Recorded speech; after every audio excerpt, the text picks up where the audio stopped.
Hey guys, welcome back to ULTHUAN, part 4, the end. Hopefully it's not the end of the Chaos Dwarfs, but it's almost certainly going to be the end. I will hear your words, A but few turns ago we landed on High Elf soil, a historic occasion when the first Chaos Dwarf dreadnoughts sailed through Straits of ULTHUAN. And since then we've turned all the inner circle into a blasted hellscape.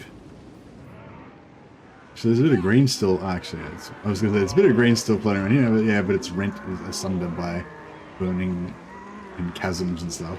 Is that a unicorn? Like a unicorn priest? Oh no, it's just a horse at an altar. That's weird. I wonder what the horse is doing at an altar. Anyway, so yeah, we've set up our labor farm, just producing infinite slaves from Gay and Vale. We've only just got it started. It's still in its infant stages. It will actually get stronger as we as they level up their building. As they level up tier 5 and then fill out all their buildings, we'll start getting more and more labor from there. So that'll be cool. But even it's sort of at bare minimum at the moment. So for example, this one 735 upkeep because these guys are quite cheap.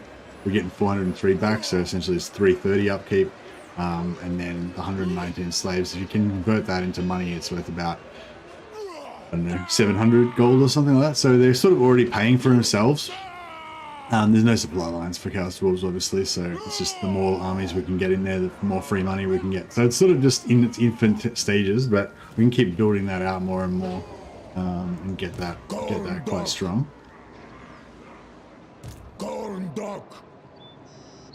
Our economy is totally screwed, but we're trying to fix that right now. And of course, we've got a lot of Skaven coming in. The Skaven endgame scenario kicked off a few turns ago, and the first of the Skaven clan Skyer made landfall. They've already managed to nuke one of my Dwarf Blunderbuss units. That was not much fun. Astragoth. We've set up a nasty ambush trap for them there, so hopefully we're going to see some more casualties inflicted. I cannot.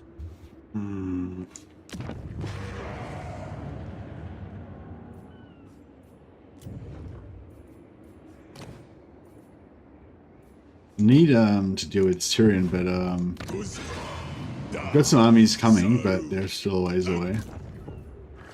We got Andrak Tobias, hero of the Cursed Dwarf Empire up here. He's got to come down and sort it out for us. Hey, Nutra Wanderer, Nutrok. I think Nutrocky's still around here, actually. Actually, Nutrocky's here. Yeah, Nutrocky's the leader of the Vold's Anvil Brigade. Keeping it strong. But yeah, I think we need to reinforce Nutrocky's position. So, bring in... Perfect, recruiter. We'll bring in a recruiter.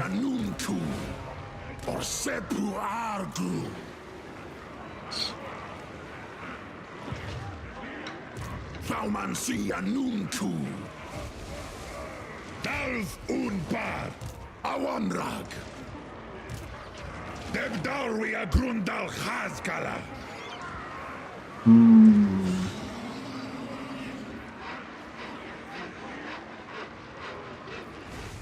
Maybe we should cancel our global recruitment and just...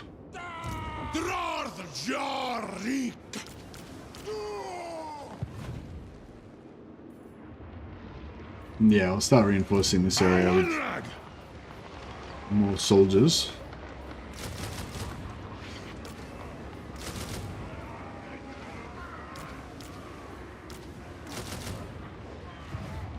Beautiful. Yeah, greetings guys, welcome. Thanks for joining me on this last stream before launch. So yeah, Chaos Dwarfs, for anyone who hasn't got it already, Chaos Dwarfs is going to be available for all of you guys, I believe, from about 3 p.m. BST on the 13th, which is, for me, is about in 20 24 hours. I think about 24 hours from now, roughly. Not sure if that's 100% correct, but around that time. And I heard that there's a good discount on instant gaming at the moment, up to 24% off. I don't know if that's still current, but yesterday somebody told me about that. So you might want to check out instant gaming. Legend of Total War's got a link on his videos that you can check out.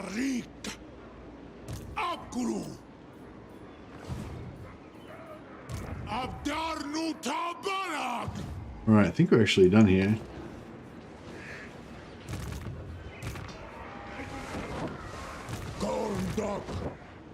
Garden Dock.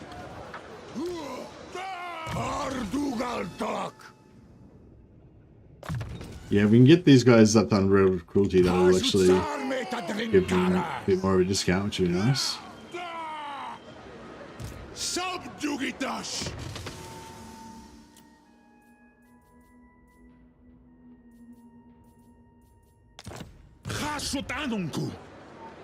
Horn dog.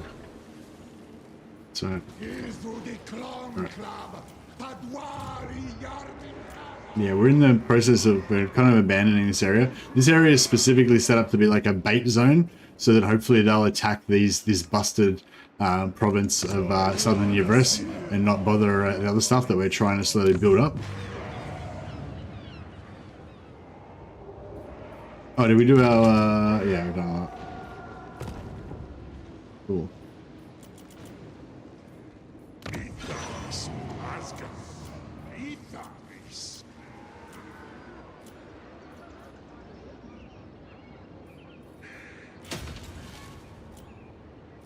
Alright, cool. Players get a little bit of anxiety when you end a turn, when there's lots of stuff going on, just in case you're gonna like screw up something. And Tyrion just ate an ambush. Beautiful. Neutroki the Wanderer, you sneaky bastard. This is good. This is going to accelerate our plans here. And instead of waiting until we feel strong enough, we can just delete Tyrion right now. We're going to lose one of our Garrison Dwarfs, but it's okay. Beautiful. Actually got a decent amount of labor out of that. 500 labor. That's good. 200 labor converts into 1,500 gold. So it's roughly... that's about 50% more if we go for labor in this situation. Nice trait, yeah, that's true. That's going to make Neutroki a little bit stronger. Marathi, I'll be happy to trade weapons with you if you would like to enter into a trade agreement with our mighty people. Obviously, oh, well, that's not going to get you very far. But sure, if you wanna come, the last elves that messed with us got ended, so I don't know if you want to have a piece of that.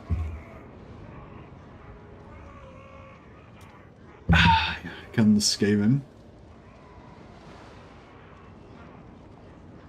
Or have we already had the Skaven moved already? I'm just watching these shields go by at the top here to see who's coming up next.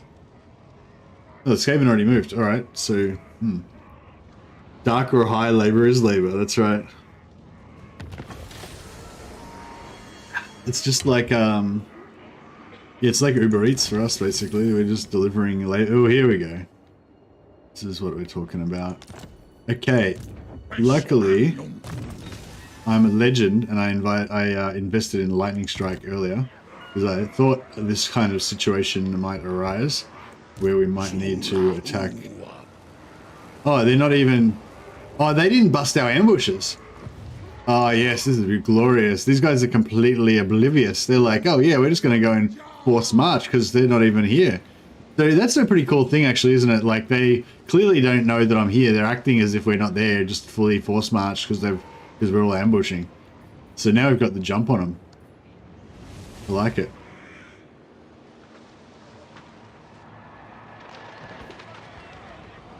Oh, this could be good. If Tyrion takes this, then we can potentially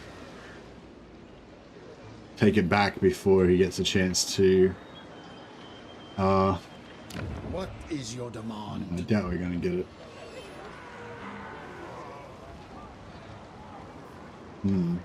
Alright, let's get some war happening. Yeah, we're pretty geared up.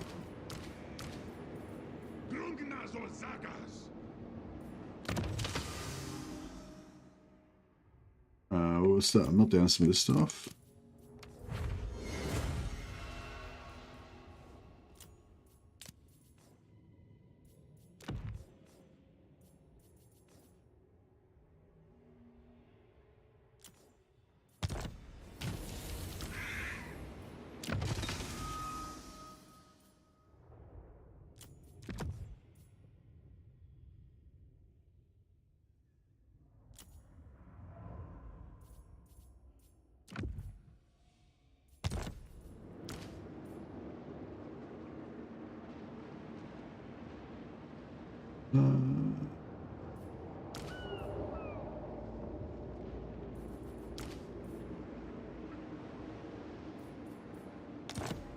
Hopefully it'll be fine.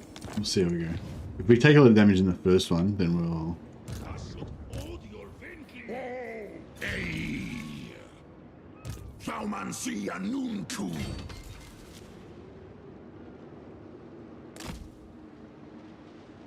Alright.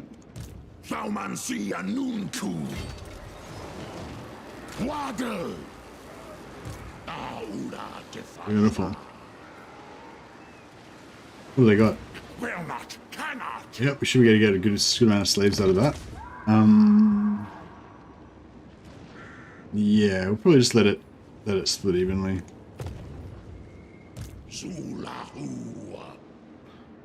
Astragoth Arax. Alright, now we could auto-resolve this, but if we fight it manually, we're going to get a ton more captives probably, if we can sort of wipe out all this stuff. So we'll try and do a good job and get a good start to the stream with a big, huge haul of casualty of labor.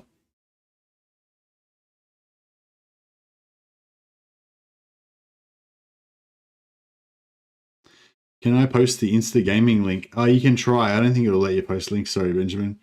If you want to copy Legends Instant Gaming link onto the Discord and just write at most of the mad, just chuck it in general or something, and then I can copy it from there into the chat for you, or one of the mods can if they're on. I don't know if I don't think Clock Monkey's on the Discord, but oh yeah, can you just copy it into the Discord for me, and I can post it up for other people to use as well, if you want. Alright, we'll put these guys over here. These guys are stealth commandos. They do not have energy shields anymore. So last episode, these guys were regenerating in combat and they had energy shield. They do not have that anymore. But we still have Astragoth's elite hero squad. Now I think what we'll do is set up our artillery back here.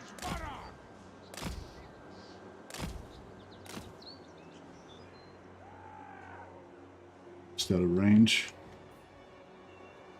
So if they want to come and mess with this, they can.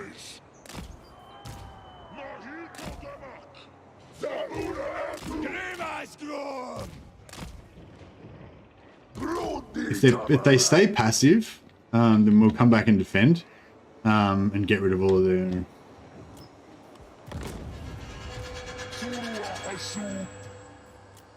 They are staying passive. Cool. Alright, we'll just fast forward then and wait till our heroes come on. No, they're not staying passive. They're moving. Alright.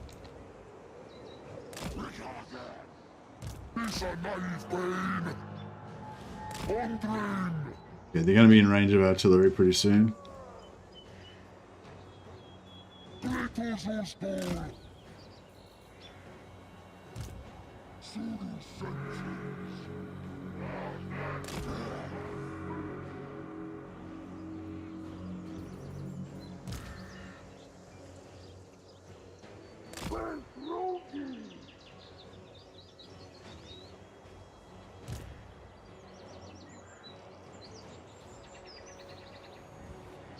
Alright, let's do it. Artillery's firing.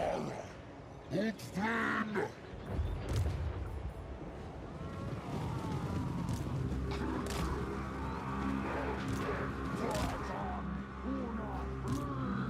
gonna get into that artillery.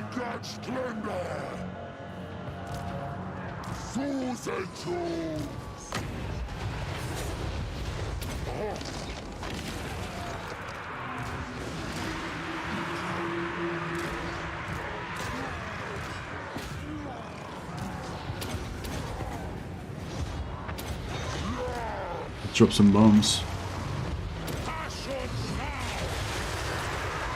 Lava.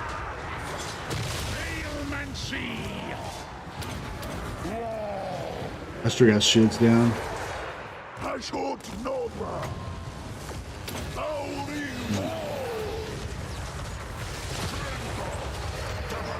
At least Taruks to run down as much of the enemy stuff as they can. I mean, the Taurus, several centaurs.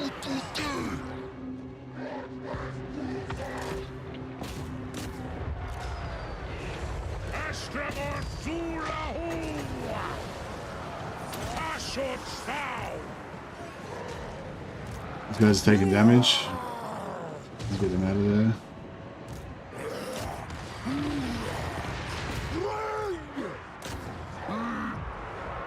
They were getting away from us.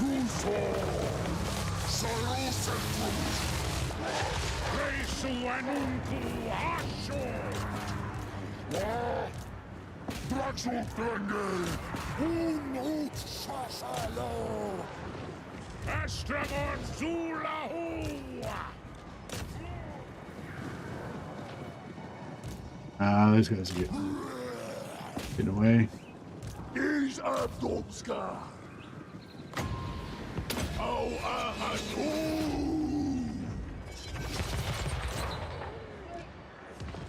Just trying to get the maximum amount of slaves that we can. Actually, really don't care about these heroes that much.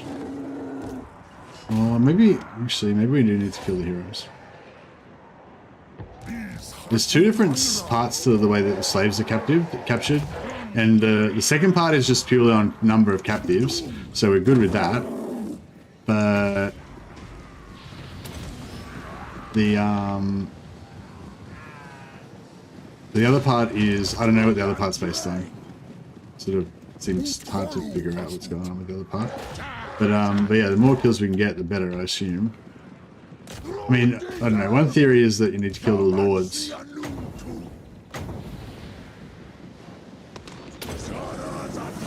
I'm gonna miss. Ah! These guys. That's too far away.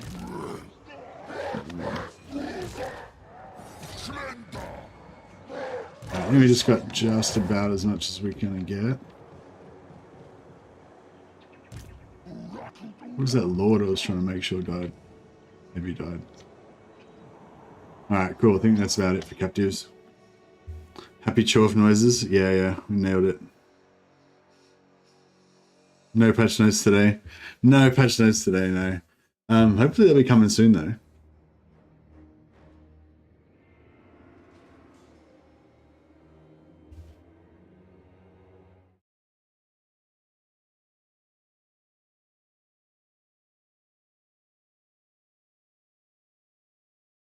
You think killing units would mean less labor? Yeah, but I think it means I think that you get a certain percentage of the kills as captives that are not actually killed.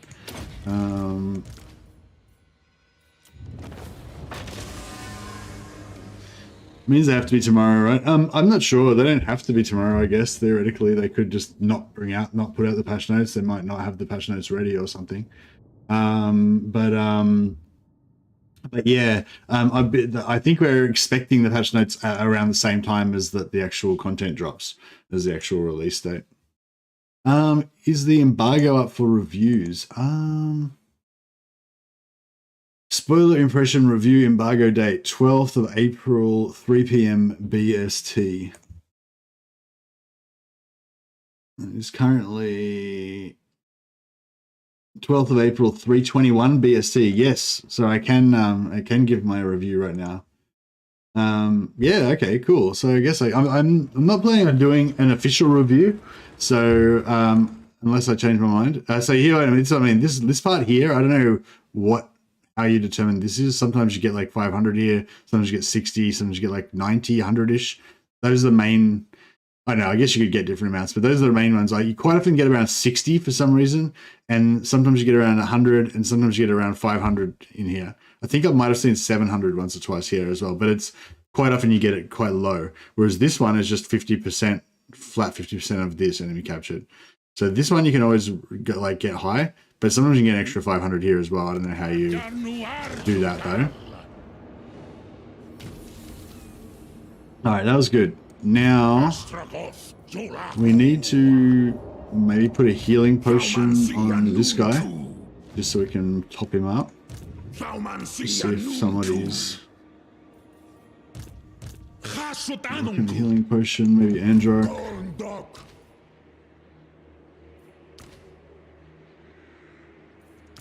Yeah, we'll get rid of these guys' potions for now.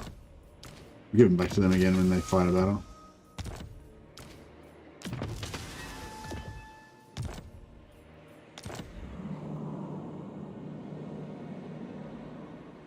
But yeah, so apparently I can now speak freely about my impressions. Although I don't think I've been cagey at all about really up until now either about the fact that I'm really enjoying the Chaos Dwarves. And I expect you guys to really enjoy them too, unless you like, I don't know, unless you just really hate Chaos Dwarfs, like thematically, you know, or whatever. Yeah, I kind of expect that most of you guys will be pretty happy.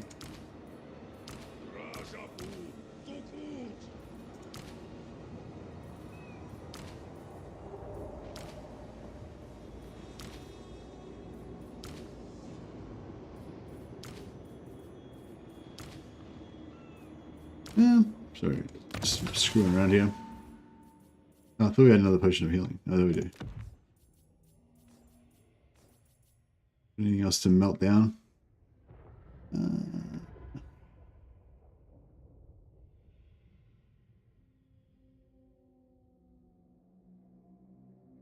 Oh yeah, relics. Actually, Warrior Bane's good. Melt down the relic sword, but Dragon Bane. No, we'll probably just keep everything else for now. We've got a pretty good, really good selection. Oh, here we are. These two we can get rid of. Scroll of Shielding, Scroll and Stability, not very great, not particularly great. Fence's Blades are always good. Give them to this guy, actually. Yeah, I like Fence's Blades. It's just a nice defensive item that you can give to any hero just to give them a +6 melee defense. Do Chaos Dwarves get good healing items for heroes like Iron Warden, Tankade, etc.? No, not that I've seen. There might be an item. There might be a self-healing item. I think there's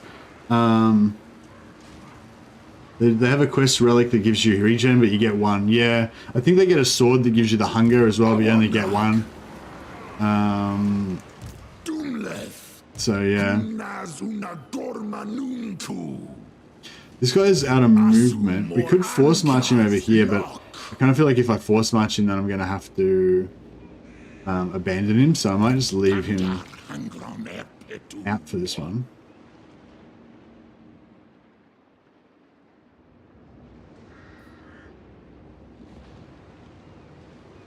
Astragoth. All right, pretty much same deal here. We'll try and get the most, slaves that we can. No Crown of Everlasting Conquest. No, I haven't seen it. Yeah, but I mean, even if they may have a regen item or a healing item or something that I haven't seen yet. But even if they do, it's not like the Iron Warden's Tankard, because the Iron Warden's Tankard you can create as many as you need. They don't have anything like that, I don't think. There's a blue sword that gives you hunger. Yeah, which that's from the caravans, isn't it? Oh, is it? It's a blue sword, is it? So it's not a caravan item. Is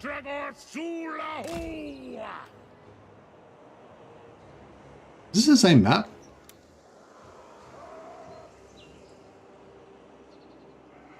No, it's a slightly different map, but it's basically the same basically the same situation. We just got to shift it over a little bit.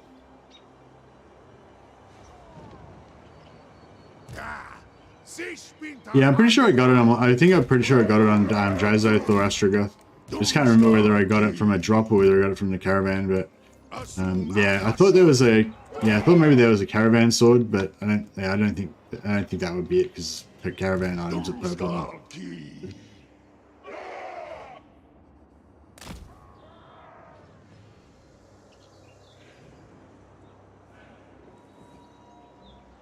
If it's just a normal blue drop, that's kind of, I mean, that's cool, but it's kind of shit because that means there's no reliable way of getting it. You just have to wait till you get one.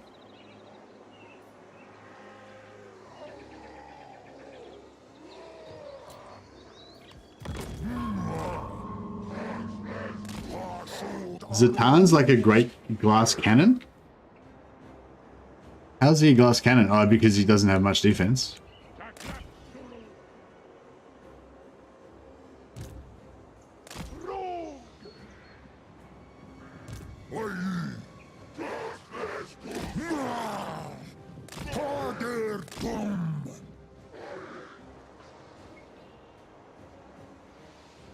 He's got low defense but high weapon strength. Oh, okay. He's got at least one plus weapons plus defense in his. Like he's got health and melee defense in his skill tree, doesn't he? But probably only one melee defense. These guys are about to get discovered, aren't they? I wonder if they can take out this. Let's see if we can go for that.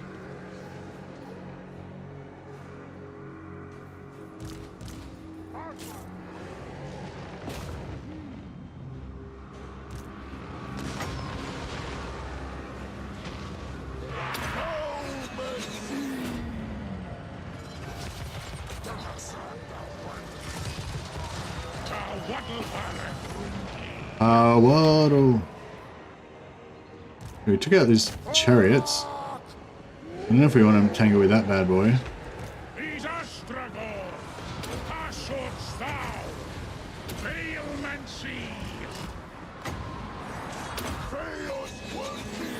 Oh, cool. Deleted those chariots.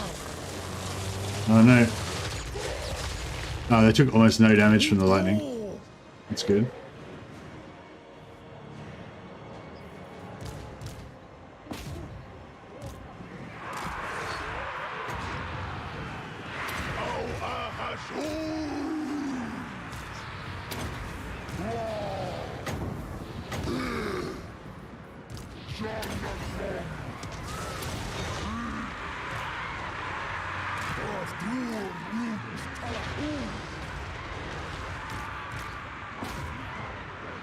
There we go.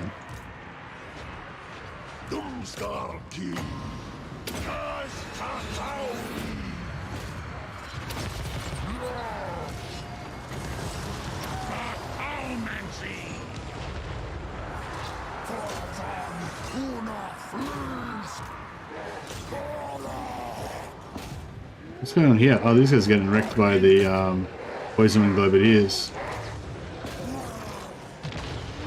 That sucks.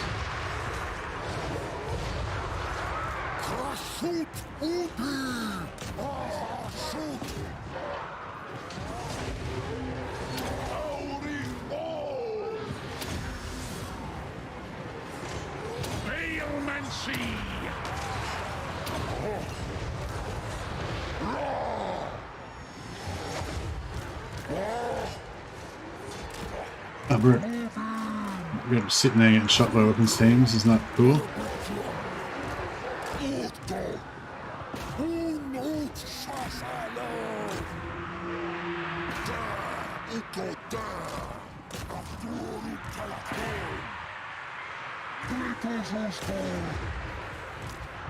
Passwords thou, Auri rot.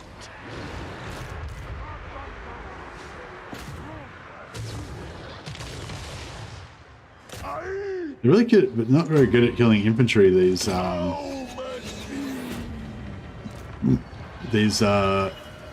Tauruses.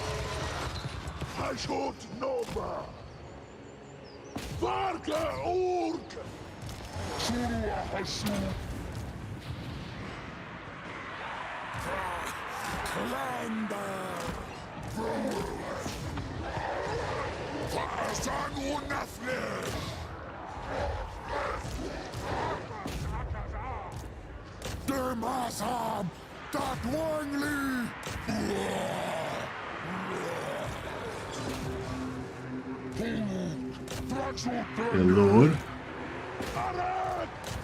Just trying to get our bull centaurs to just run down everything they possibly can. Looking to fly so we can get him in there. Ooh, this gunner's probably not do much, but too late.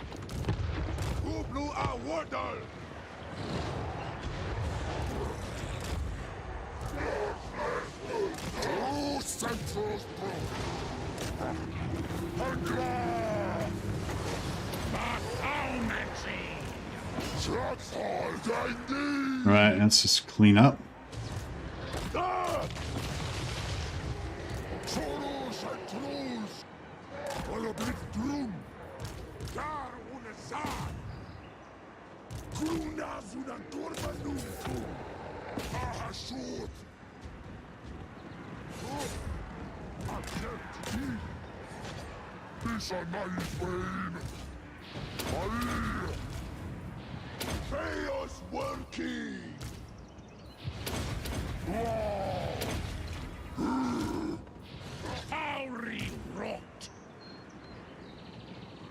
Try and kill that Lord.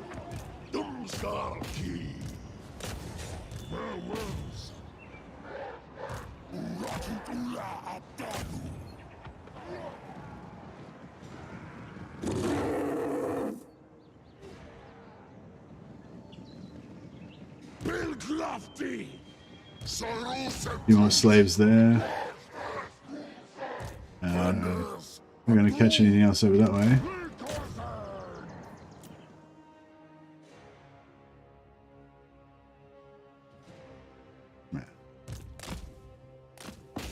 Kill the general this time and see if killing the general makes any difference to that like base amount of slaves, because last time I think we didn't, maybe we didn't kill the general and we got 60, or maybe we did kill the general last time as well. Not sure.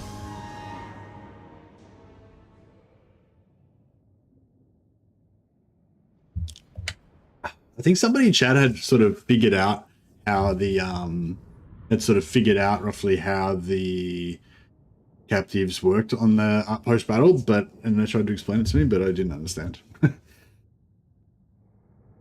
Get all the save scum using items it is then. Yeah, well that's true, I suppose. I suppose we can just try and melt down to make as many blues as you can. So yeah, we got 181 this time. I don't know, I think maybe killing the Lord like helps with this number, or maybe like the total value of maybe the total value of things that you kill or something affects this. I'm not really sure. Yeah, I'm not really sure how it works, but like this mutant Ragoga, how we got it down to almost dead. Maybe that, like, you know, even though that was only one captive in terms of captives for down here, maybe that gives you more of a multiplier up here or something. Yeah, I'm not really sure. Is this the end of ULTHUAN or the end of the campaign? Possibly both. It's definitely the end of ULTHUAN though. Well, if I've got anything to say about it. It's the end of one, it's the end of at least one of us.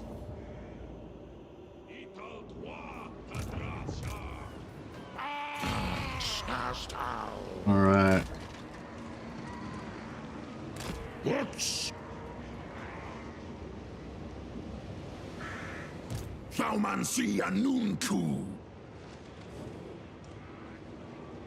Waddle!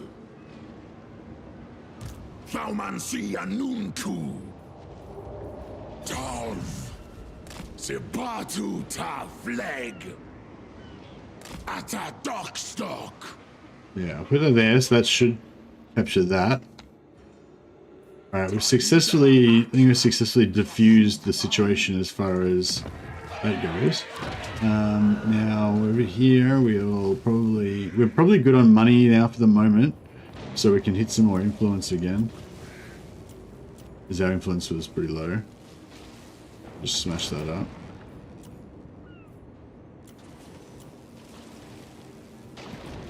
I'll take 3,000 gold just so that So pick that up a little bit. All right. So as it turned out, I don't think we really needed these armies. Oh, actually, yeah, maybe we do need these armies. Impossible. Now I got this to deal with. All right, so Nutroki, the Wanderer. Gromadrazul. Zibatu Tafleg. Faumansi Anunku. Tasadu Ardugal Ulahari. Afan Ardugal. Now, I think if we take the settlement, we'll only get crappy amount of followers. But I think if we attack the Lord...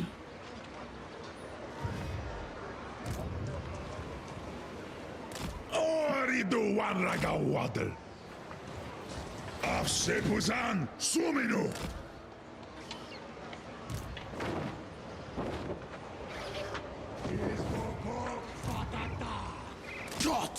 Yeah, I think if we attack the Lord, we'll draw out the garrison and we'll hopefully be able to get more kills.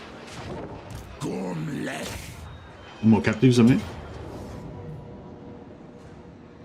Yeah, so we can definitely auto-resolve this, but there's like 360 captives on, you know, laying on the table there, ready for us to take. So let's see if we can't collect up a few of those. Maybe the Kadai Destroyer is a better troop leader. It just seems too slow for chasing heroes. Haven't seen many destroyers used. Yeah, I haven't used destroyers much. They're like, I just don't really like large monsters like that. I feel like I can see like in multiplayer, like they've probably got their place, but like in campaign, there's just too many missile troops, you know? And like, I feel like if you're gonna have something like a Kadai Destroyer, like you need to be focusing on babysitting that one unit the whole time. Because it's going to be like, if you forget about it and go off doing something else in a different part of the battlefield, there's like a really high chance you'll come back to find your Kadai Destroyer just deleted by enemy archers. Like, even if you're up against, you know, like, even if you're up against just like a normal high elf stack, you know, that had, a bunch of archers, like a bunch of normal non-armor piercing archers, you know, that, you know, 5 or 6 archers shooting at a Kadai Destroyer will wreck it, so.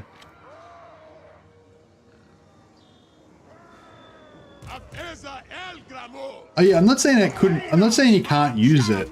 I'm just saying as a, I'm not saying you can't use the Kadai Destroyer. I'm just saying like as a campaign unit, you know, I don't tend to go for that kind of unit. But yeah, it'd be interesting to see if like maybe a Kadai Destroyer Doomstack, because that's the thing, like having like one Kadai Destroyer is like a total arrow magnet. But if you have like 8 Kadai Destroyers, then that's different because the AI is more likely to have to split its fire between all of them, you know? So they're not going to kind of like just delete one of them probably, or not as likely.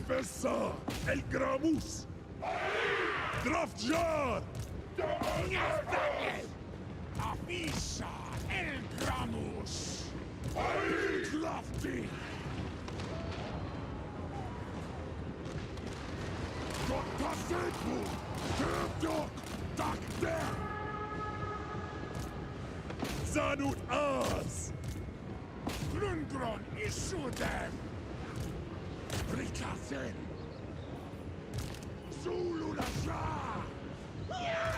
Itoldals! Udiol Ardugan! Toman Sialunku! Arbufadrash! I wonder if you can do better shooting. Like, I wonder if you actually do better shooting than meleeing with these guys.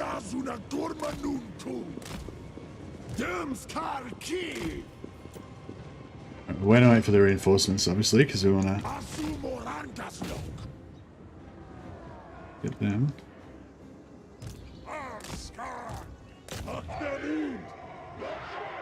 I might send a lord up to him just to make sure that we definitely get him. Oh, these guys rallied.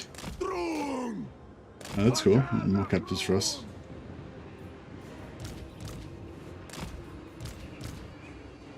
Get these guys out as like a mana battery.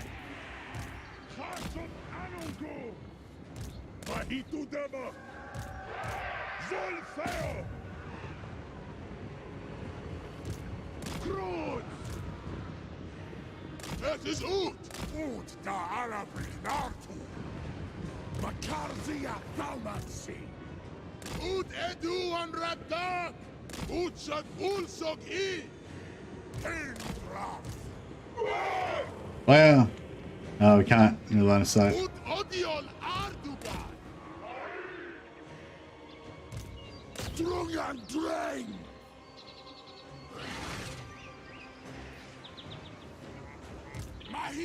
Alright, beautiful.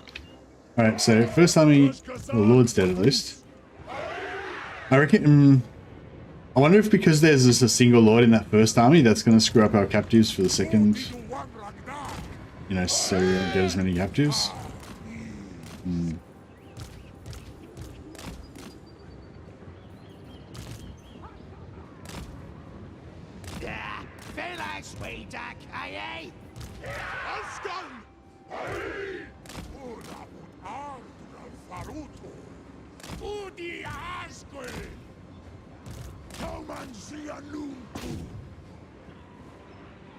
Because we got shields, so they should be able to tank a little bit, but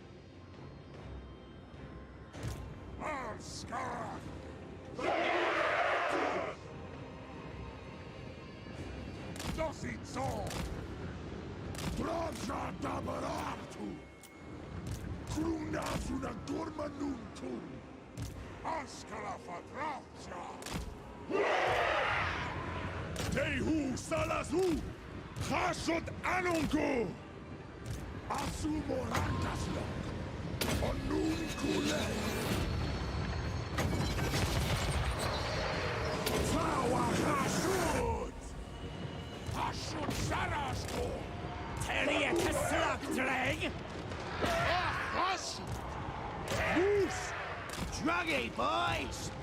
Hobgoblin Akazas! Gaddy Gits! Protax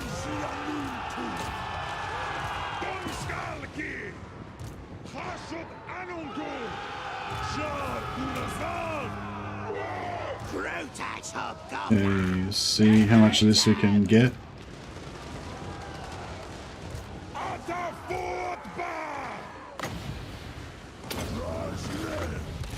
I don't think it's going to make much difference, but try and get some more.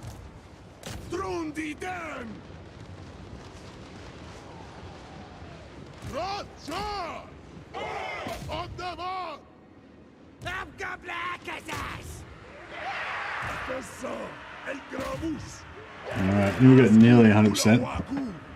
Nice to see AI using force marching and Expanctory, yeah, for sure. Normally it's just me that does that.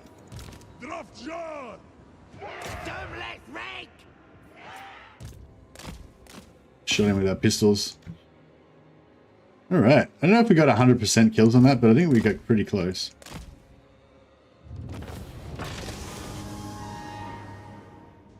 Good labor run. Yep, 100%. Killed every single one. Yeah, I'm interested to see how much labor we get in the, like in the immediate post-battle and in the post-battle options as well. Gifted membership? What? Did somebody gift memberships? No. Maybe different. That must have been a different time.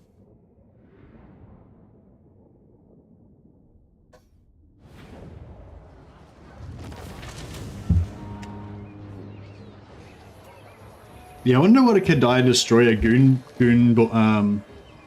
squad would be like. You know, like 6 of them or something going around with the banner and everything. But they're kind of not really great for that because they're so big. They kind of bump into each other, so they wouldn't. I mean, I'm sure like 2 Kadai Destroyers would be enough to kill most things pretty quick. But if you have like 5, they're probably not all going to be able to effectively kill the same like small target. Yeah, okay, that was cool. So even though we only killed 383 dudes, we managed to capture 753.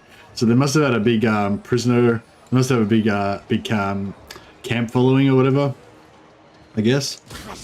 I'm not going to look a gift slave in the mouth. I think we're pretty much going factories everywhere right now. Just trying to get these armaments back up. Oh, we got another reward.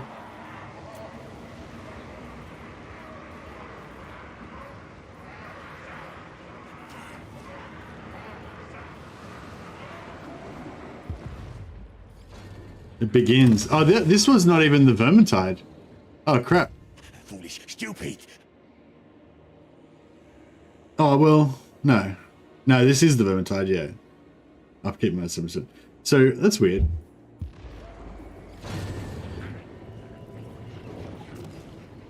So I only just said that it began this turn.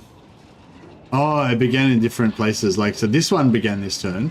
You can see that those guys have got the self-sufficient upkeep minus 100%.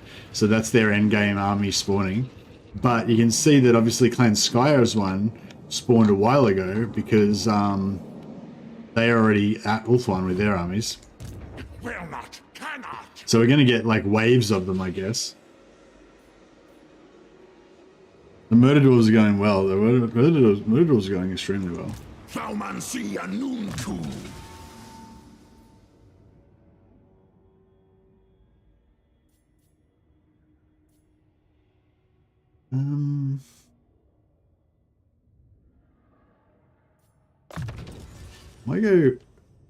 Might just go magic. Even I think like probably we don't really need the plus magic because we've got a seat in the Tower of Zar that gives us +2 magic per turn.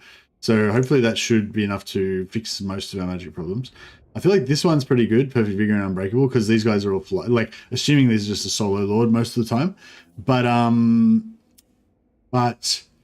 I think that I'm just going to go for the plus magic drop chance, just so that like we're in a more more average, more magic item drop chance, like on average. Just for all these like no-name kind of guys that are not nothing special. We'll just go for the magic item drop chance on them.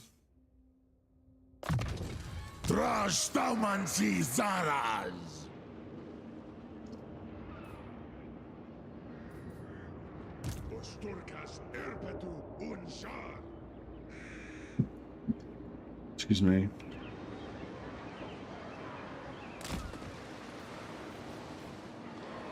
If we stop, we'll stop just inside the border so we can get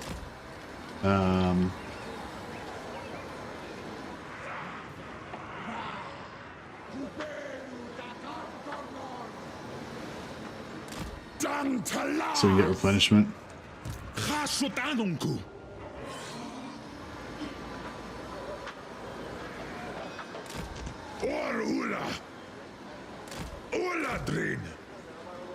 This guy can actually start. Doesn't need any replenishment, so he can. See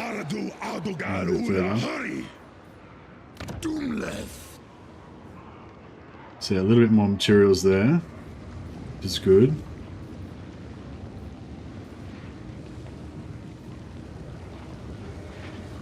I might rush this.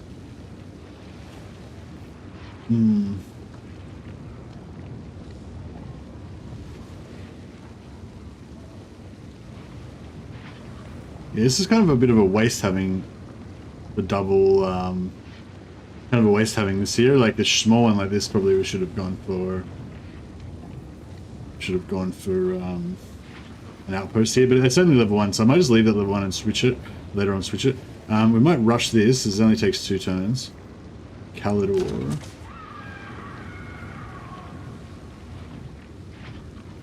Lyrian's got lots. Just double check we don't need it in Lyria to drop to do anything else.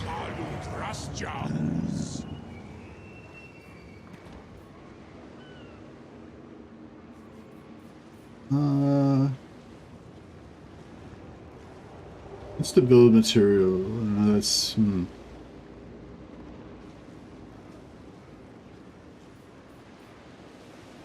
yeah, I might insta build that actually. So now there is lower southern Yvres, alright. And put that in Calidor. Cool. And now we've got enough in Calador to rush that. Doomskull Key. And that means we can build the iron mines, which will give us heaps of armaments straight away. We'll start pumping out lots of armaments, which will be pretty cool. And getting us back on top. Boom.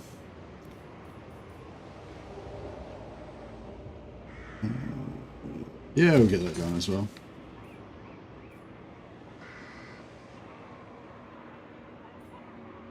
And then, yeah, we're starting to get a bit low on materials again now. Actually, no, maybe I won't put that up yet. We're starting to get a bit low on materials.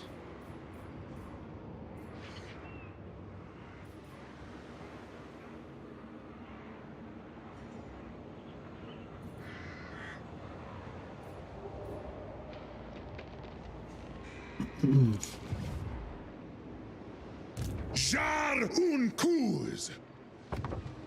Waddle.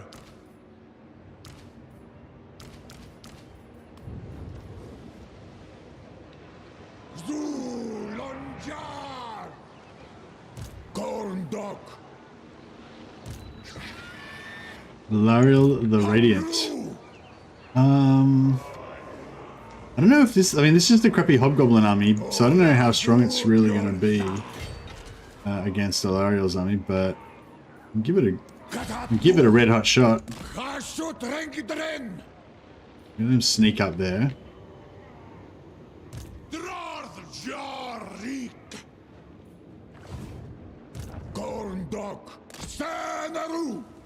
Wankara Zibartu Fajarnagron Abdarnu And get our next raiders built up as quick as possible. Gorndok Tak bin Sepu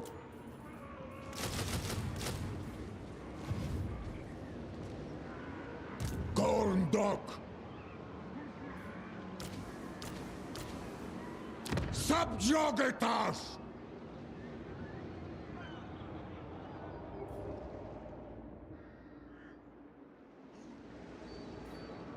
Drarth Jarik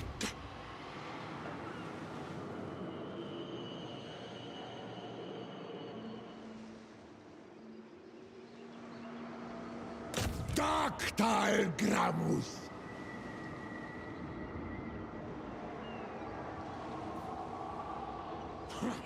El Gramus Italum Right, get this. Dacata El Gramus Delete these guys. Oh, bro. As if. I didn't give Andrak Tobias his items though, unfortunately.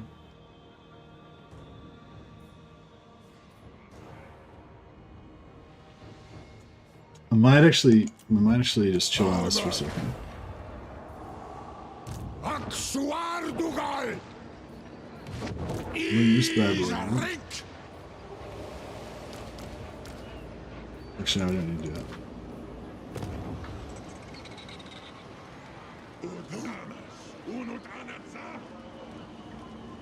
There we go. And then give Andrew, we'll give this guy his healing potion.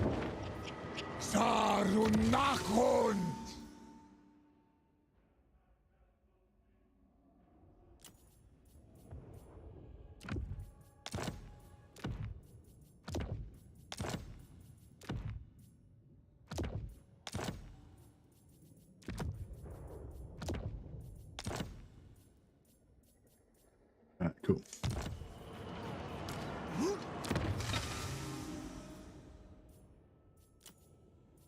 Getting back his mirror shield.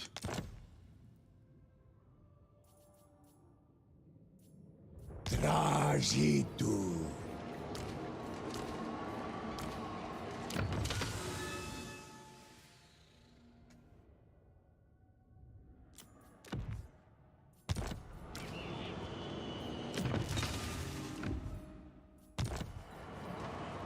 Suru Garas. Ring of Thorns. Oh yeah, that's whatever.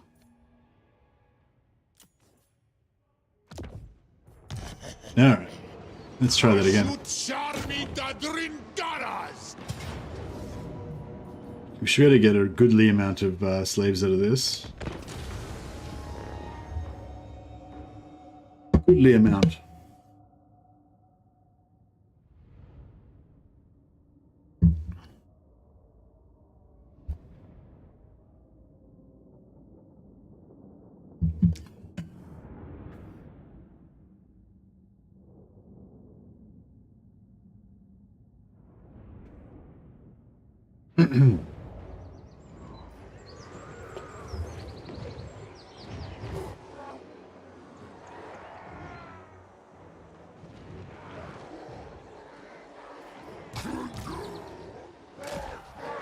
Our bulls are not regenerating anymore, but soon we should have our supply chains back in action very soon.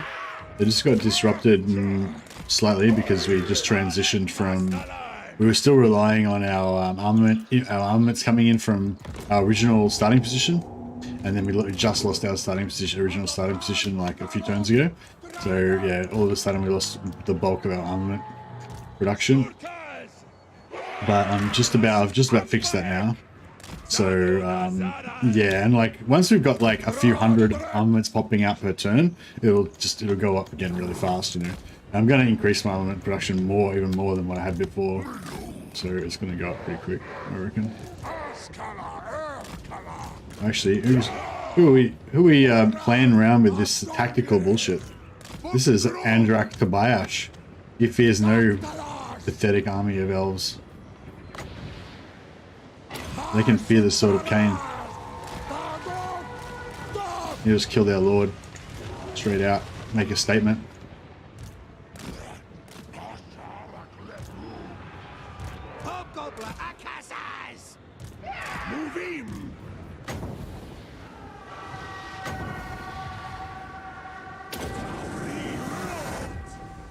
Oh, they dodged it. That was a swing and a miss.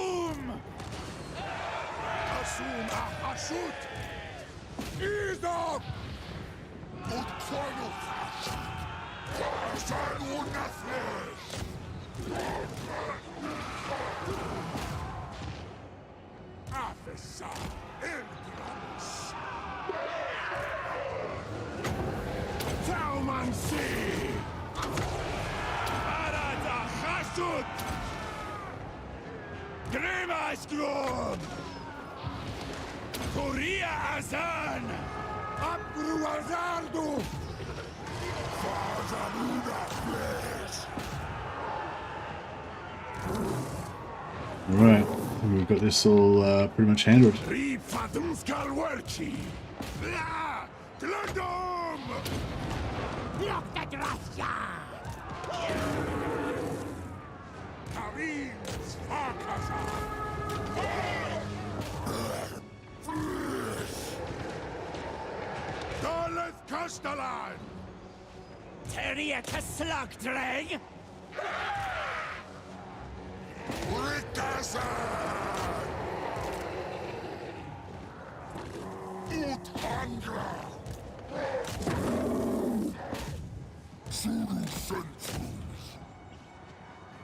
All right, I think we're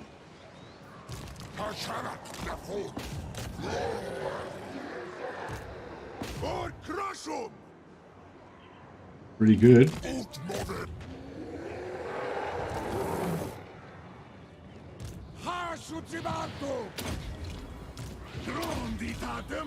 Kill everybody fully with our lore of healing potion. Ghost have the best laws of magic. We've got lore of magic. We've got lore of gunpowder. We've got lore of instant teleport healing potion. You can teleport all over the map. Heal 10 different lords in one turn. We've got all the best spells.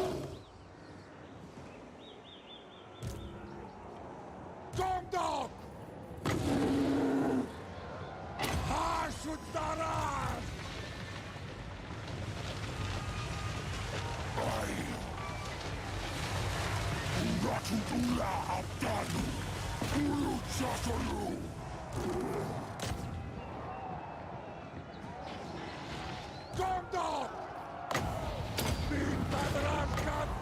got last. There's the last couple of kills.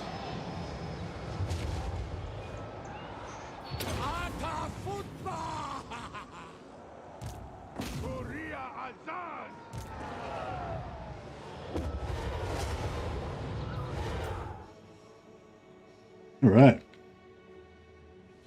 Hey, Rooster, how you going, buddy? Yeah, it's going well.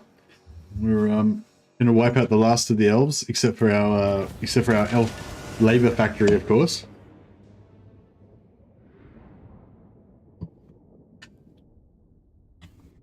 They share the law of massive gravity with the regular dwarves as well. That would explain the height similarities. Yeah, maybe, or maybe they just don't eat. Maybe they don't eat well. Maybe they eat like a low protein, low calcium diet, and they don't have enough building blocks to build up their bone density.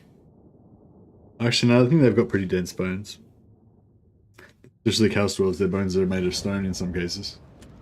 Ah, alas. 107 and 314. That's pretty... Actually, yeah, see, that's weird, isn't it? Like, what's going on there? Because these guys, we got what you would get here is like 50% of the captives. But when Astragoth took the captives before, he got 200% of the captives. I wonder if that's because he's got like an item... Was it Astragoth? Somebody fought a battle before and they killed 1,500 and... Oh no, we killed 1,500 and there was like 3,000 captives, that's right. Yeah, I don't know. It might be just buggy as well. It could be, yeah, it's probably quite likely there's some stuff in that's just not, you know, it's just buggy. Okay, I think we're going to have to actually, maybe we're going to keep Andrak down here to help join the fight.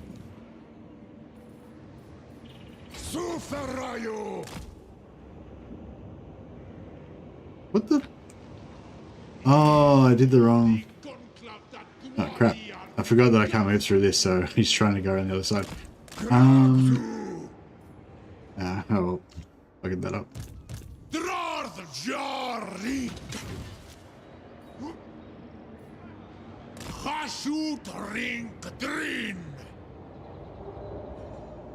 My theory is that they've got like a camp followers, you know, that follow the... They've got camp followers that follow the army around. And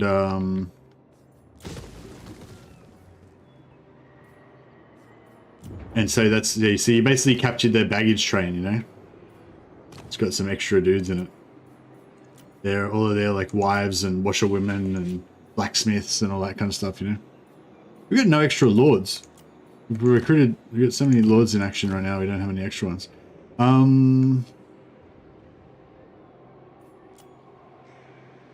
That's alright, I actually wanted an extra one to make another raid boss at some point.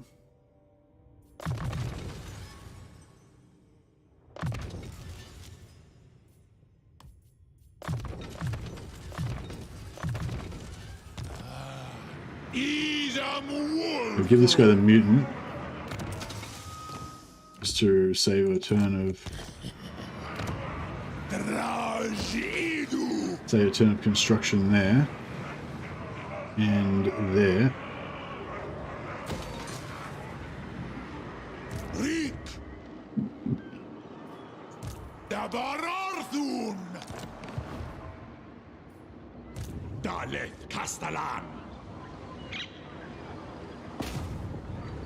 Kalan Kazakh flag.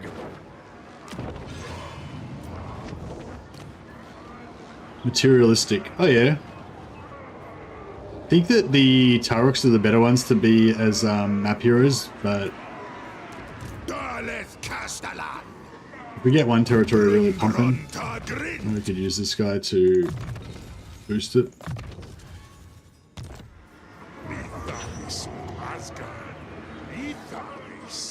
The Chaos Dwarves are probably the most Iron Warrior-ish out of all of the factions, aren't they? Alright, so what else we gotta build? Yeah, we might as well build this if we've got enough materials, I guess. This guy back is... Awanrag. Dromadrazul. This guy back is a mutant. Dibnin Makaz.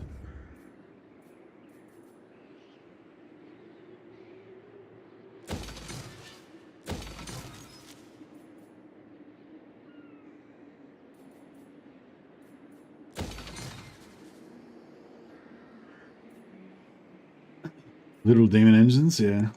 Doomleth.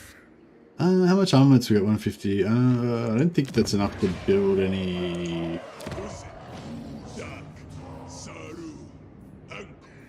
No, not good enough to build any more hero capacity.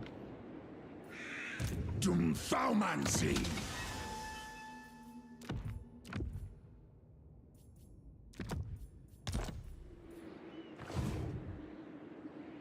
Hungra Aumbak. Chasutanunku. Dot Gristazoanas. Astragoth. Zulahua. And back his magic armor.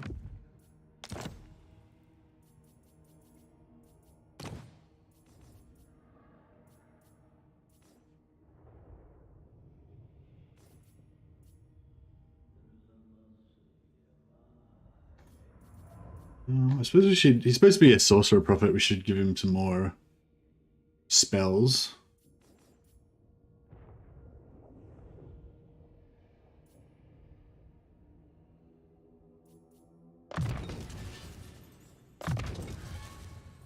Ashutrun.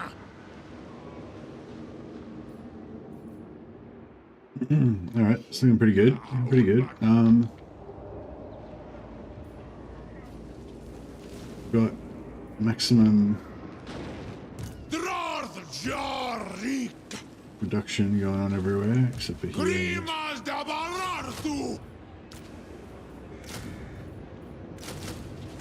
The global going. Oh, we got 156, so we could go another.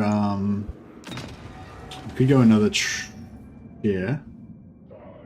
Random unit capacity. So we take this. We don't really want the trade tariffs and the relations and all that. It's not that important to us, but the raw materials output would be nice. Income from settlement buildings would be nice. Actually, everything would be nice, really, wouldn't it? Just about. Random weapon or armor ancillary. Casualty replenishment rate. Yeah, all these. I love all these basic, all these bottom level ones. They're all kind of good. Actually, yeah, I would like to get another army ability, but these ones are a bit expensive right now. Like if we got Dreadquake Battery just for every army, that'd be quite nice just to have something.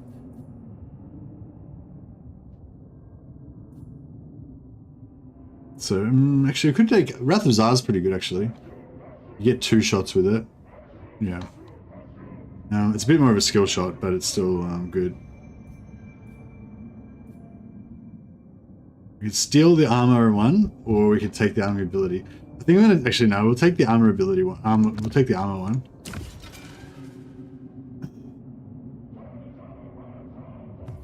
So the earlier we get it, the more it starts to power up. When you get to the top of the tower in Confederated Group, do you get all their seats as well? Yes, you do. Yeah. Actually, that's a good point. How close are we to that? We just need to put two more seats in here. There's 300. Then these ones are what, 225 each? No, 300 each.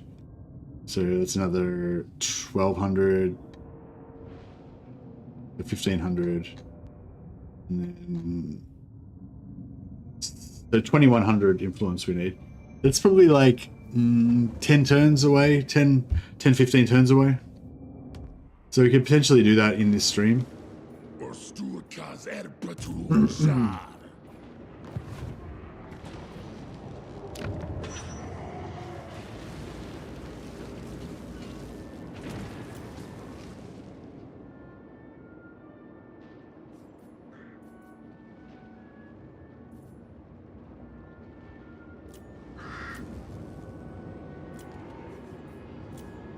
Where's Torsible? Oh, it's just what is there. Yeah, we'll get rid of the Hobgoblin. Building capacity.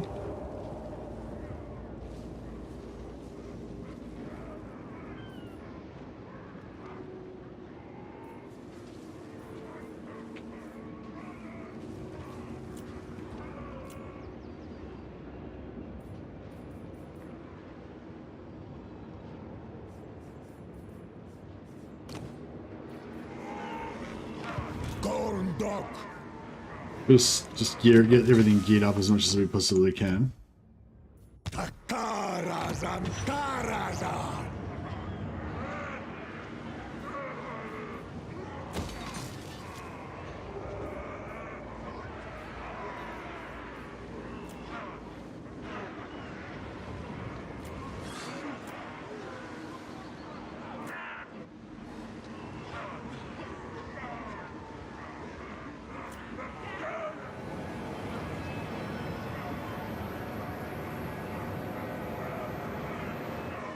Gorndok. Yeah.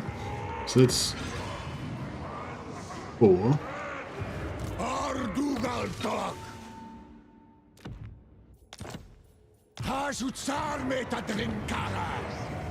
3. That's 4.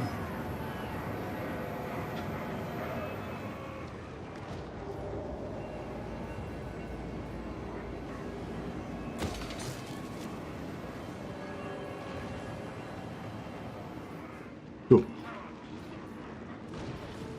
Drorth Jarik.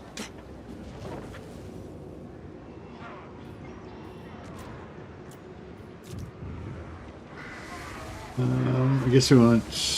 Do we need public order? No, we don't need any public order. We want armaments. Yeah, probably increased armaments.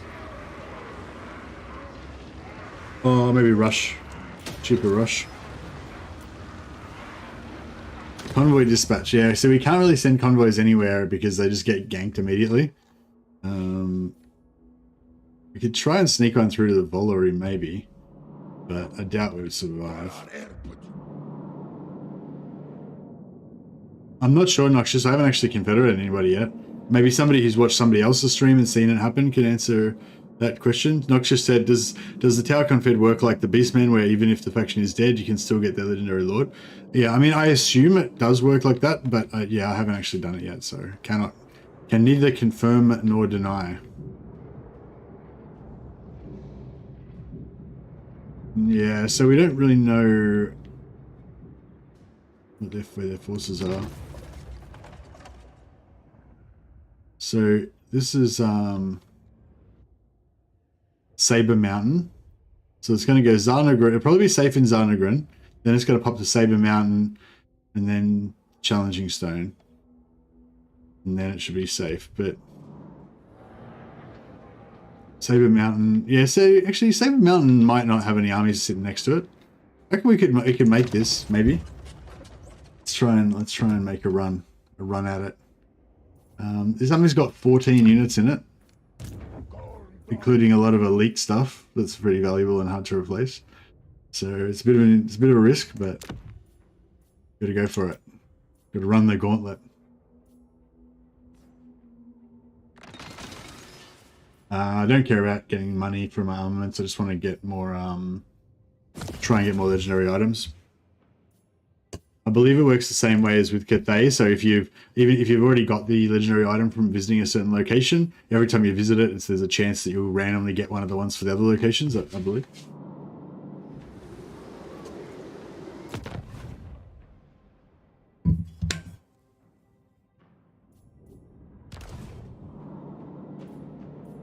Oh yeah, we're still allied with Nakari, I believe. Can you add heroes in trains like you can with Cathay? You sure can. I plan on doing some of that. I plan on doing well, I was thinking about doing a train doomstack tomorrow with like a bunch of heroes in there so that our train just kills everything.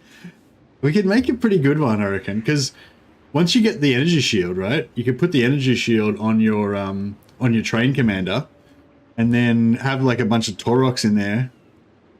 A bunch of Bull Taurok heroes and stuff, and then your train would just be like indestructible and you could wreck enemy armies and stuff. Be sweet.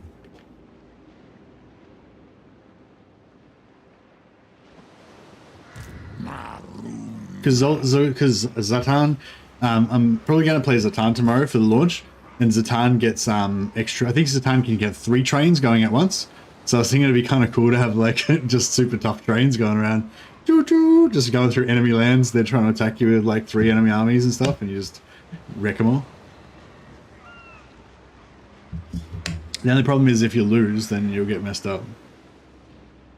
The rats are going out of their way to mess us up. Alright, hopefully this... Thaumansi Anunku. Afrinko. Move him. Hopefully this ambush here will be good to take these guys out. I'll get rid of offering outposts.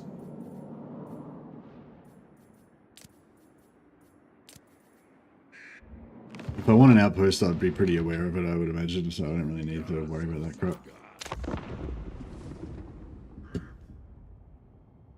Hero stack trains, yeah, that's right.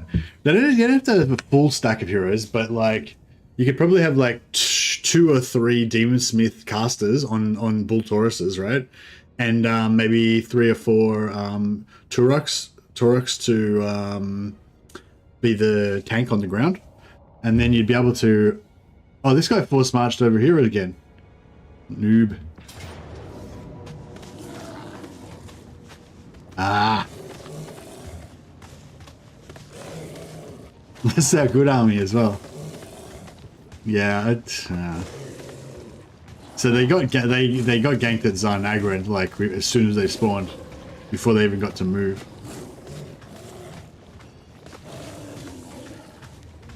I mean, I don't think I can win this, could I? Nah. If it was all blunderbusses, I'd have a crack at it. Easy come, easy go.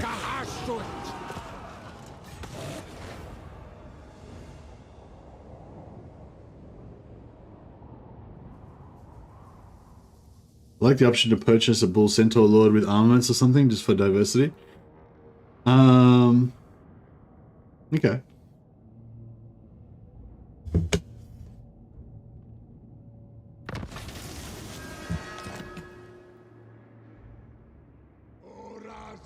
Alright, more slaves for the Throne of Khorne. Actually, we'll just quickly...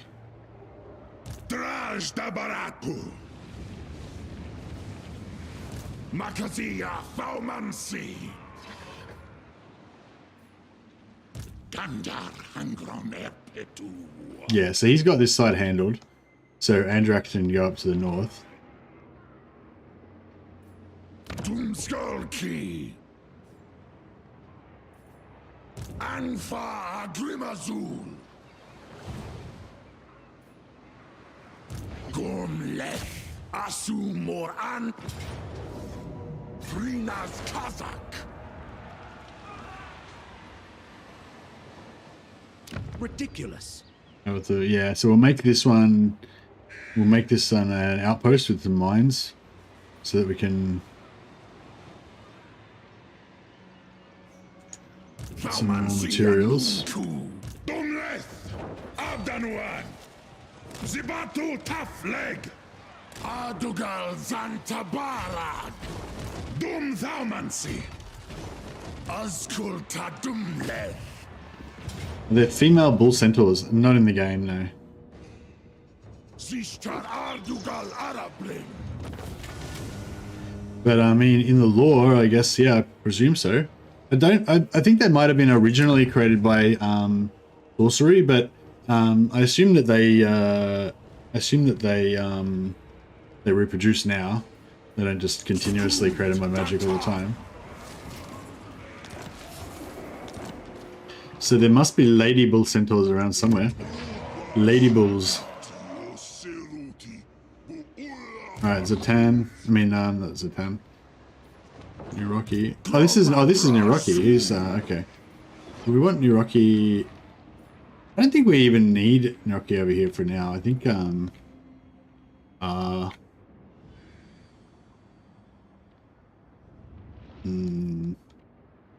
maybe it's a good idea to keep him down there. Ata Dockstock!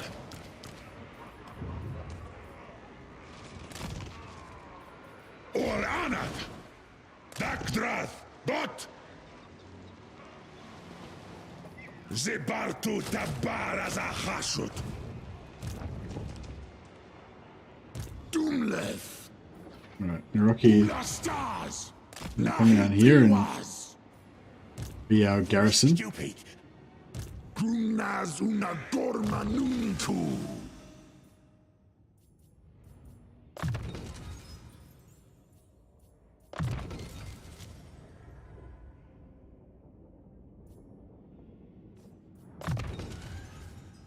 Abdernu grutashanunku! What's bait? Lady bulls? Oh, we've got we've got this shit right here. I didn't realize. Hasudzibartu! Habru! I'm gonna put this guy in force march. Alas! Could probably.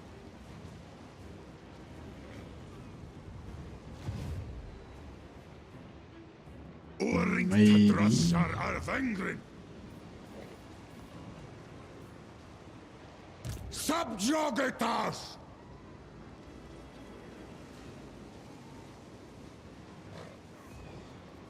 God! Hutu okut anka! Sardu talelgram!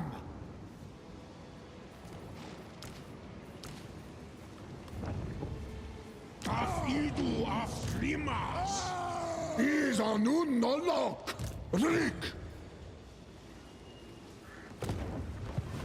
Nah, he didn't get there. Sabarartun!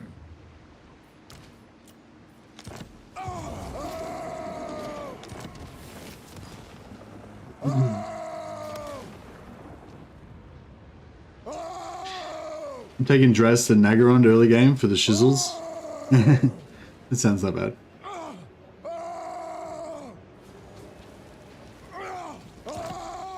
Why are we putting a really weak army next to those enemies? I thought you were prepping an ambush. Where are we talking about? Over here? No, I'm not sure what you mean. Which area you mean. I've been jumping around all over the place, sorry. Okay, Andrak. Time for you to take out... Abguru! Hashut anad! Ut domitash utal senerut!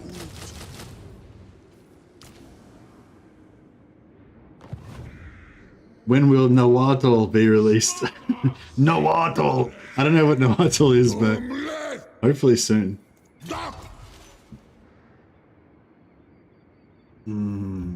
So we don't have any energy shields for the army this time around.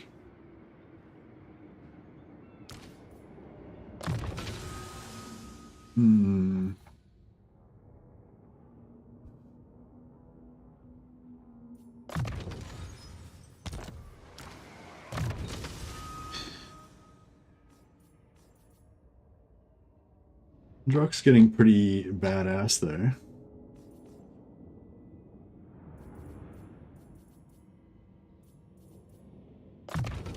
He's on Wolfram! Bring back his mirror shield. Trajitu! Potion of healing, give this guy a forbidden rod for some extra wins.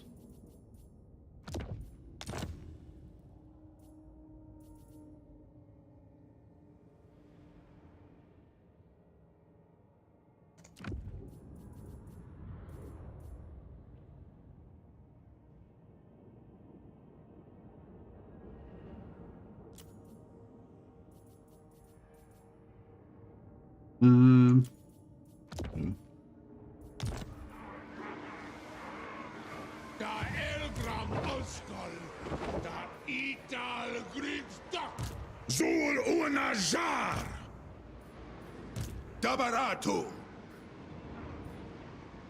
Habru, Rikazenum. It's really good if we can take this before we take before we do before we do Astragoth's armies, because that way we can use it to fill up this place with slaves. Azkala Tadraj Kusard. Shooty lag. Better roots. Probably haven't got many free magic items left.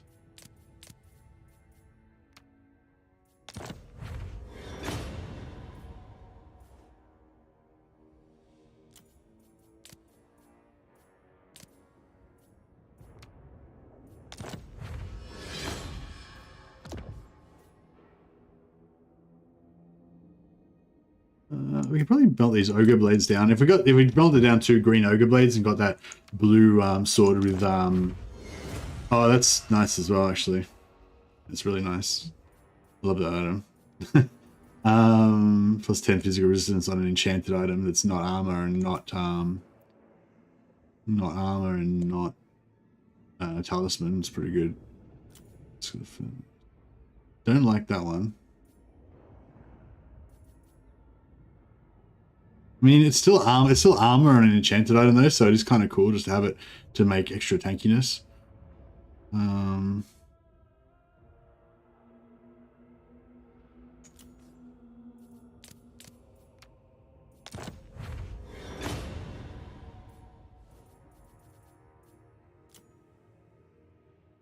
Trickster shards, yeah, I don't want those. Come on, no.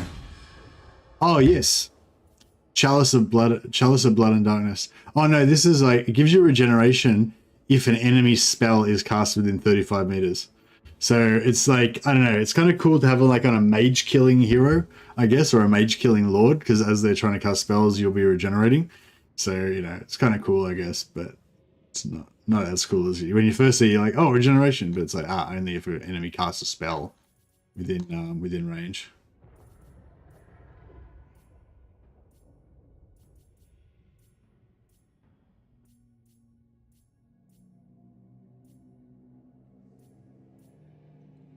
All right, cool. I don't know if we got anything decent left to give him.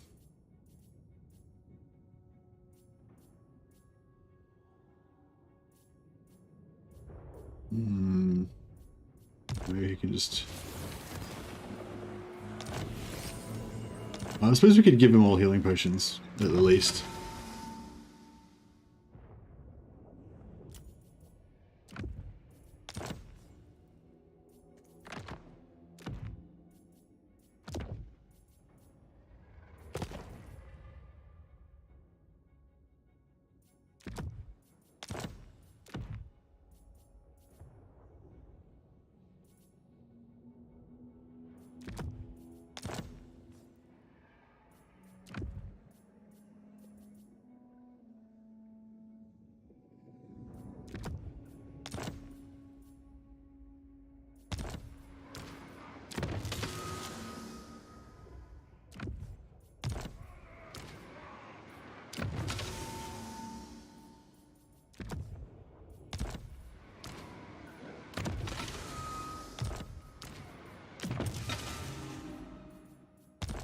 Alright.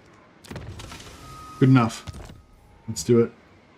Gonna have to rely on Andrak to buy Ash to pretty much carry this again. It's just coming up on winter in Land of Oz, is it? It's April, so it's autumn, I guess. Yeah.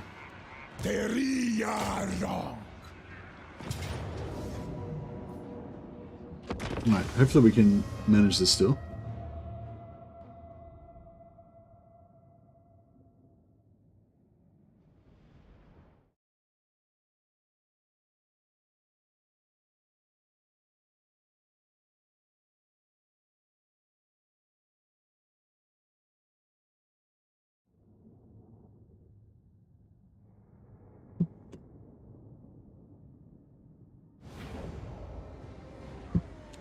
Okay, so yeah, apologies for the repetition. Those of you who saw the stream will probably have seen this done a few times now. But for those of you who haven't seen it before, sit back and enjoy The Law of Tobias. Gondor! So first job is to draw out their 3 eagles. Don't take too much damage. Grodbrek! Ey! Ha! Ha Shuddaraz! Wachten! Krum Malachbren! Sanaru! Gott! Nachwadal! Slodren! Wachten! Ha Halabren! Kagok! Grodbrek! Dok!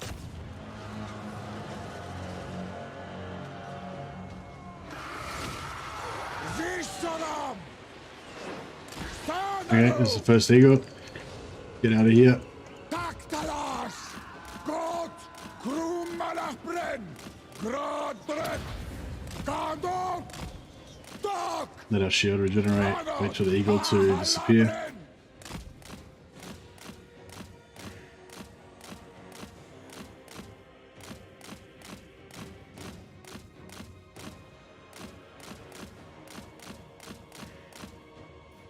Dok! Gott! Sanaru! Eagle's just dead. Anon! Wachten! Zan! Nachwadal! Alright, we'll try and come in here and try to knock these elves off their perch here. Askal! Elgramus! Should be able to get some instant kills from knocking them off. Hold true! Oh yeah! Those guys ain't getting up again. Izok! Just took out like a quarter of the unit in one shot there. Malachbren! Oh, he's stuck. Halabren! There we go. Gott! Slodren! Dok! Nachwadal! How many Catastrophe Legendary Lords do you plan? If not all, do you plan to play all of them or some less interesting? Like I've played all of them so far except for Zatan, and I plan to play him next. Grodbrek! Nachwadal! Now let's see if we can knock these guys off and not get hit too much by these.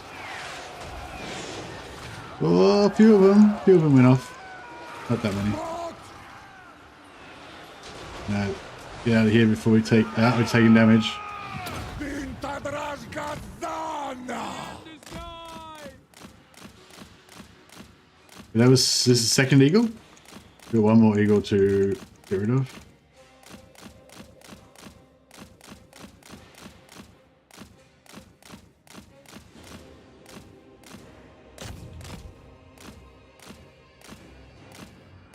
Sorry, the viewing angle is probably not great. I'm just trying to frantically move because if I stay still for a second, I'll just get shot by a million arrows. I got eagle back again. Is it a summon eagle or have they actually got eagles? I think they might actually have eagles.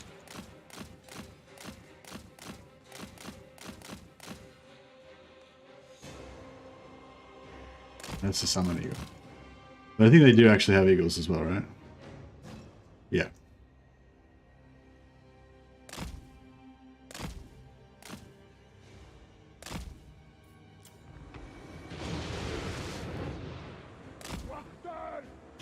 This thing like makes it so hard to like dodge. Halabren!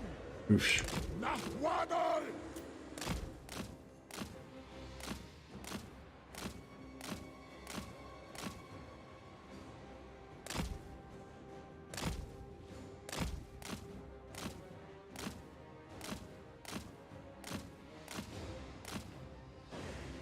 Ugh.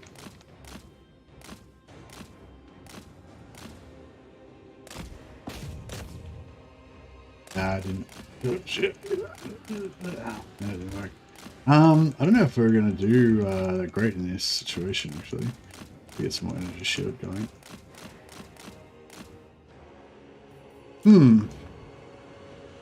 Got a lot of archers. I mean, I suppose we could just waste all their ammo. It might be. I wasn't actually trying to. I was actually trying to waste their ammo, but I think that might be the only way. Yeah, alright, let's try and waste their ammo, because if I waste their ammo, I'll be able to get in there without being just like constantly wrecked by shooting.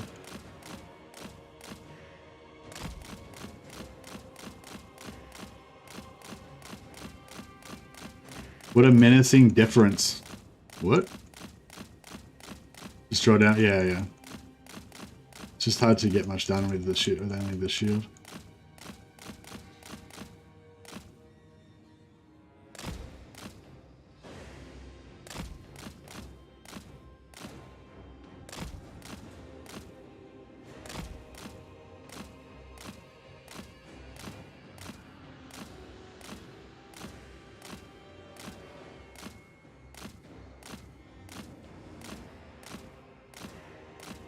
Alright, we're wasting a bit of ammo.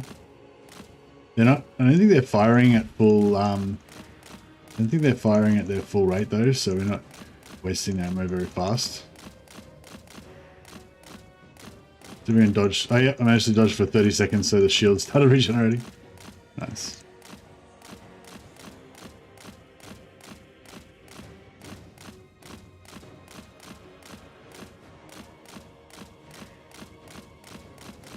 Tried and true total war tactics. Yeah, that's it. If you got a large lord on a flying mount, then it's all good. This guy's got increased. You got 30% increased speed. His speed's 123. They're not normally that like that fast, but I think the towers are doing the worst damage. Maybe.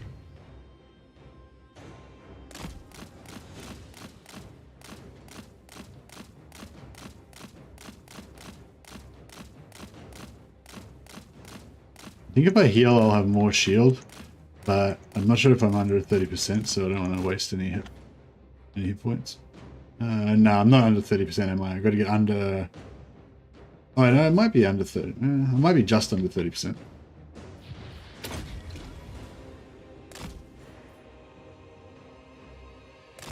Oh, it's actually less than 30%.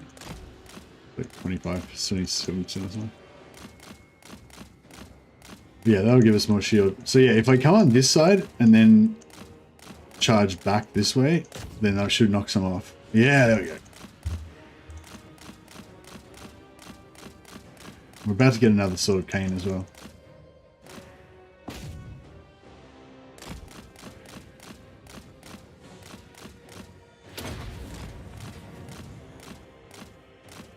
Yeah, we're taking those archers down, so that's good.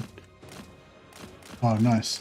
We can get her out of the action. That would be really good. Izok! Wachten! Dog!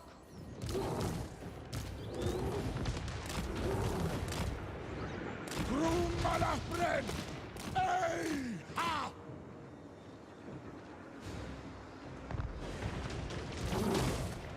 Agreed! Groot druk! Ata futba! Arak!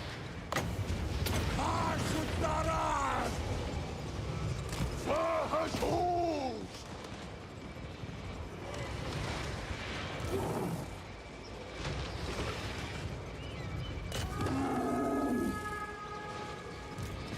Arak! Come down! Oh, this is interesting, but dude's coming out to play. Hagrid! Hashudzibartu! Sanaru! Agon! Brugdim! How much time we got? 36 minutes. Sorry, I know that's hopefully it's going to take that long. But if we can do this, it's going to be strategically quite good for us.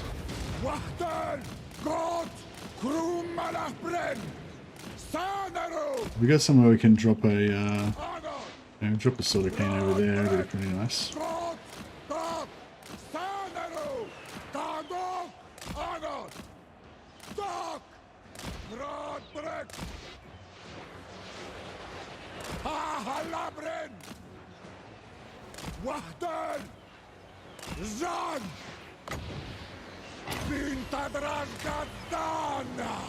Nice. Knock some more of these guys off. Dodging missiles left and right.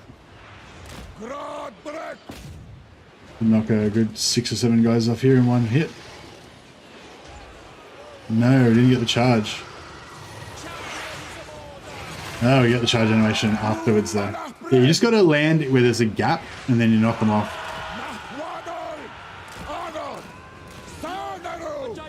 Oh yeah, if I charge back this way, they're not coming back up that way. Oh no, it didn't work.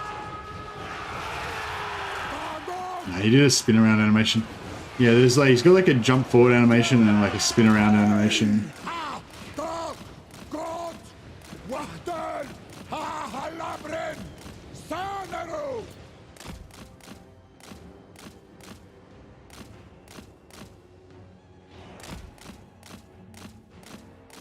Hey, Lemon Pledge, how you going, buddy?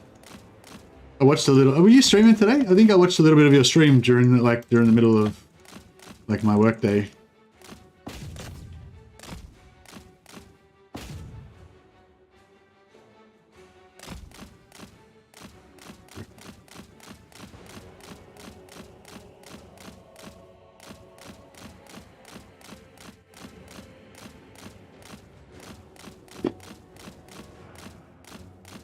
Hi, Violet. Welcome, welcome.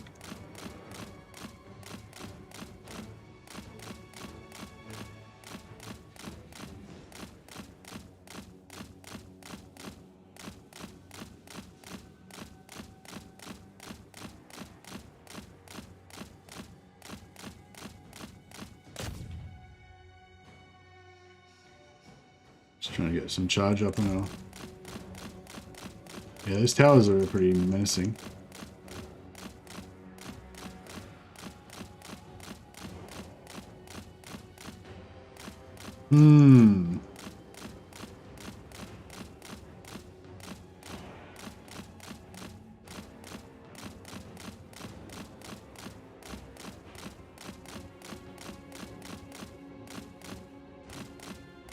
I wonder what they'll do once they run out of ammo. They're going to like charge our melee line and just get evaporated by... No,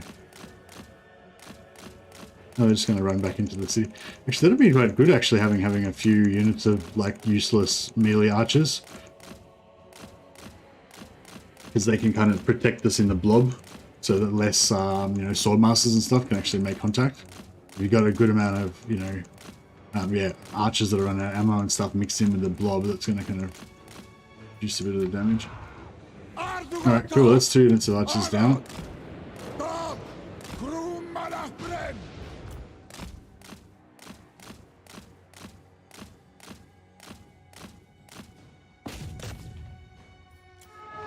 Get a few off. Even if you just leave them sitting up there, they do a lot of damage because their animations just knock things left and right off the top of the walls, which is really cool. I don't know if we can actually win this one.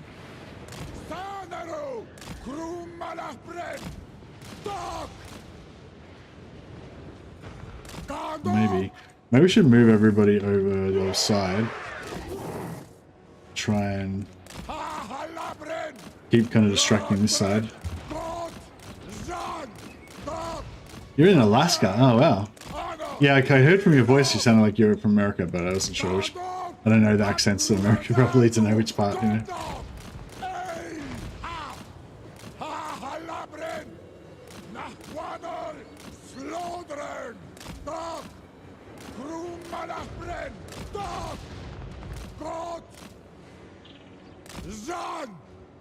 Yeah, this isn't working out too well. We've got some really nice blob going on here though. So I think we might have to try to drop a flamestorm on these fuckers. We can get it done.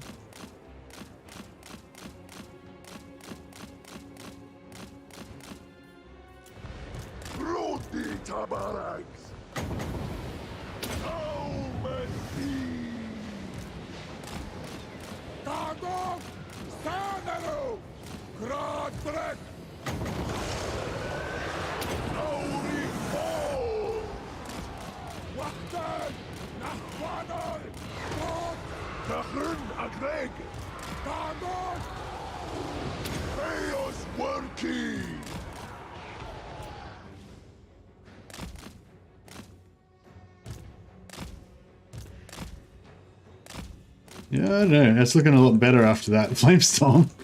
It's looking a lot better.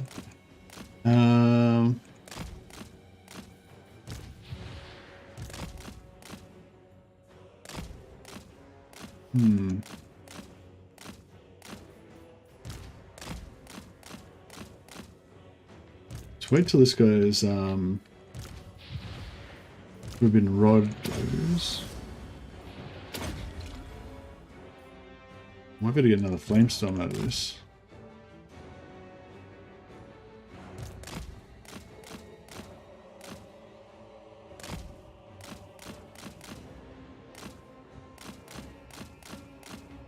$19. Yeah, I think we got it. I don't think it'll take 19 minutes. I think we're nearly there. Getting some good ammo wasting here.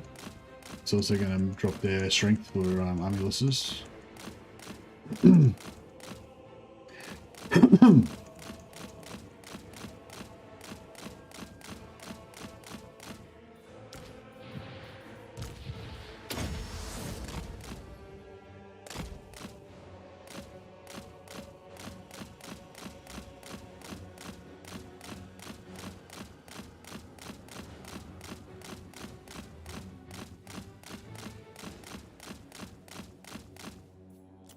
Honor!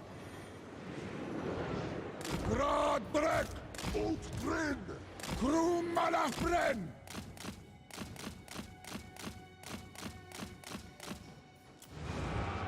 Gondok!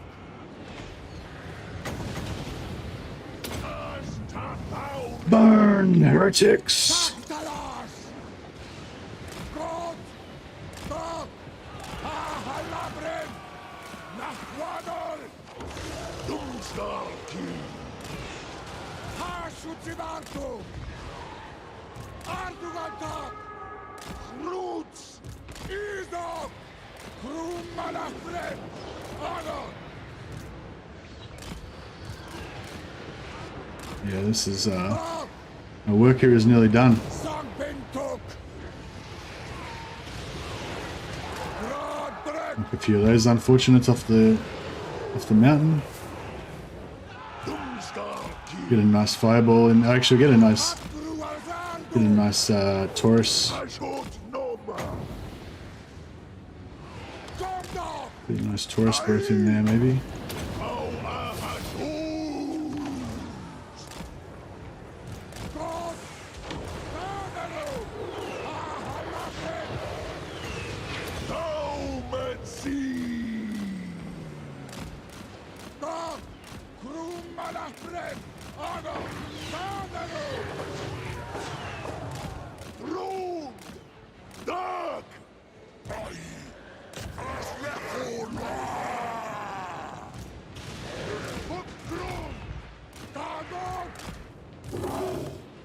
We'll get the flyers over here and try and boon them with all of our flyers plus debuffs.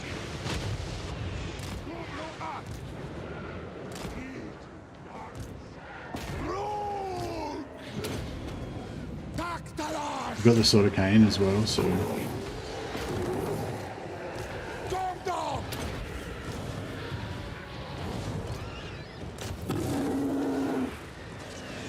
yeah, he's going down quick. Oh, these guys are getting wrecked. Ashut Anfaek! Or Anad Wundlium! Yeah, the Eagle's down. Get the Phoenix.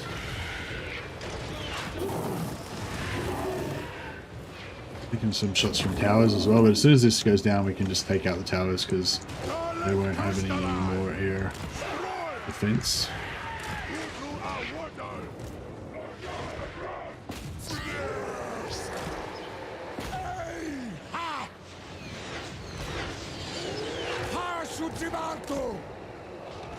I'm not sure what this bull breath even does actually, really. See if we can. Oh yeah, that was. Oh yeah, that was. Well, it looked good. Didn't really see it do any damage. Whew. All right, nice. Thanks for your patience with that one, guys. It took a little bit of time. Yeah, there's some good fire damage in that one. This one did 1100 damage, 1100 kills.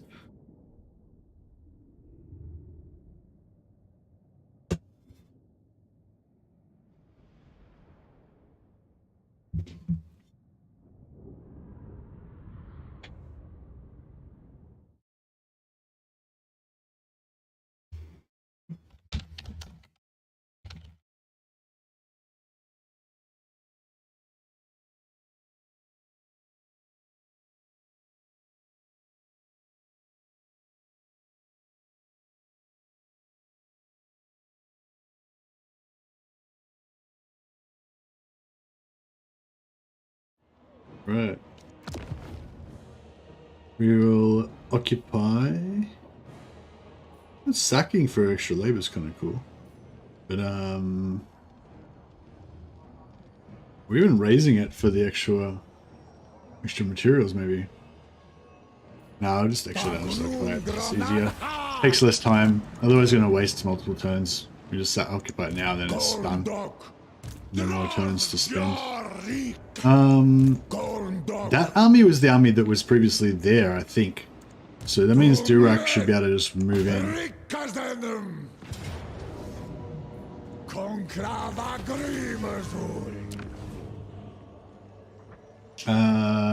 Occupy his outpost. So. These outer ring things, we're just going to leave them at level 1 or whatever level we capture them at, and just this one's level 2, and not invest too much in their not invest too much in them. Get our obedient mutant.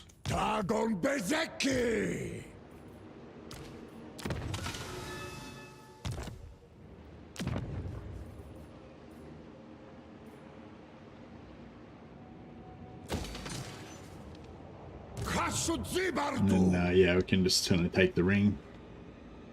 Should be good.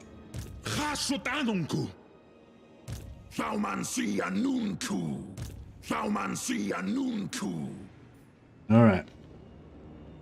It's Skaven slave taking time. Should be able to get another, ooh, I don't know, another 2,000, 1,500, 2,000 slaves out of this, hopefully. So here we go.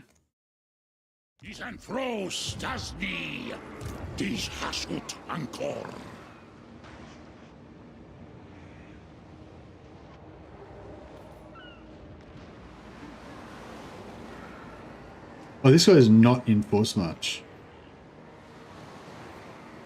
So we'll attack him from this direction, push him this way, so that... Okay, we'll just fight him there then, I guess. Oh man, I thought he was going to retreat.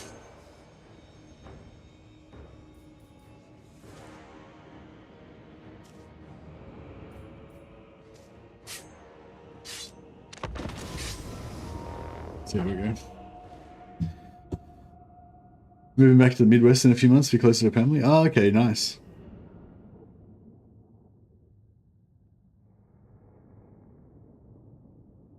The Midwest sounds like a nice place to live. Sounds like it'd be a nice, you know, safe, happy place.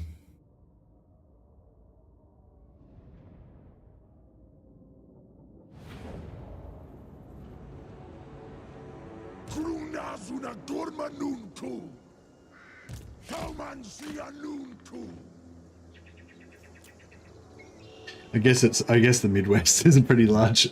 That's a pretty covers a pretty wide area of places, but yeah. But just that phrase Midwest, it's got like a connotations of like, you know, civilization.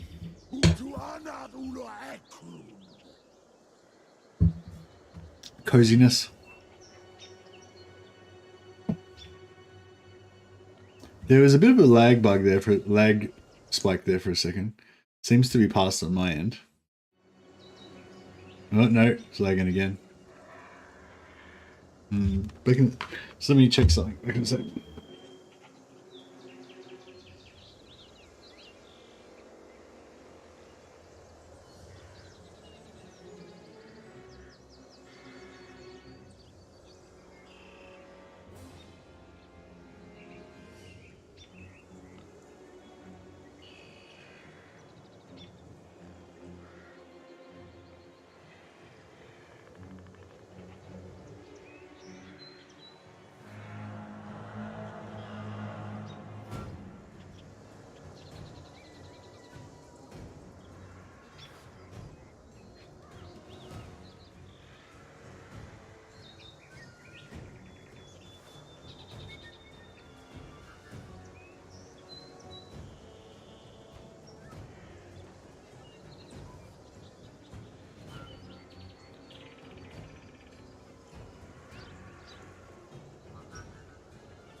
Alright.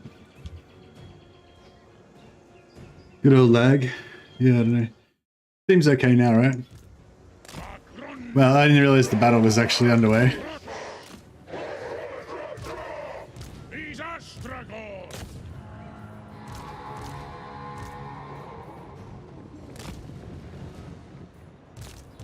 Plunders! Abdul! Is there any way you can get across? Nah. Good old-fashioned choke battle. Alright. Jar Unazan! There! Utak ala Brignartu! Toria Azan! Mahitu Debak! Ey! Grund Toria! Ringen!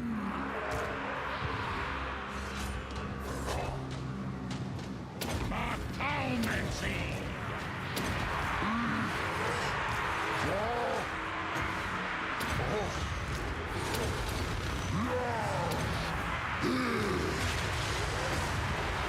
Zulu Manser! Hasut Anungur! Asu Morangaslo! Water! Astragoth Zulahu! Alright, this looks good. Alright.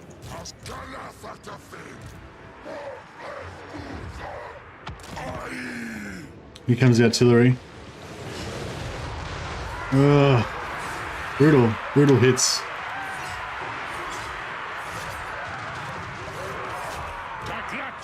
Need a Helms of Discord in here. Fahasut! Veilmancy!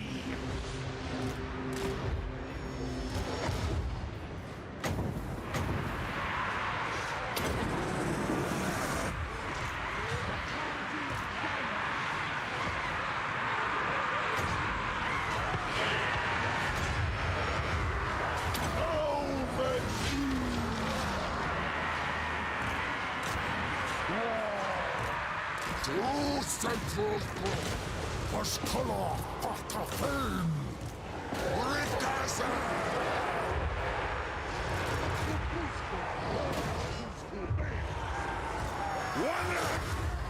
Astragoth Zulahu! Zulu Manser!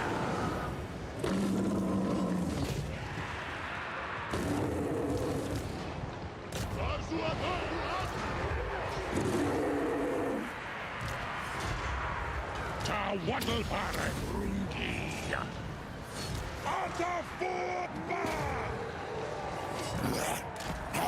Gotta get slaves. Gotta get those slaves. Grundtoria! Hasut Anungu! Guns can stop shooting.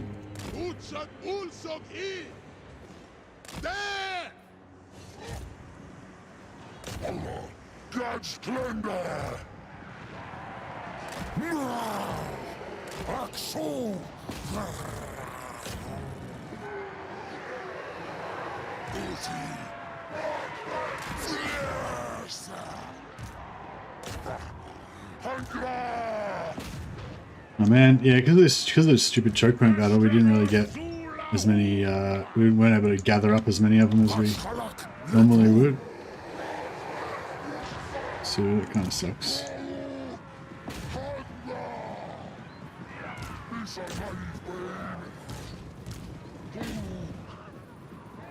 Let's try to keep all these guys moving.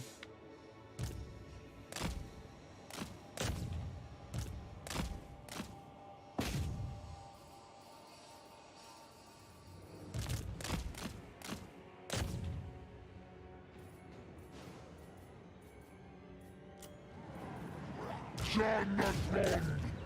Taumansi Anuntu! Ut Kolu Hasut!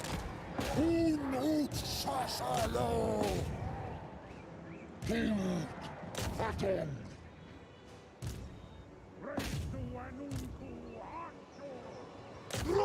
One more halberd there.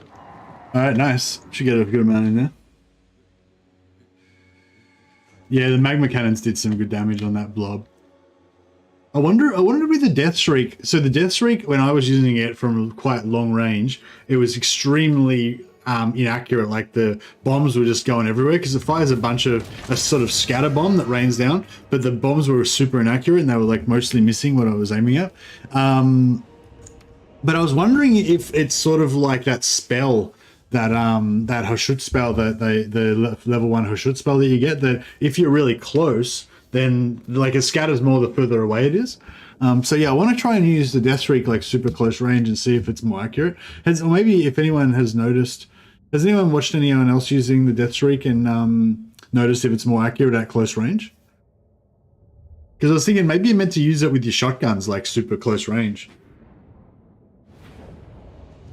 But yeah, I'm pretty sure Zatan starts off with 894 labor. That was good. Plus 178. See, this time we got 178 here instead of that 60 that we were getting before.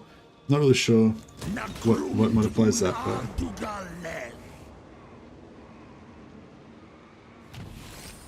Ooh, we can attack him again. I like it.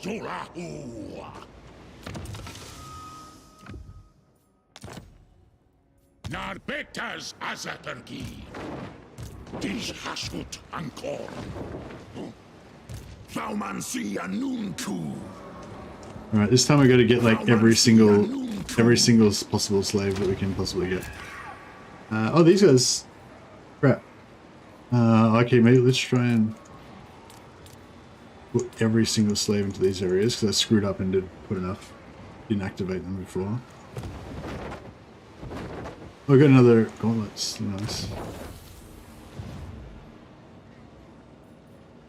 Completely melt some stuff down. Oh, yeah, I'm loving those gauntlets. They're amazing.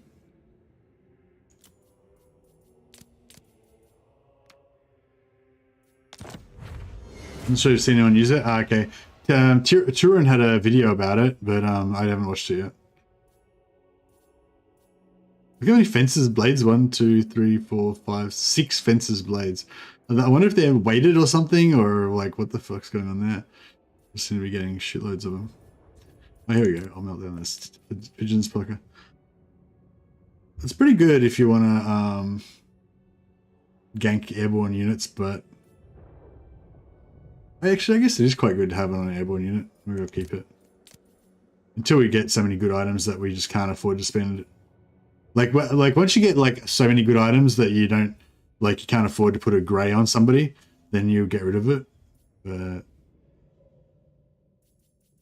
yeah, I think we're good.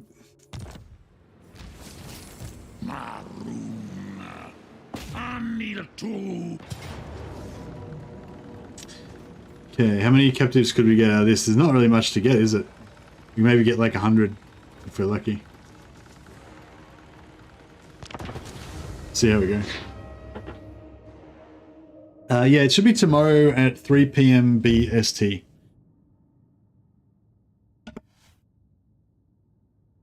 Yeah, so it's about 22 hours from now, I believe.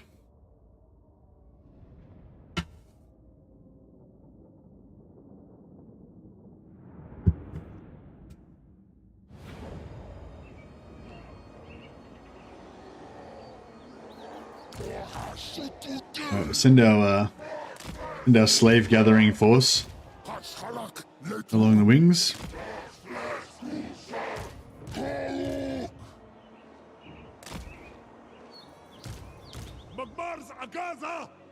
Put our guns just out of range of theirs.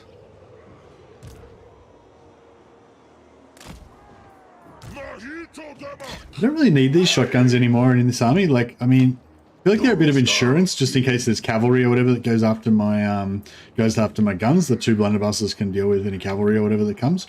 But I mean, I haven't used them for the last few battles, so maybe I don't really need them.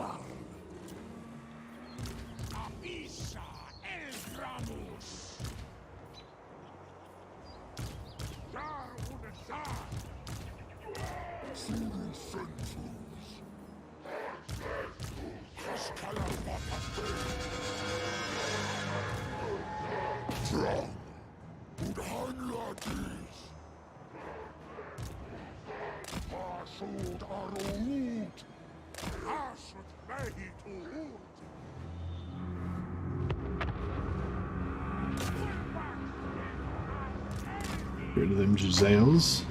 Vanragis wattle. Deranba undi. Sindaru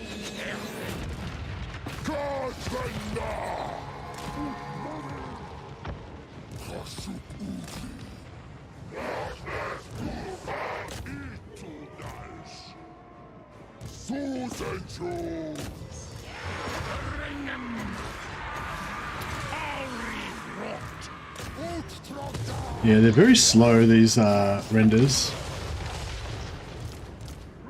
Very slow cavalry. But I'm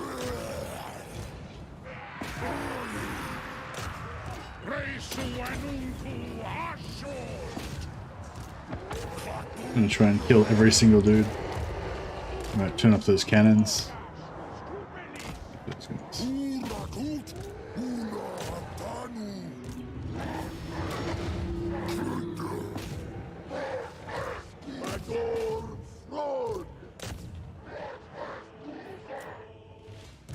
I mean, these dudes are super fast. What the fuck are they? Oh, gutter runners. They're really fast. Okay. Makes sense. Yeah, I'm gonna catch them.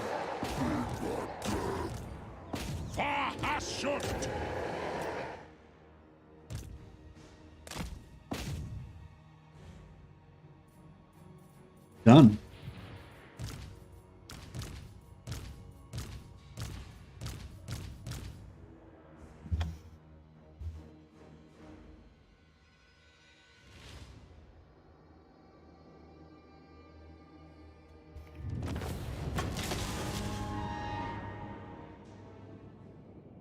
Yeah, I'm really looking forward to finding out what's in the patch.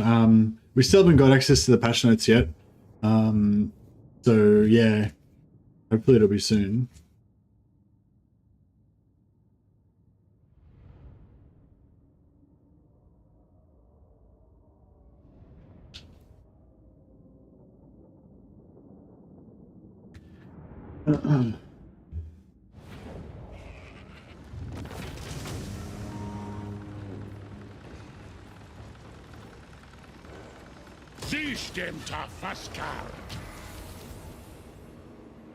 Oh, another chalice. Alright. Elgramus Italum. Thaumansia Nunku. Ata Dockstock. Thaumansia Nunku. Astragoth Zolahu. Kandar Angron Erpetu. Narbetas Azatargi. Zulahu. Grunta Orcs. Oh, I forgot to change my slaves back for this one. Now all these slaves are going to go into one province. Or two provinces, sorry.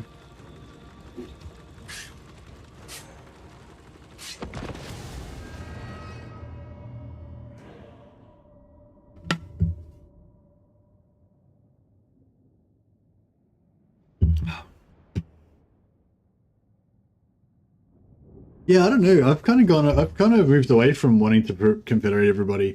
I used to always want to confederate everybody, and I think I still do in certain campaigns. Like, it depends what sort of campaign. If I'm doing like a kind of ultimate campaign where I want to unite the whole faction or whatever, then yeah, I kind of want to confederate everybody. But I don't necessarily always want that every game now. Like, I don't know. I've just changed as a player, I guess. I kind of like. I think I value variety between the games more now than I used to. Like I used to kind of want all, like every time I played High Elves, for example, I used to want to confederate every single High Elf Lord, like, and have all of them. This is probably not going to work, is it? Whereas now, like if I play Uilthuan, I'm kind of looking not so much to play an ultimate high elf campaign where I confederate everyone necessarily. I'm probably looking more to play a unique campaign, a unique specifically Uilthuan campaign. I don't know if that kind of makes sense, but yeah.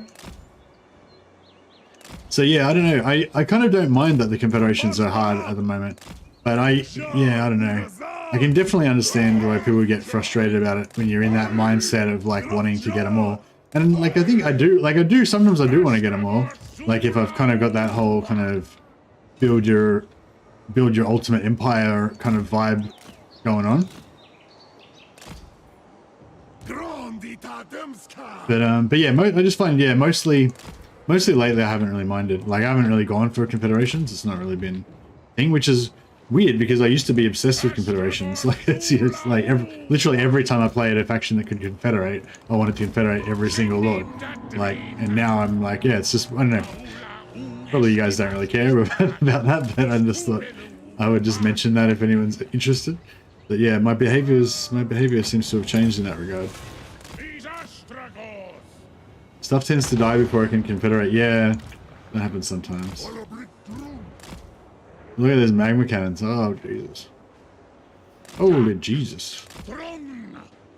Alright, we just want to punch through into their soft underbelly.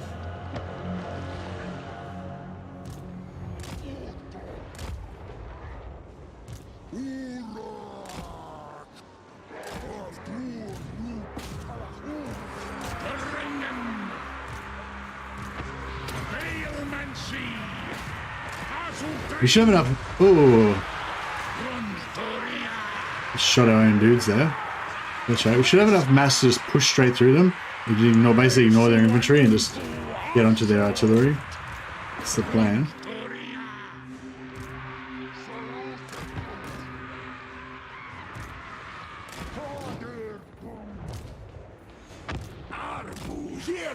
Oh shit! I left two of my heroes behind.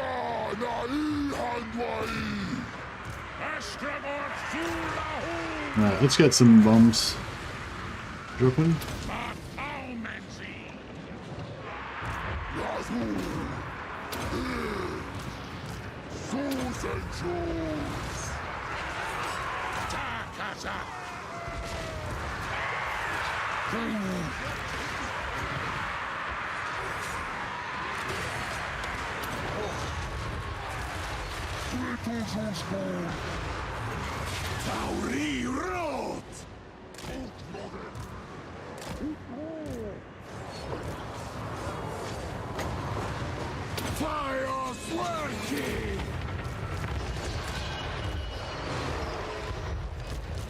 Alright, these guns can probably start coming in now, I'd say.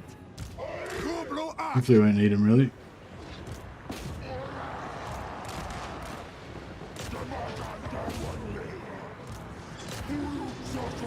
We get them slaves, collect them up.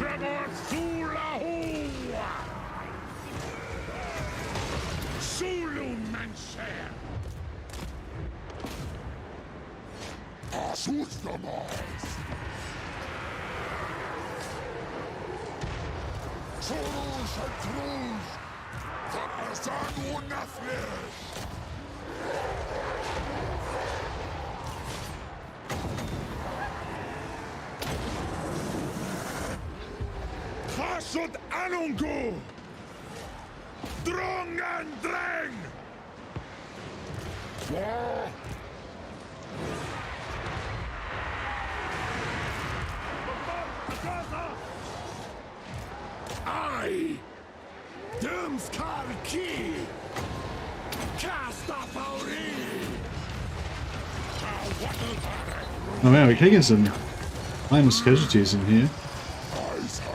Not casualties, but hit point damage, sorry. Might have overstated the severity of the situation. Yeah, that's about it.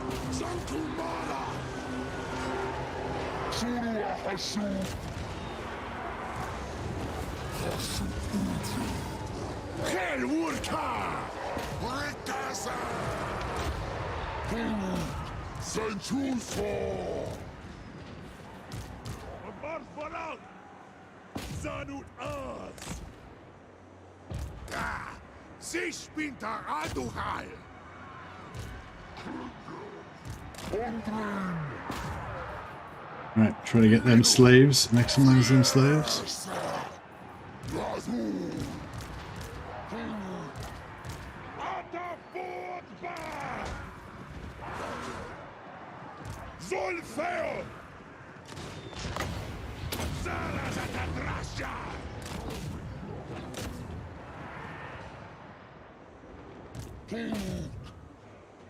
It's a knife blade.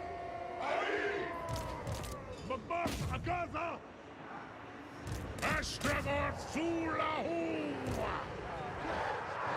Trample them. Arak!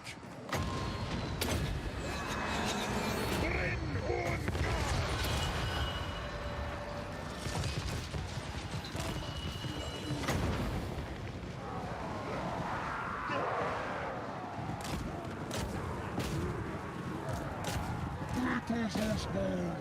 Alright, might be about it.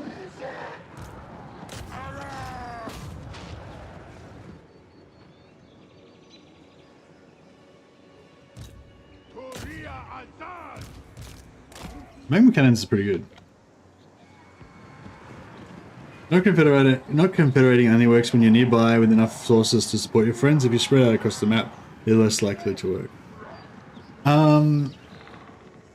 Yeah, I mean, I don't know. I just I do like collecting them all. Don't get me wrong, but yeah, a lot of the time I find like I'm playing like a sort of smaller campaign, like just with a sort of specific objective, and I don't necessarily want like the ultimate everything, you know, and I more want the variety. So then, like if you play, like say play High Elves and you play like Tyrion and then you play Elithanar and then you play Alariel, right? And each of those 3 times you confederated every High Elf legendary lord. Like the campaigns are you all start roughly in the same area. You're going to have all the same, like, you know, the differentiation between the campaigns is much less if you're confederating every faction every time. Whereas if you never get any confederations, and then, except occasionally, rarely maybe, then all of a sudden, I don't know.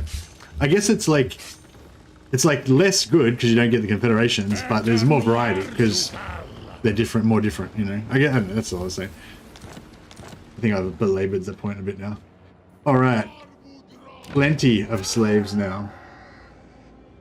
What are we doing? Money-wise, we're pretty good. We'll smash out some more. Conclave influence, I think.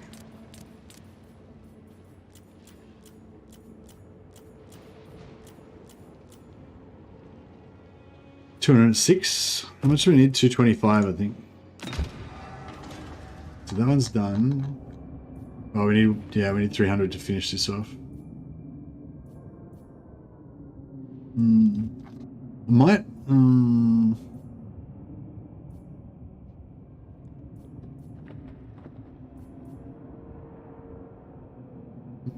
Wonder how much this income from settlement buildings would make. Does anyone want any of these things?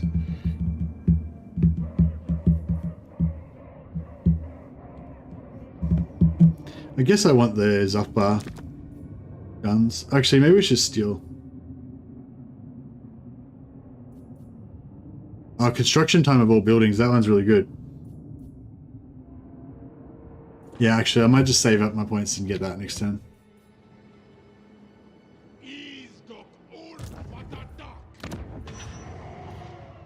Alright, how's our raid farm going?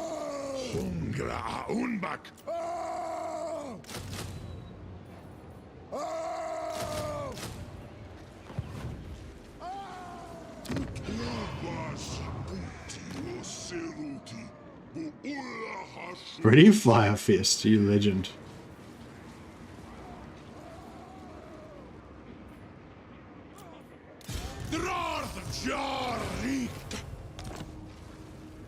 The constant screaming adds a lot of flavor.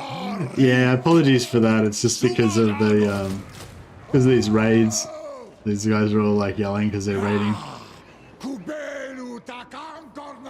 I wonder if that's like an anti-exploit like mechanic they put in by making it like super annoying if you exploit raiding.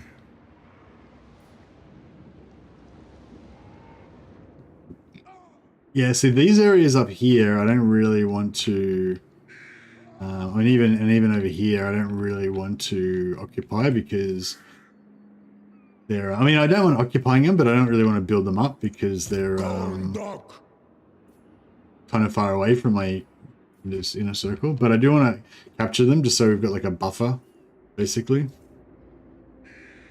So yeah, plan to leave all the outside kind of layer, like the harder to get to areas, leave them all kind of lower tier. This is really cool here now, isn't it? Like having Torren Rock there and Arnheim, like just across. Hey, was that always like that? Or did they change that? It's kind of cool how these are so close together now. And it's kind of interesting how they've got this terrain.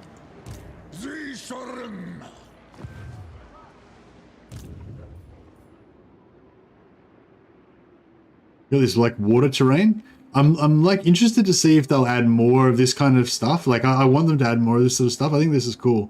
Like we have like this kind of water terrain where you can, you know, you can imagine different like multiple armies coming in here trying to maneuver to be able to, you know, do your thing and like defend. Like you could defend certain armies or whatever with your zone of control, and you know, I don't know. Like I don't want them to necessarily add sea battles if that's going to be, you know, way too many resources and way outside the scope of what they can actually do.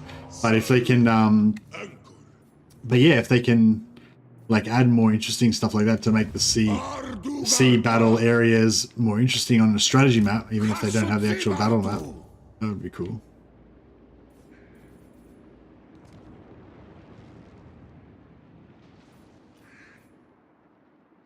Astragoth. All right. Where's this guy going to come to?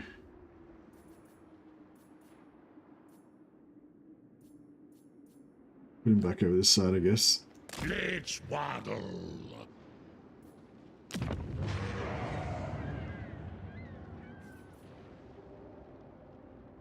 So this one's...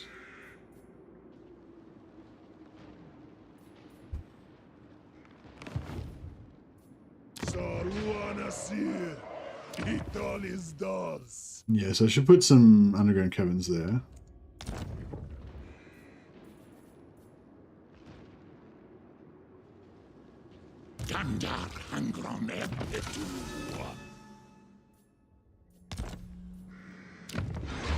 So Garo will level up.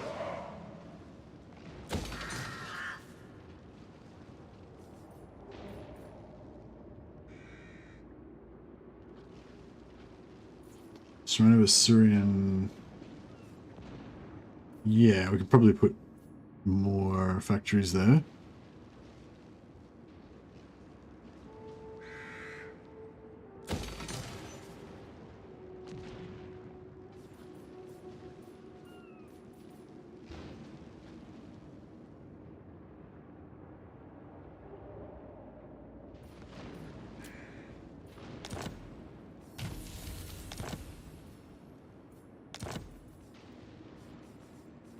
Angerat Victoras.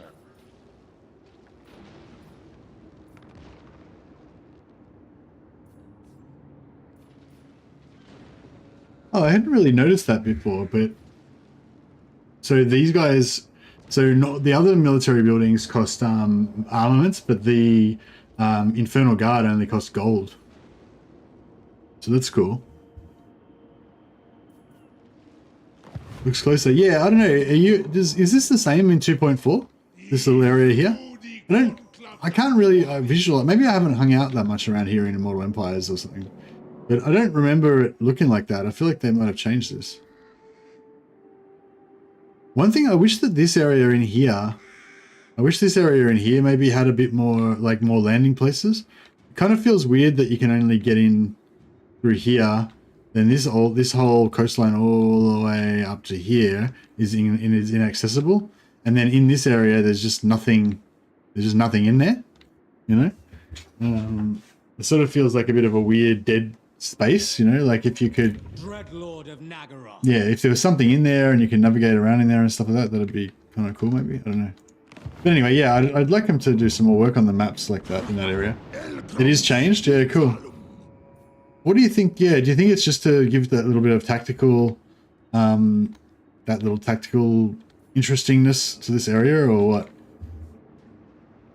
I like the fact that we can now like have an army here defensively, and then we can go and raid with it across into Arnheim as well.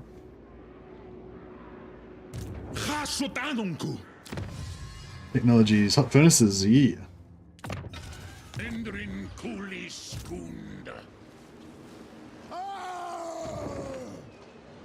Korndok. Drarth Jarik. Akru.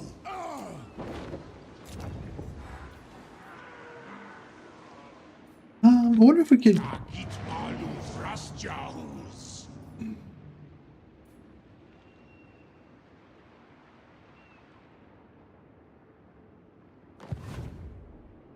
Istak Artar Wantoras.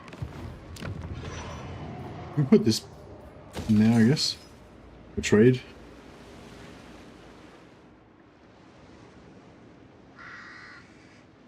Feels more like fluff if you can't actually put armies on them.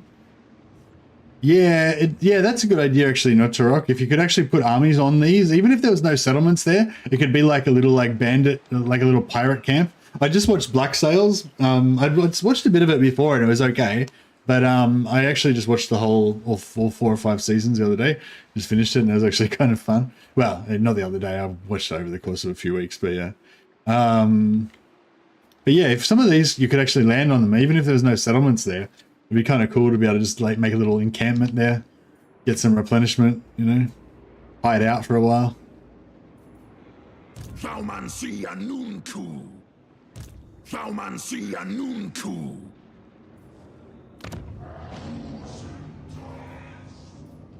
So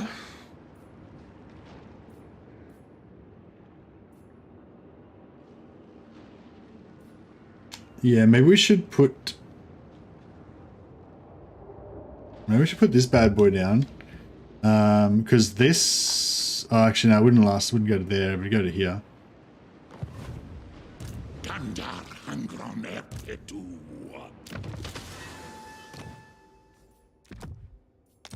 Drastrom. I mean, I suppose this is what I should be putting down.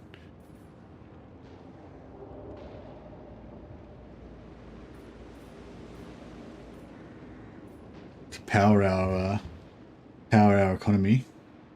Oh, actually, the public order building. Oh no, the public order building we already got. Yeah. Yeah, no, I think we can. I think we can accommodate. Yeah, we'll get rid of the goblin building in a second. And we can build some more hero capacity there.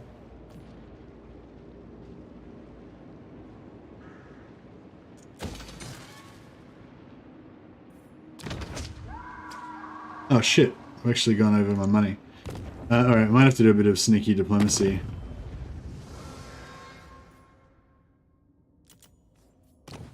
King of the Flotilla of the damned. The Queen of Tides! Should we make a defensive alliance with the Dread Fleet, even though I plan to kill them? Probably that's probably not a good idea. Alright, let's see if we can sell some wars.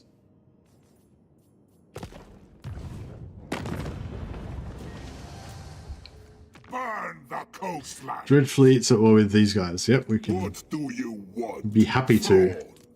Happy to join your war for a modest fee of 900 As gold. my power ascends.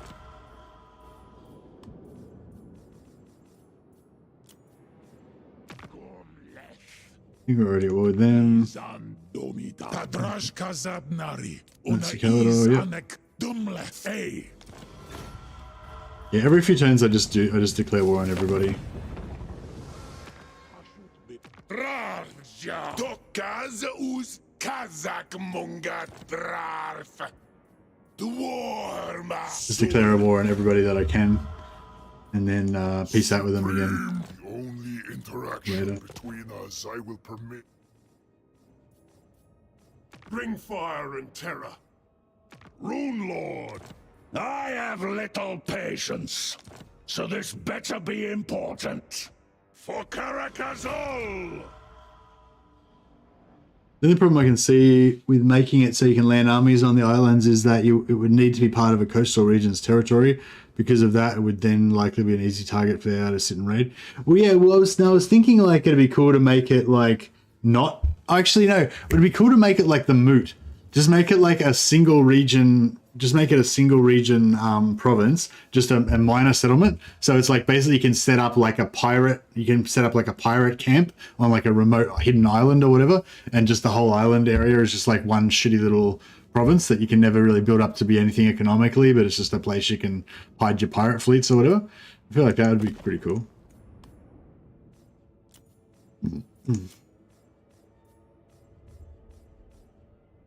Ice Queen, how dare you presume to gaze upon the Ice Queen? Sadly. So many wars to be sold.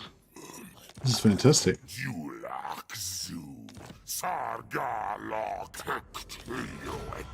300 gold, 300 gold. I'm not going to leave that war Marauders all. sitting on the table. Yes, you won't like me when I'm angry. Warhammer, yes. Warhammer Tortuga, yeah, exactly. Dominate. True savages. Tribal fury. It's kind of cool how the Norskins always get taken over by the Your will. Warriors of Chaos. Norska. An Tyrant. Chosen. You enslave and sacrifice for it. Wissenland. What? My What have you hand got for hovers me? close No, to my no. blade. Utter your demand. But they might have. Reichland. Yes. Speak. I will For hear you now. Kundites. Be warned, my mood is 3,000 gold, very nice.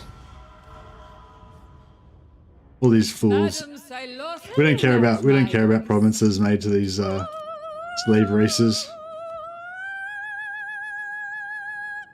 Lovely. Admit one shitty little province, yeah. That's all you needed to hear, eh? Darkness call. Good, good.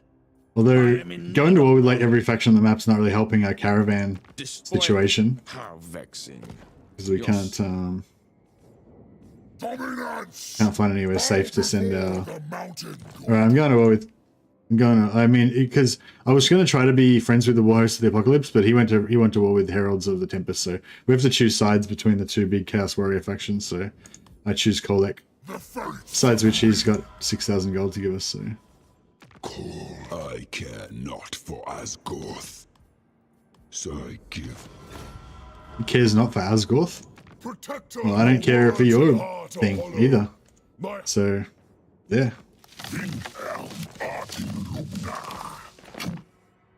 Hi, Azray. Cool. All right. It's economy fixed. 33,000 gold I just got. No, I got 28,000 gold that turn from just declaring war randomly on things. I'd like to see it a re-add when you take a settlement, it changes its aesthetics to your faction settlements. Never understood why they removed that. Yeah, I feel like that's. I agree, Ghost Popcorn. Or maybe I reckon what they should do is when you first capture a town, it doesn't do anything. But if you upgrade it, like if it was tier 1 and you upgrade it to tier 2, then when it changes to tier 2, it should change into your type of settlement. I reckon that would be cool.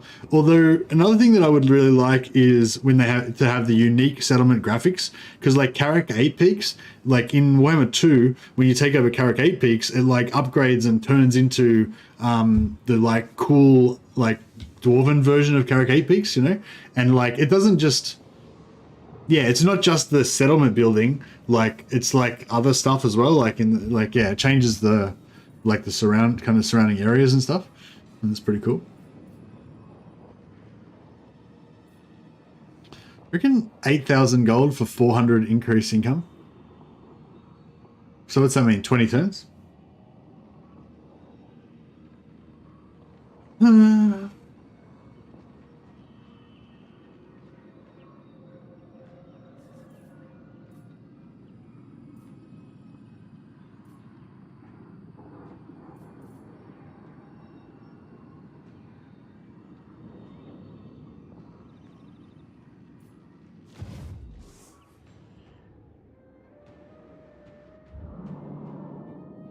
Only 20, it's 20 turns, but I mean, the earlier I do it, the better, right? So it's sort of, yeah. Yeah, I suppose it's like, it's whatever.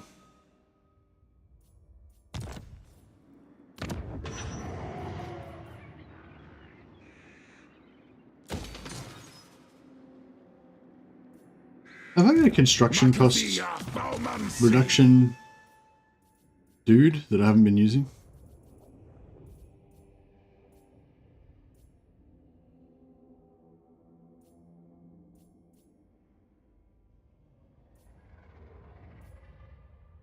Hmm.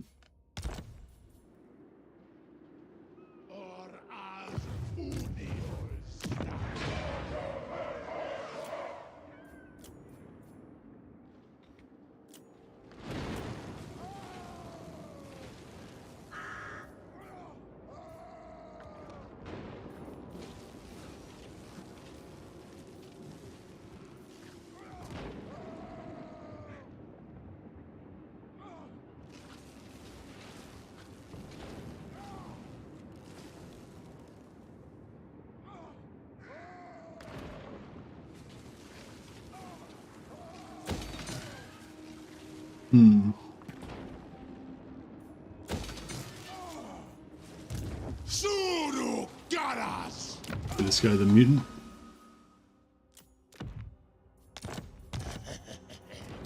Hashut Sharmita Drinkaras!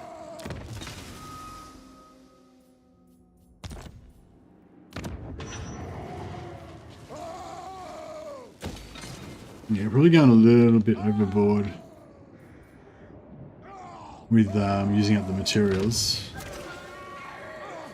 But that's okay.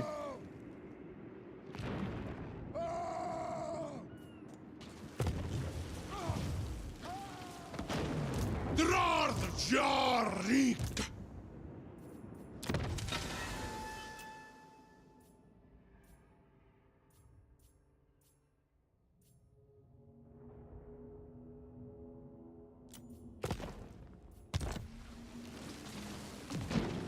Irzu de Klonklav, Padwari Yarbin Kazak!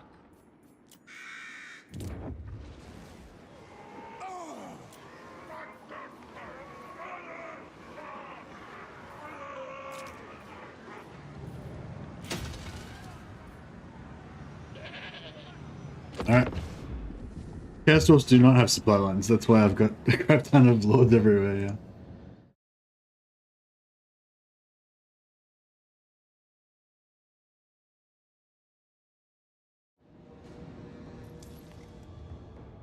Oh cool, our barricade, our walls actually defended against Negront. It's crazy. Well, if they're gonna attack, if that's just the right level where they think they can beat it but they can't, then I'll just leave it there and let them continue to get wrecked.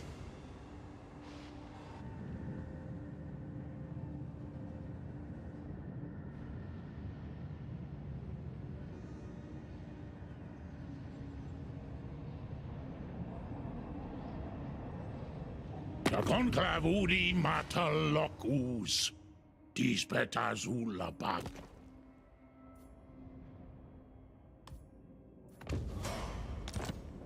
Ah, Slanesh refuses. They refuse to meet me. Smash them for their insolence. This is mad. Would you suggest rushing for confederations in this campaign or similar Astragoth game tomorrow? Astragoth game. What? Would you suggest rushing for confederations or similar rush? What? Oh, so if you you're going to play Astragoth and migrate to ULTHUAN, or you just mean you're just going to play Astragoth and build up in Astragoth area? Oh, you're going to go to ULTHUAN. Really? For your first campaign? This is pretty challenging. Maybe on normal it might be.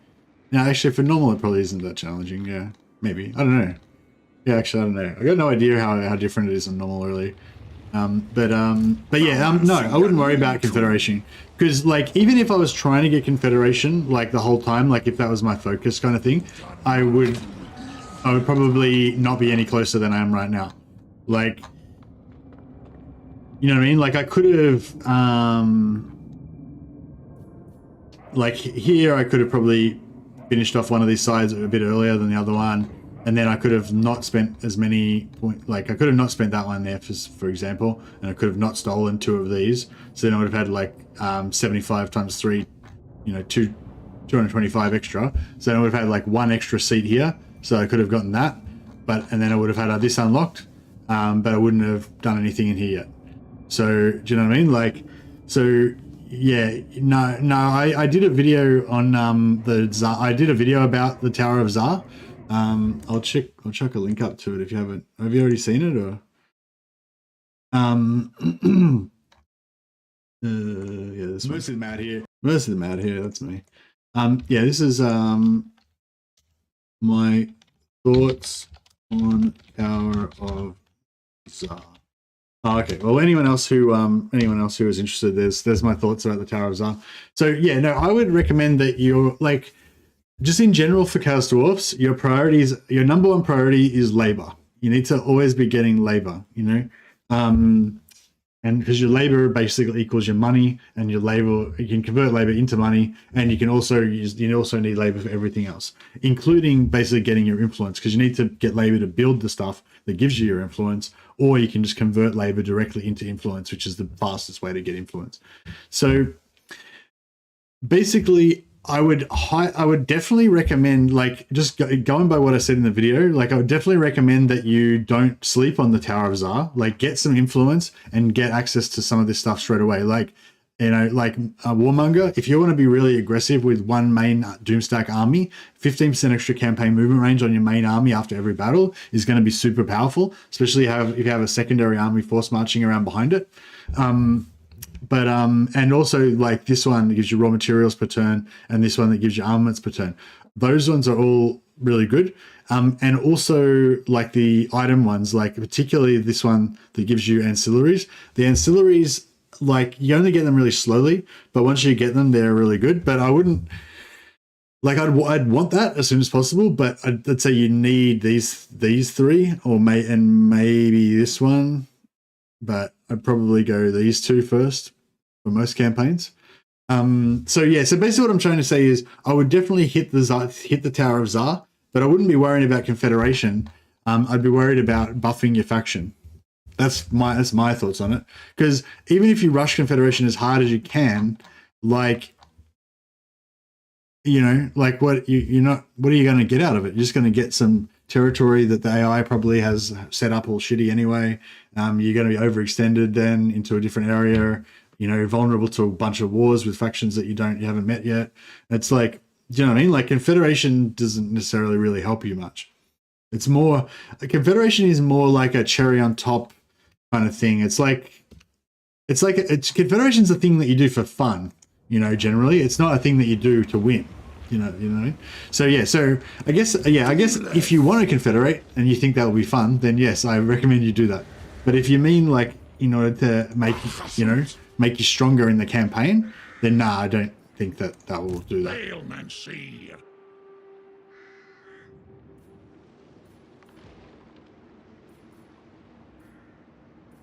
All right, let's put this dude back over here now.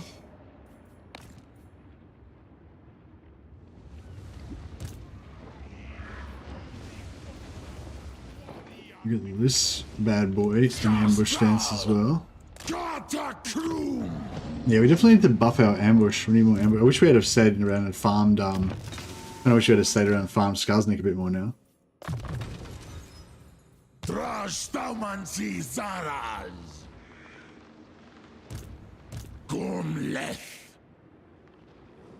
Stroll, hurry! Dolph!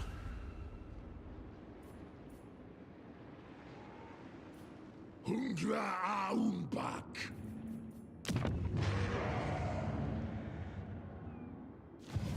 Dumfaumancy!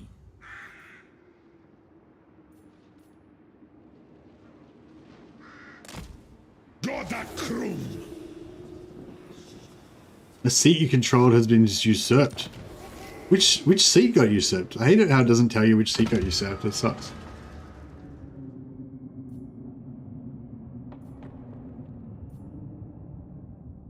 I think it was this one. So our raw materials just went down by 100 per turn. That's actually pretty brutal. I guess that's one reason you want to confederate them, to stop them from stealing your fucking seat. Campaign movement one, yeah, the campaign movement range one is really cool. Basically makes you into a mini Scarbrand. Alright, well, fuck it. Let's do the let's do this one. That way we get the completion bonus as well, which is +2 global recruitment capacity to get our raids going better. And then it gets us into this area up here. Excuse me.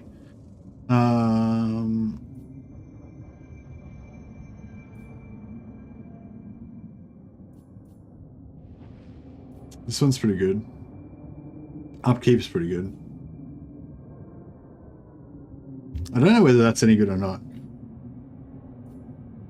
And that's pretty good.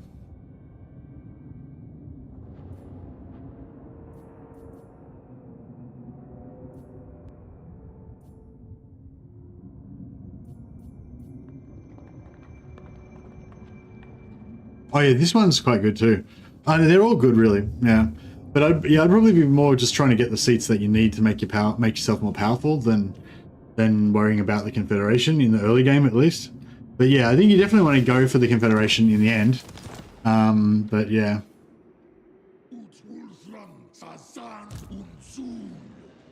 I guess if you do want to rush Confederation, one thing to do is like never steal seats from the other guys, because you want to save all your points to just fill in the fill in 2 of each district as fast as possible. That's a pretty obvious thing, I guess.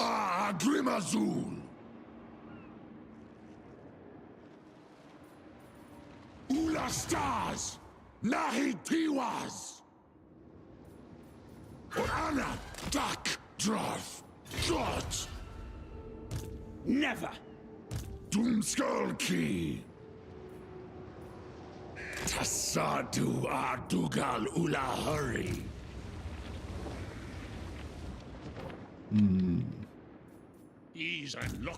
Yeah, maybe I should just try to... Actually, maybe I should try to go for a Confederation, because I feel like you guys are pretty interested in Confederations, and it's not like I've got anything against them or anything, so...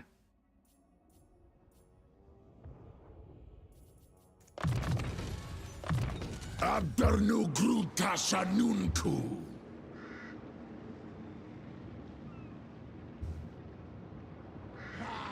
Yeah, I think when you get up towards the top, then you might want to try to rush the Confederation. But when you're down the bottom, I wouldn't worry about it. I just get the stuff that you need. And if they take one of the seats that you really want, I'd steal it back for sure, because the seats are really strong.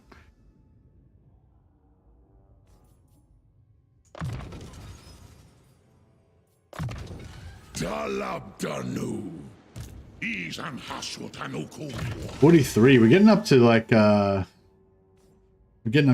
nearly finished.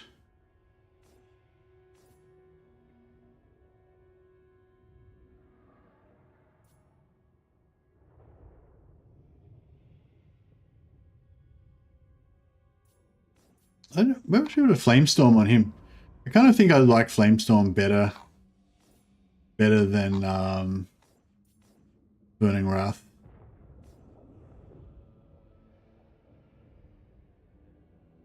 No, I guess Burning Wrath's pretty cheap though, isn't it? Only 8. It does do a fair bit of damage.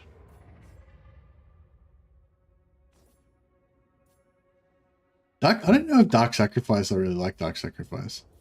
I mean, Hellhammer, sorry. I don't know if I really like Hellhammer that much.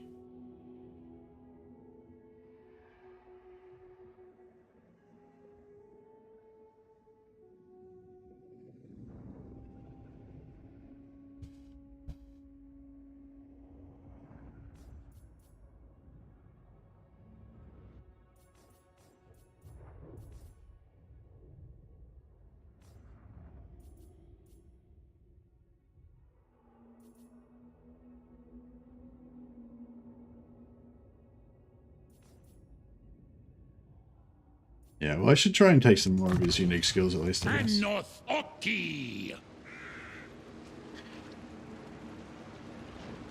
Might be worth complete industry level 1 for a tower or extra 5%.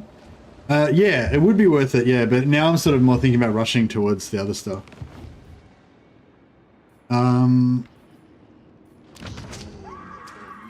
might just... efficiency's gone to shit there.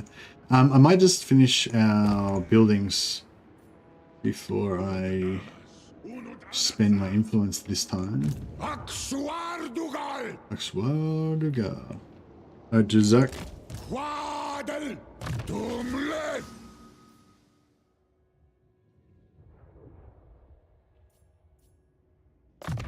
Tagon Bezeki!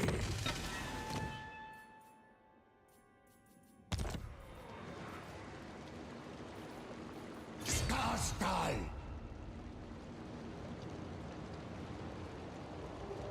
Sardutalelgram! Hutuokut Anko! Yeah, cool. Gragzu! Raid there for another 100, another 100 labor. That works. Can we get another raider in here, maybe? Actually, I reckon that's good enough. Get him a raiding.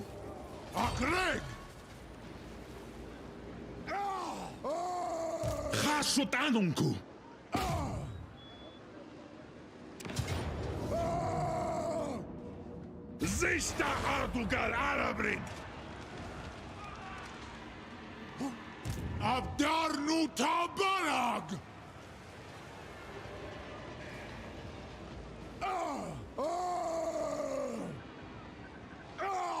Utdak! Utu Utankor! Akso Ardugal! Darbin! Dan de Urk! Abdarnu Haskar! Global recruitment. Wow, I've got global recruitment going crazy now. Pretty cool. Ardugal Esgaras! Conceited. Adjust. Neither of them really. Let's check this one out. Control -1 local enemy province enables flaming attacks. It seems like a pretty lame. I mean, I guess enable flaming attacks maybe is good if you're going for a flaming attack buff, but Gorndok! Zishorim! Dabararthum!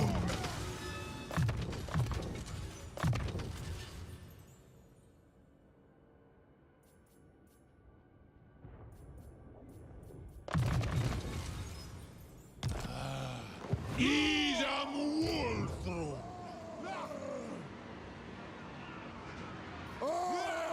Not he was up! He's a Greg! oh, you can get in the next turn. Da Elgram Oscar! Da Ital Gripstok! Gorndok! Utdak! Might just put these guys on foot so they're a bit less in the way. Maybe they'll yell less if they're on foot. Might lower our Sabarartun! Isarek Subdugitash! Axo Ardugal! Odiol Vengli! Subjugitas!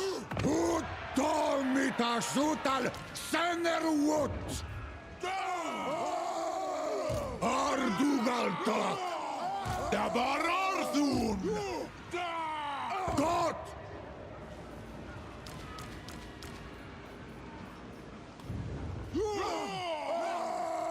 Gandol! that's probably screwed up everybody's. Yes, that's alright. Anu!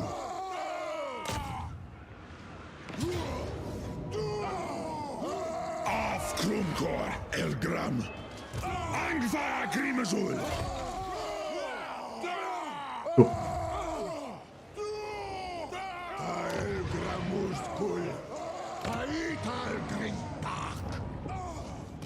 No, I think we've got just about enough. We've got just about enough raiders now.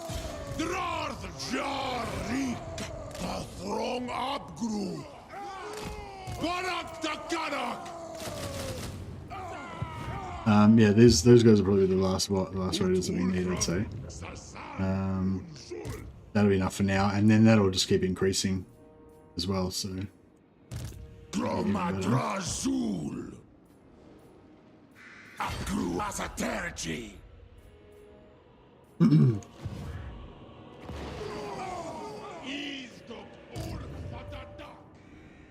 Andrak to Bayash.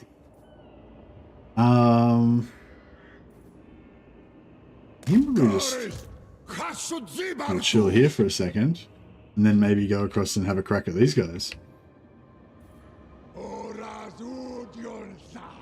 Is anyone else struggling to focus because you're pumped to read the patch notes? Yeah, I'm pretty excited to read the patch notes. I wish there was some patch notes to read though. Yeah, still no news on when they're coming. Patch notes today? No, I assume they'll be tomorrow, but... Oh!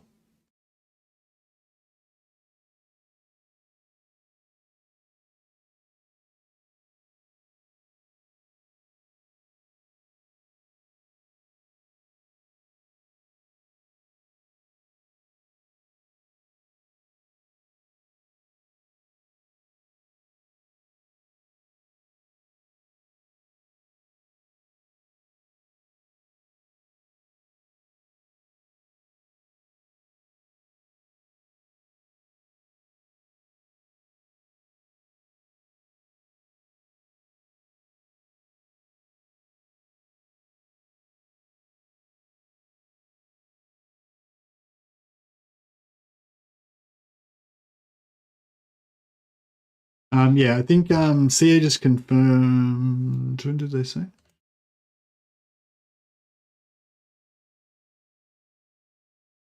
Yeah, lost it. I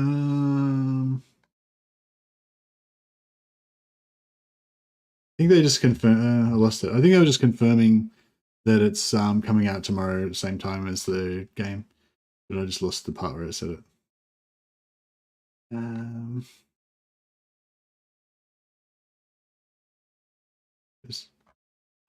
April 13th, 3 p.m. BST. Yeah. No, they come. Yeah, they just. It's definitely coming out 3 p.m. BST, or at least definitely planned to come out at 3 p.m. BST. No, I was tabbed out, so the game sound was quiet.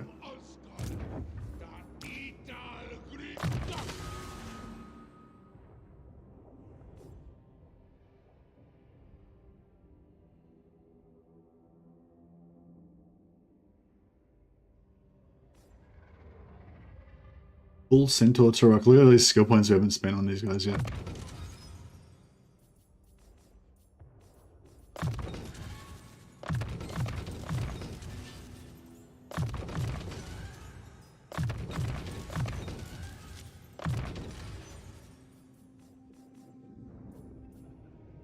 I don't think they really care about...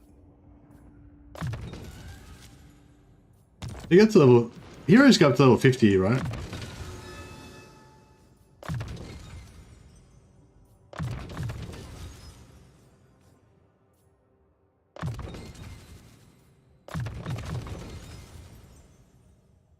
Yeah, nice. Alright, maybe I was just mumbling before.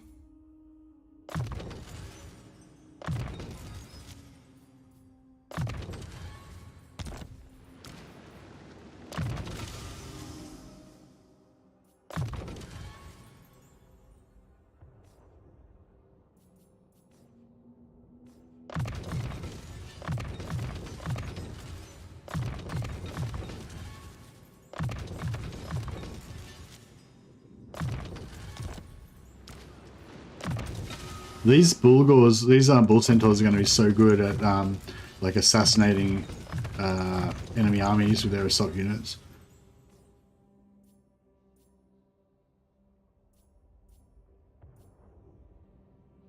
Because they're all going to be really high level.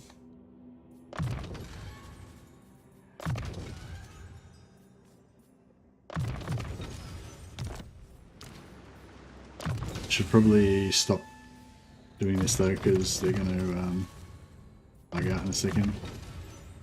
Can feel it.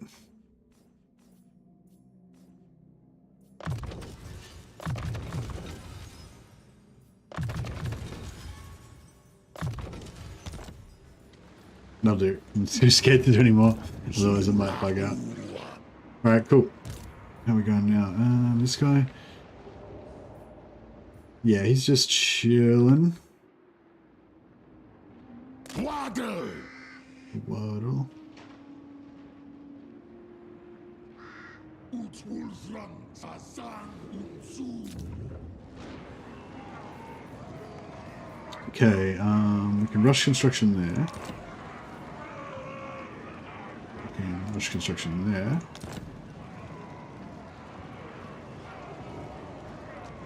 Probably. Hop blue!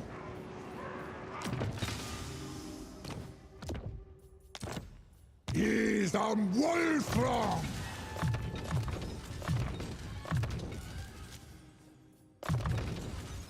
Takarazan Tarazan! Yeah, Torfinu will try and max it out. I think. Oh, we just got one more level. For now.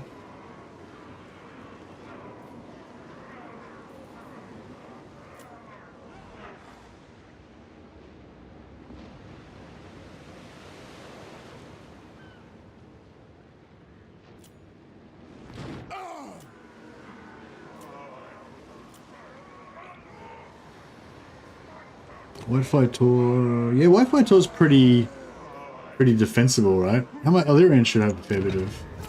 Illyrian 600. Oh, not really.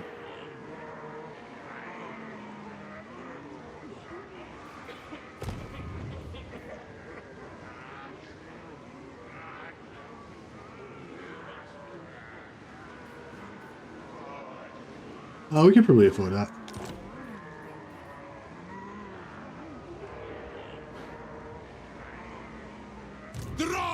Jarik! Dan Garas and Garashar! Yeah, I might have to get money this time. Getting a bit broke. Primas da Barartu!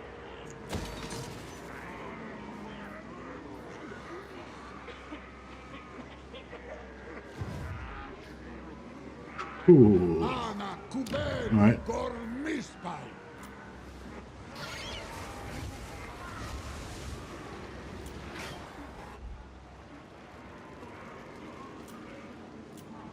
I just need to. I'm gonna try and up my materials just slightly.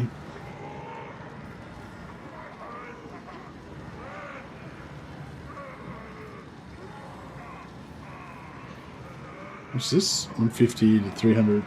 It's 150 per turn. So yeah, like 20 again. It's like 20 turns. Dumlet! Trajitu! Screw it. Avathir. Avathir. Okay, we'll get rid of that and we'll put more mines there.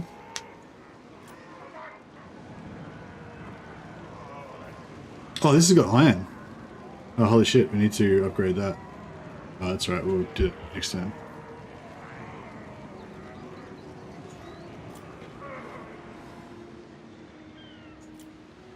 Alright, cool. So, what do we got here? So this one's got no slave requirements.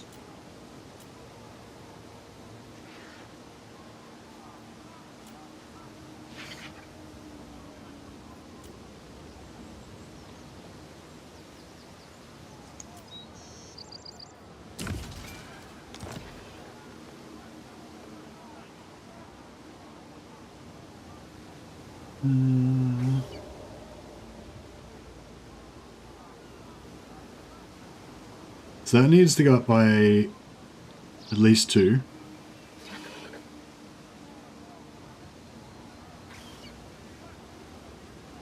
We'll put these up by as much as we can, basically. So...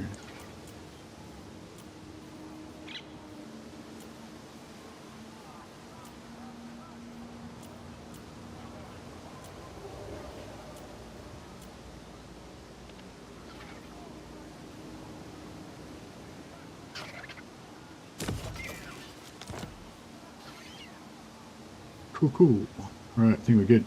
So we go money,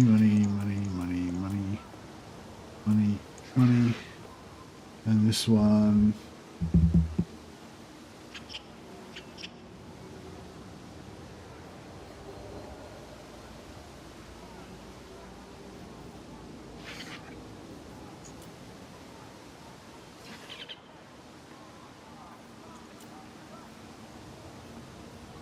So yeah, even though we're going to go under next turn, we should still be making full capacity for this turn at least. I don't know. I don't know if it's exciting for you guys to watch, but definitely like the economy stuff, like having all this economy to think about all the time and everything. It is actually, I don't know. I find it really engaging. Like it's just like, ooh, I could put some more guys over there. I could build a factory there. I could, you know, like it's not. It's just yeah, it's just fun. Dwarfs seem to generate less tradable resources. Yeah, they get less tradable resources. Actually, somebody put together a handy list of them all for us on the Discord. This eco stuff is so engaging. Warhammer needs this. CA dumbed it way down over the years, in my opinion. Yeah, I reckon too. Like basically all of the like. That's it. It's like in like one of the things about Medieval 2 that was so cool was how you could just build all this stuff in all your settlements and like, you know, there's just seeing your towns grow and everything over time and just the complexity of everything, you know. But it was like super grindy, you know, like it was a lot of crap to deal with, a lot of micromanagement and everything. And like, so it was, you know, whereas, so yeah, I can see why they might have got rid of a lot of that, just dumbed it down, as you say, or whatever. But like, I don't know, with Chaos Dwarfs, I feel like they've got it all, you know, like, remember transferring peasants in Rome to Grove towns? Yeah, for sure. I remember doing that. And like, and when I loved how when you would recruit units, that would actually take from your population. Like if you recruit a regiment with 180 dudes, then your population of your town would go down by 180.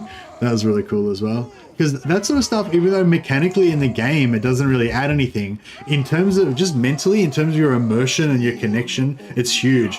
And like with this game, with all these sort of war games, like there's a massive value that's sort of invisible, which is this perception that what happens in the battles affects what happens in the land, and what you do is like that it's real.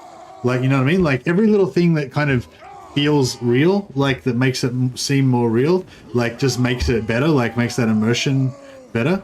Yeah, the units taking away the population, like it was such a cool little thing. Like it didn't really make a huge amount of dismissing units did reality. Yeah, exactly. That's what heavy metal accountant was talking about. So you'd raise the cheapest possible unit of peasants in one place and then walk them across the map and then disband them in another place to grow the population. So it's really immersive, you know what I mean? But like a lot of people would say that's bullshit busy work that kind of wastes time and slows down the game and takes time away from the battles, which are the cool part and all that. And it's like, yes, the battles are the cool part, but if this game only had battles and didn't have the campaign map, then it would be shit. You know, like I mean, it'd be okay, but it wouldn't be Total War. It wouldn't be the thing that obsesses us so much. You know, it's that connection between the battles and the campaign map. You know, and that feeling that all your little dudes are in there that you can't see, but they're in there hammering away in their forges inside this town and all that. You know, and like everything they can do to make that feel more real to you is super good in my opinion.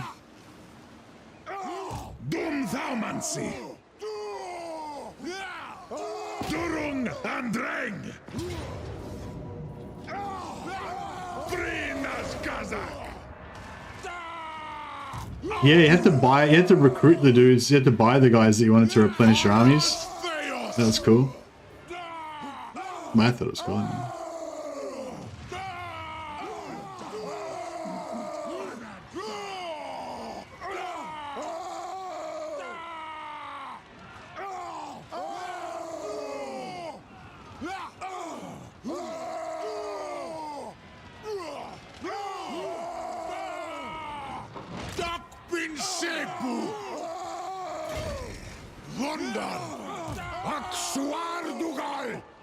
Squaduga. Hasut renkidren!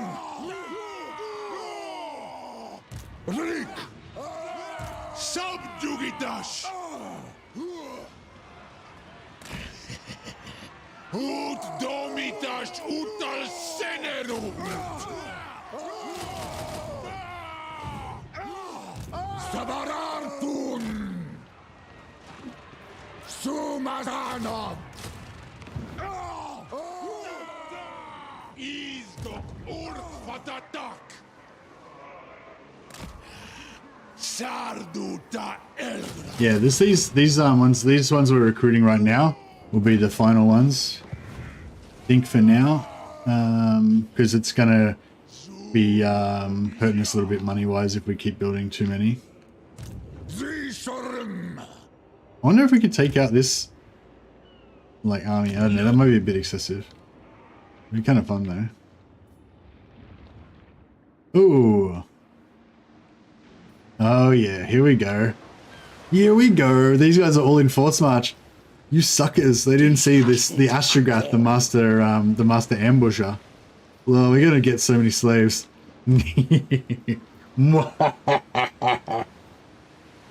Sorry, I've got to like play. I've got to roleplay my Gotta roleplay my evilness. Eso annunku. This is so good. Makazia So much evil. I'm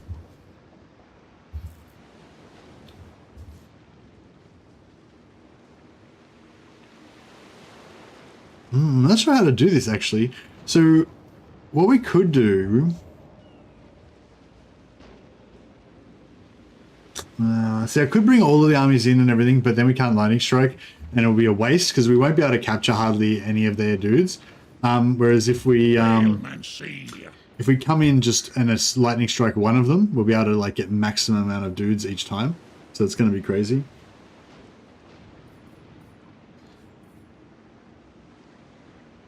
Have we got any more gatherers? Yeah, we'll get these bad boys. And we've got some extra gatherers. Nothing else is really fast. This Iron Demon, it's not very... Well, these guys aren't really fast either, but... yeah, that'll be... That's one more slave gatherer, so that'll be good.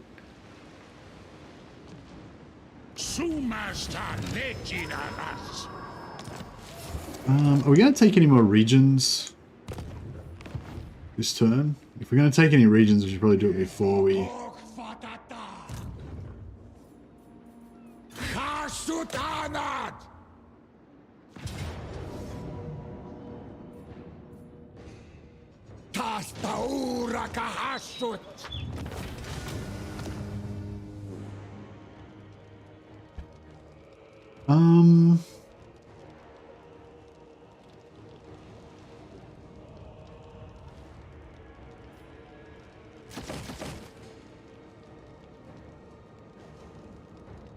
I was saying I was gonna just not really...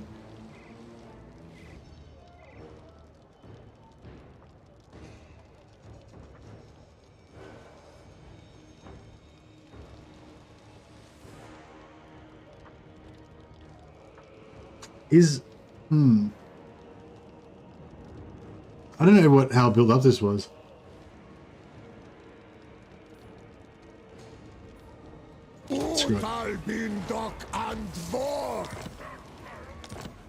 I was just saying I wasn't going to try and build these up as much, but yeah.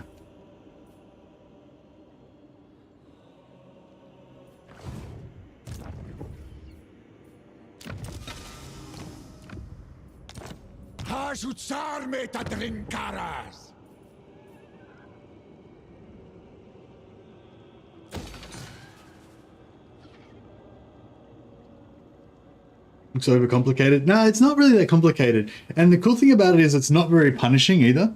There's just, yeah, like, it's, I don't know, it's good.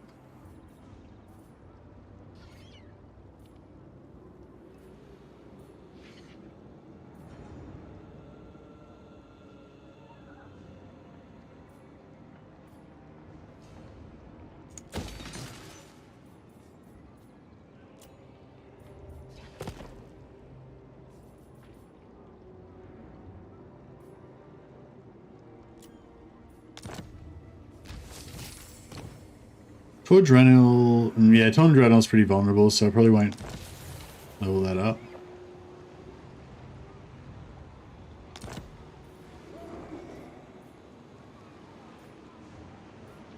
Wish it would tell you what item that you got. Magic item. Why doesn't it just put the name of the item in there?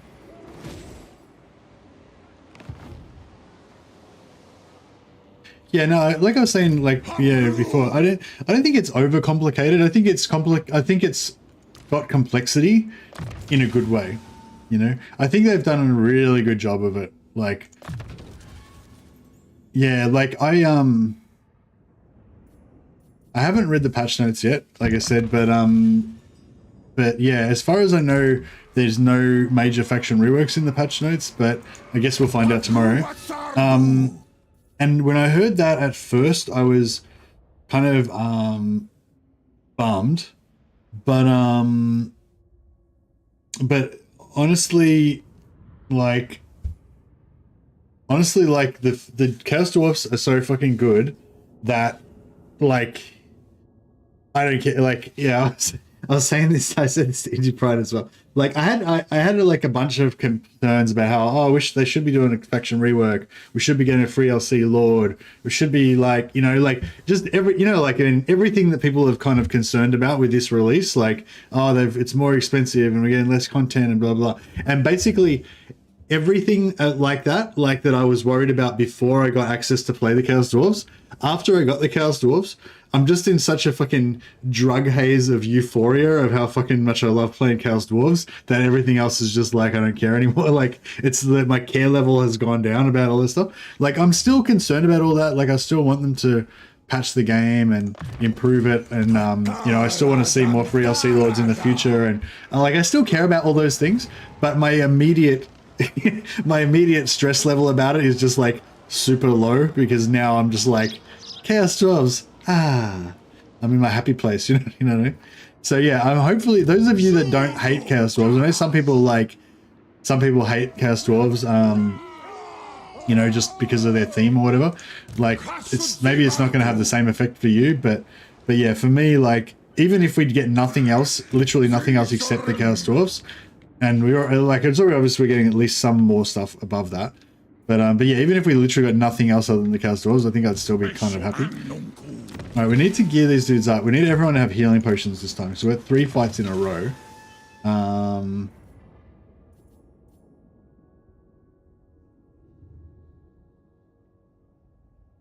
Yeah, switching these items around is fucking annoying, but it is what it is. Check out some of the items we've got on these bad boys. Yeah, this guy needs a potion of healing and some sort of talisman.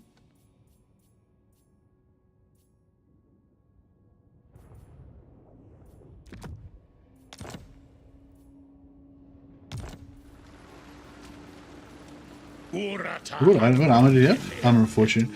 Now we need some Helms of Discord in here.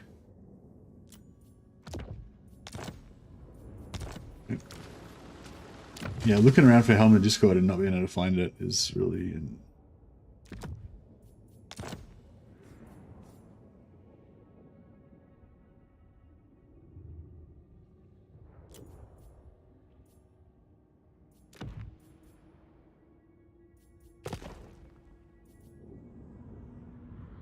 Does this one do? Oh, this one stops magic. Yeah, this one stops. That one's a good one to have on your hero blob, because it stops magic weapons from being magic weapons. Basically makes all magic weapons just do physical damage, which is pretty cool.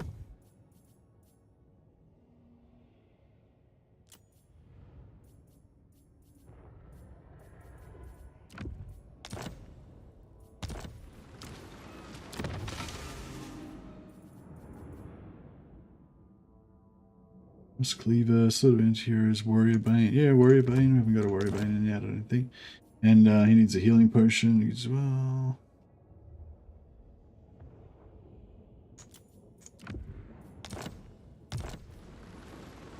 Good old hero stack. Yeah, it's this. The base of the hero stack, the spells, and the artillery. We got spells. We got artillery as well. So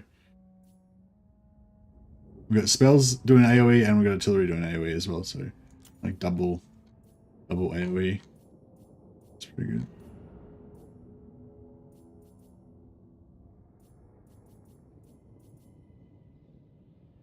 He's fine, doesn't need that.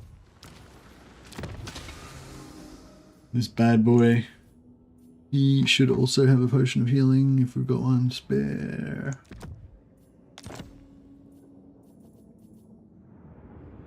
Actually, you can have a potion of... Yeah, you can have a potion of healing, that's fine.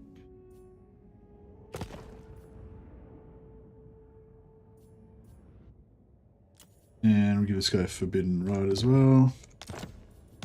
And we'll give this guy a potion of toughness.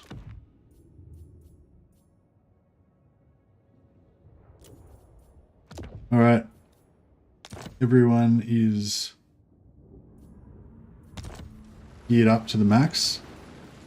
We'll level up.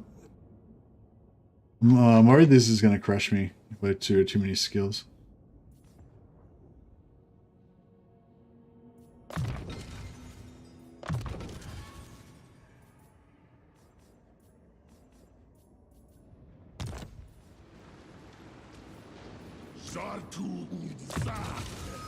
Yeah, this economy is perfect. What are you talking about? This is the ideal economy.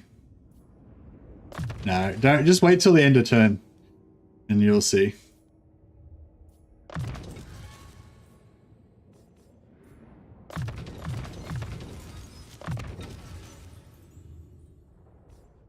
How you going, Nino?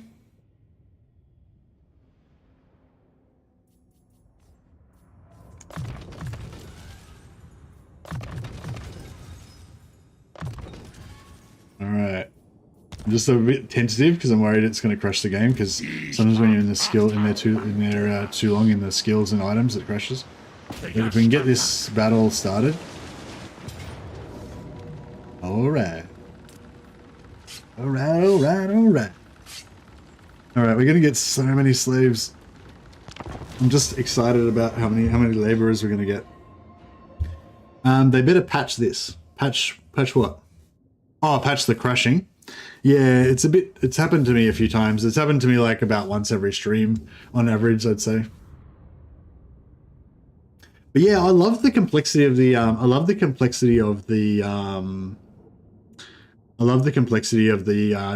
economy.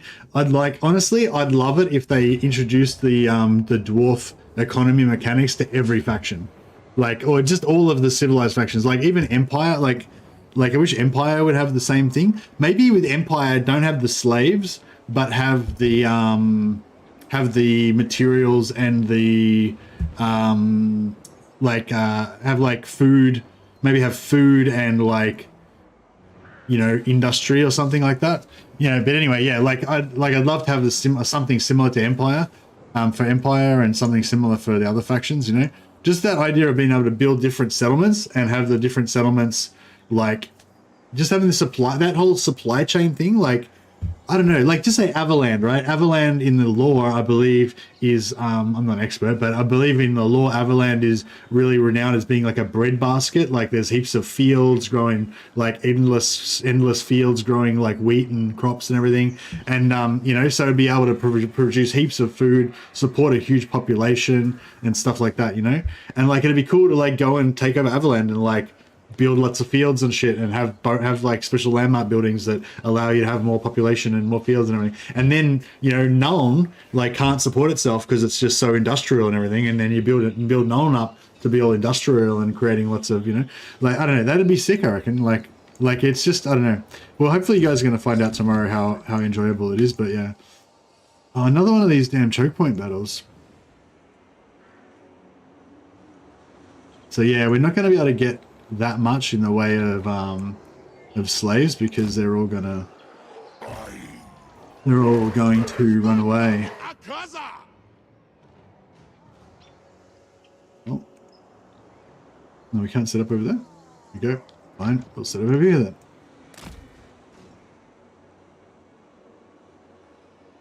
then.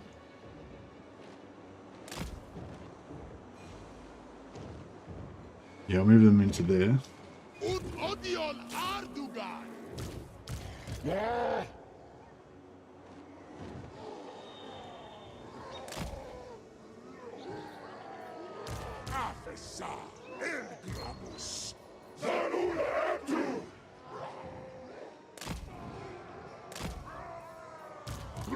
Bloody tabarags! Utfrid! Children! Rikagen! Uchad Ulsugit! Asgul! Ulawaku!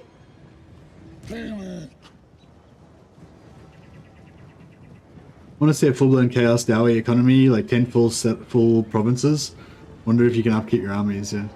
Oh, we should hopefully by tonight. Oh, I've only got 2.5 hours before I gotta go, but hopefully in the next 2.5 hours we can get this economy going pretty well. And I'll be able to show you that Nerganti. I don't think there's 10 provinces in. I don't think there is 10 provinces in ULTHUAN, but I think how many there is, 7 or 8. Hopefully we can get them all. Oh, here, this is our army ability. This is really cool. It's like Zufbar 42 pounders, but it seems even stronger. Wreck those 2 units a little bit.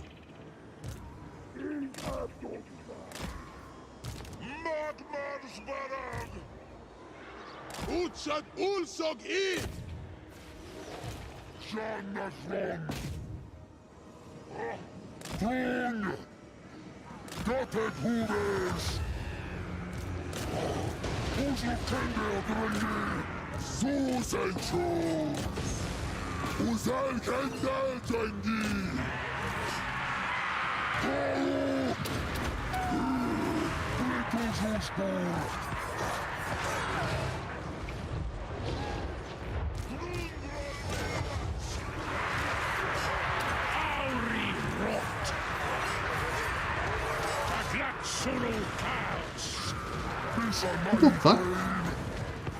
Oh, it's a no spell.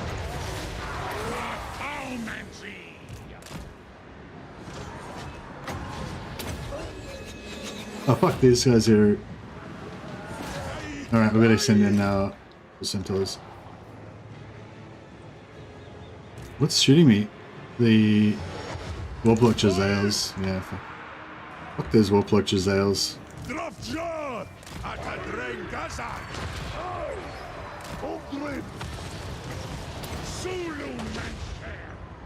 Magmars Barag! Hey!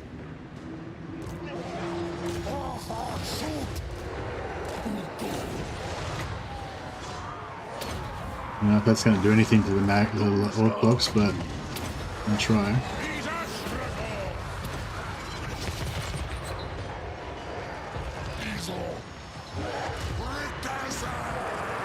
Alright, Warplock Jazales are fucked up now, I think.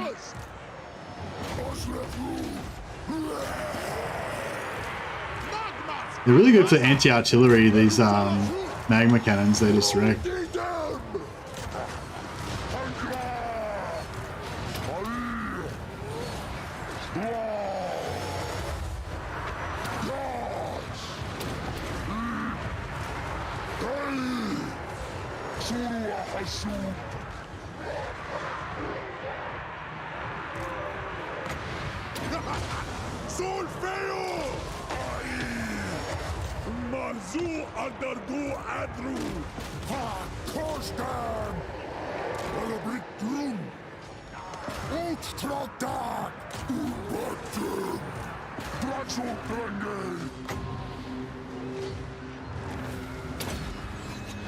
Alright.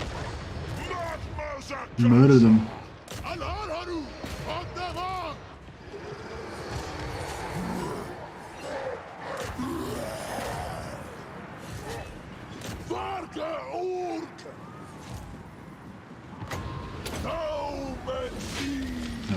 That was pretty cool.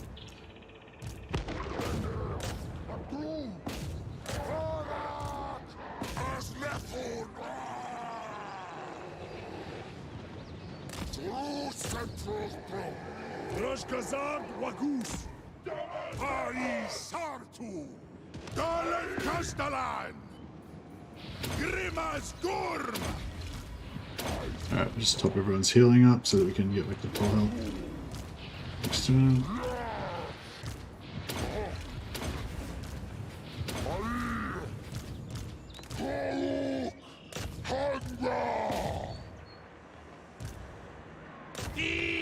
They're gonna catch them, but that's alright.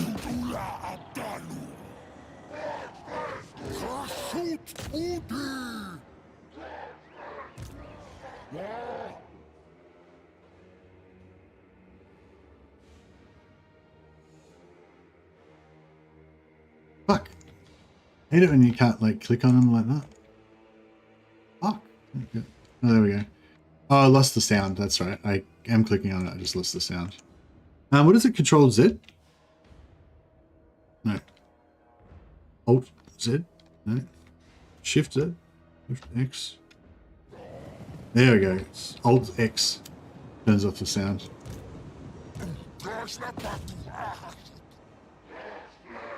Wartales, yeah, actually, I contacted the guys from Wartales the other day and asked them if they could send me a free copy of the game, just because I wanted to check it out, and they did. They gave me a free copy of it. So thanks a lot to the developers from Wartales. I have looked at it a number of times, and I've thought, this would be the sort of game I would really, really like, but I just haven't had time to play it, and I don't know when I will get time to play it either.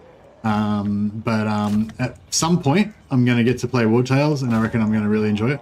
But, yeah, not now. No, nothing could tear me away from Chaos Dwarfs right now. And after I get bored with Chaos Dwarfs, I'm going to want to play Empire. I'm going to want to play normal Dwarfs versus Chaos Dwarfs. I'm going to want to play like Grimgore, rebelling against the Chaos Dwarfs. You know what I mean? I'm going to want to play Chaos, Warriors of Chaos, like trading with the Chaos Dwarfs to get like extra artillery and stuff. Yeah.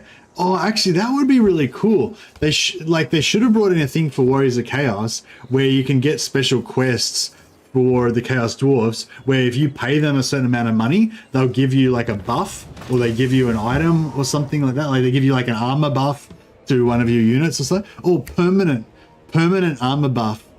That'd be sick. So like, just say, you know, you can pay like 10,000 gold or something, and you'll get like a little, like, you know how the orcs have their how the greenskins have their like scrap upgrades. They should bring in a new mechanic for the Warriors of Chaos where they can trade with the Chaos Dwarfs to get scrap upgrades for their units. That'd be sick. Because in the lore, there's kind of like a symbiosis between the Chaos Dwarves and the Warriors of Chaos, I believe. Like all of the super heavy Chaos armor and shit that they have, and the war machines, like the Hell Cannons, they all come from the Hell Forges of the Chaos Dwarves, right? I only got 249 labor out of that. I guess there was a lot of elites and weapons teams, so we didn't get as much. It's alright. Someone to trade for armaments and buffs, yeah, for sure. Really cool. So this one's low population as well. So it's only like 5 units of infantry. The rest is all like fucking single entities and shit. And this one's even worse. Okay, so we'll fight this one. We'll fight this one with this army, and then we'll leave this one for last, and we'll bring in everyone. We'll bring in all the lords on this last one, so we can have even more entities to try to capture them with. I think that's going to be the way to go. Man, I was hoping we were going to get like thousands.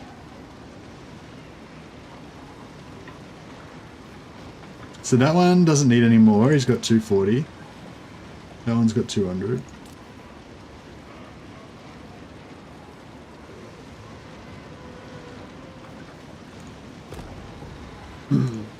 Yeah, we can save money if I'm having to transfer if we just put them into the right regions in the first place. Oh, this is Ikat Claw. Does he give you... Ikat Claw gives you like miscast chance, doesn't he? Or something? I don't care. We don't care about miscast chance. Research.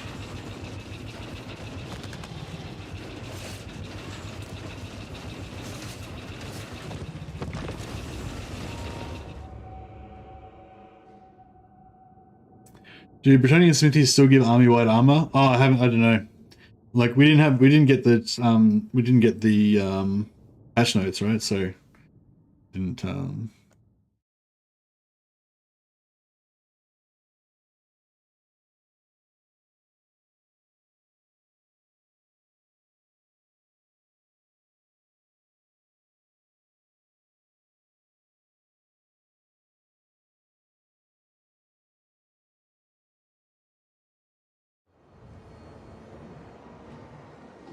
Oh, this is gonna be a good one. So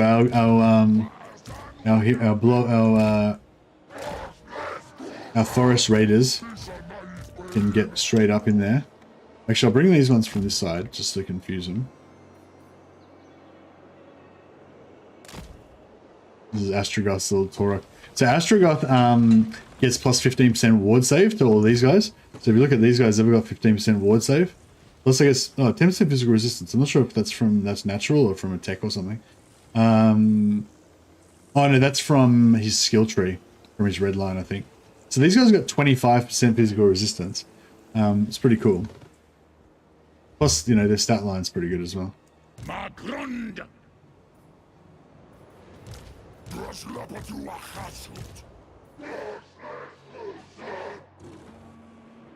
Alright, we'll set these guys back a little bit.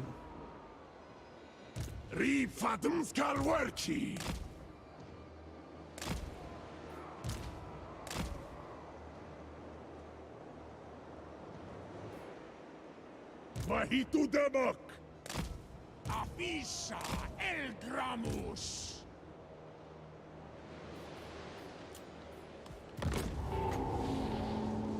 Fire Swerki! Dakut Wakeptaz! Tandertum! Hashut Arut! Dunskal Talbanu! Drung them! Ungdrin! Taumansi!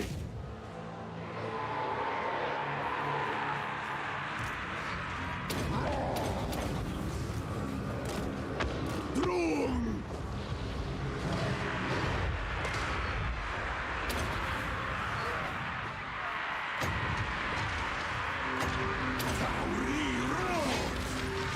Man, he's gonna go down so hard.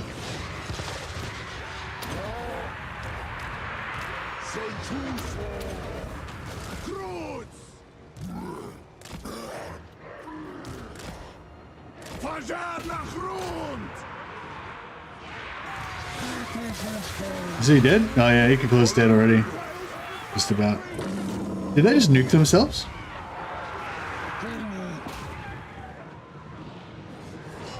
I think they just nuked themselves. Yeah, I think they dropped the nuke on my hero blob, which did nothing, obviously.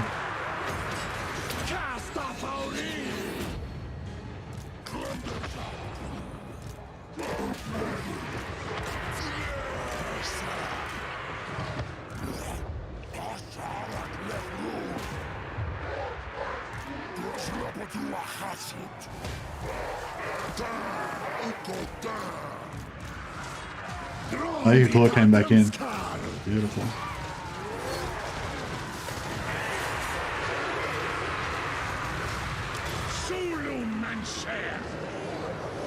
He keeps running away.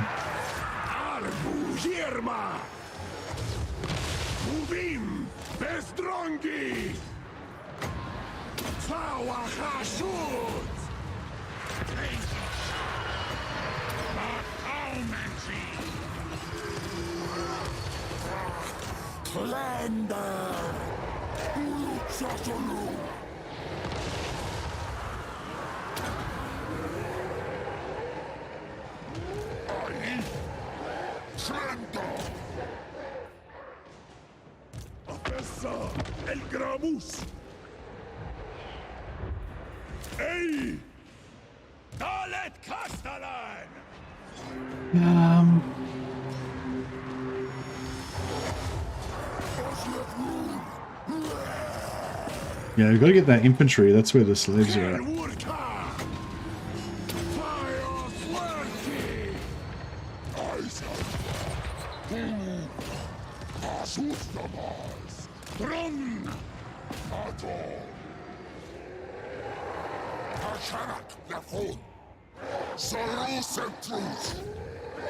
Then they're going to make it to any of the infantry in time.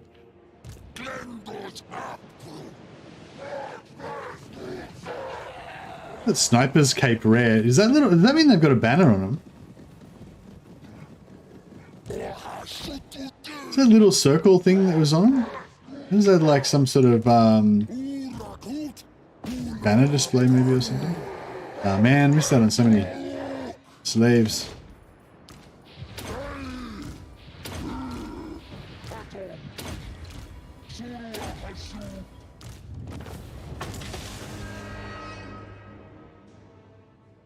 Bull Centaurs transform Chorfs in the lore.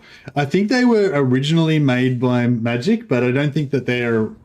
I'm not sure. I'm not sure actually. Yeah, I think it says something like them being originally mutated, or made by Magic or something like that. But I'm not sure if they now. I'm not sure that's the only way they can be created, or if they're like now they can like procreate or what. But yeah, they're mutated Chaos Dwarfs. Yeah.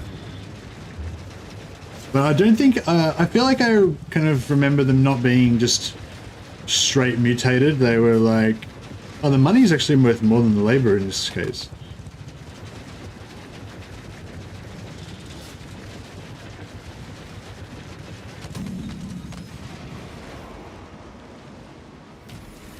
Originally created by Chaos, Dwarf Centaurs are now born to female Chaos Dwarfs who usually die in the process. Amazing. A lot of the women of Warhammer don't do very well when they're in evil factions, do they?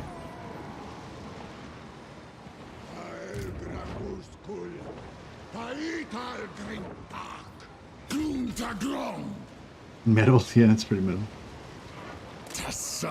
Pretty evil.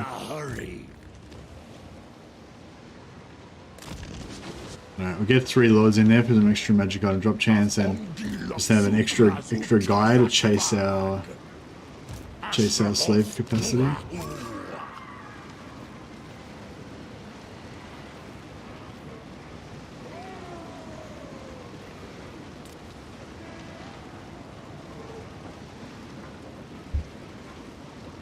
Yeah, we need a bit more. We do need a few more slaves, or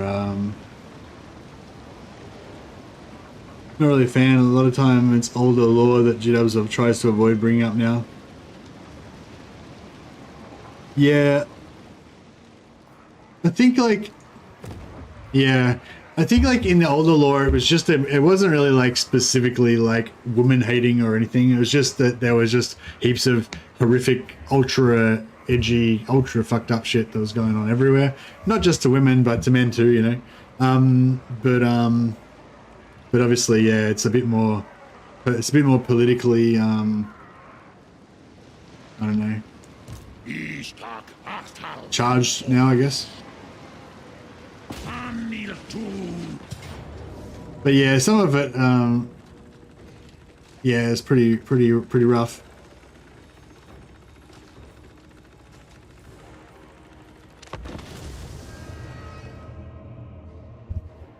But yeah, I guess it's just a matter of like, that's a hard thing with Warhammer because it's like, it's a matter of trying to find a level of like fucked upness that is going to be appealing to the largest number of people.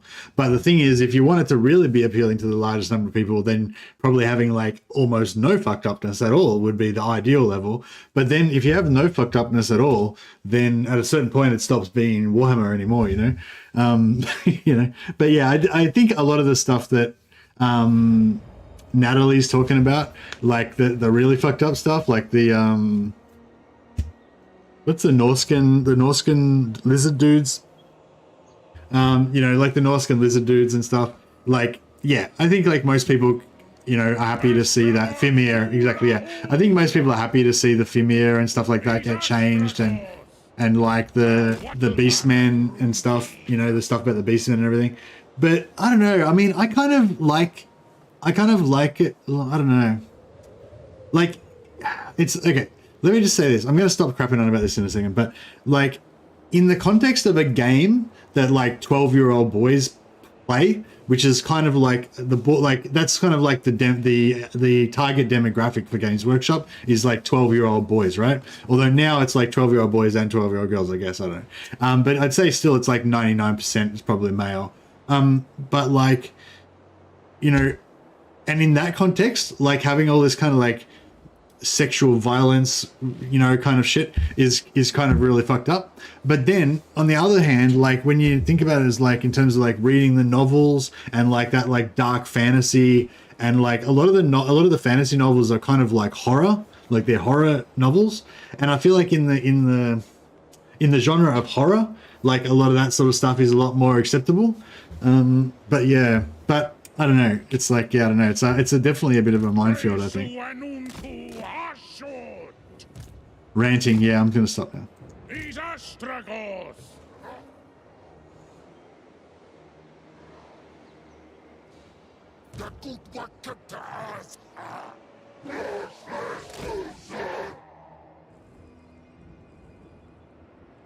Is this like the same map? I feel like I'm just in exactly the same map again. It's like, has nothing changed? Oh, yeah, now I've got reinforcements. I'm like, I thought I was having deja vu for a second or something like that.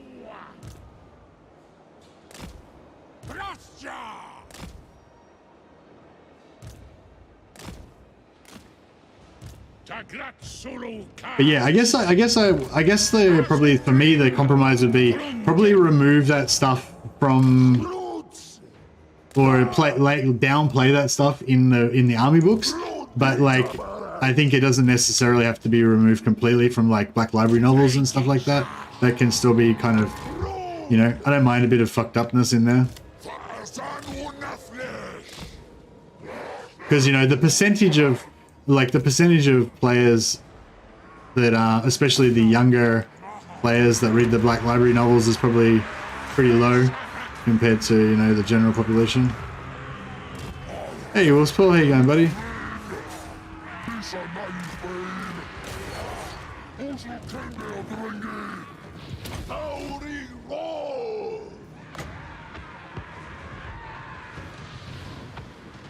I wonder how many of these weapons teams. It probably won't be very good on these weapons teams, actually, will it? Yeah, that was simply useless. I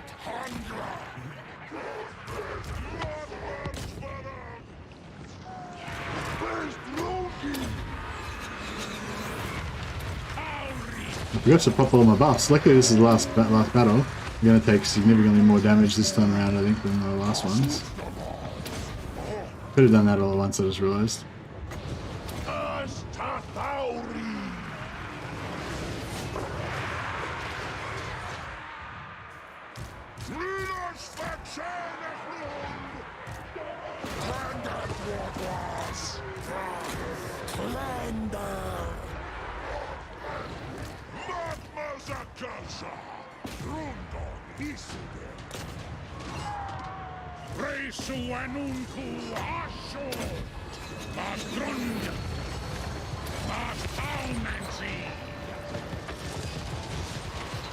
Are you still into cast? Casting? Let's go, let's go, let's go. Cast, cast, cast, cast. Fuck, I think he forgot.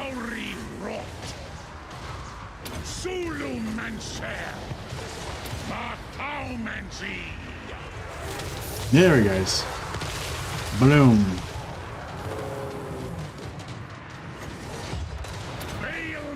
Oh yeah, what are we doing over here? Sorry, neglected these guys.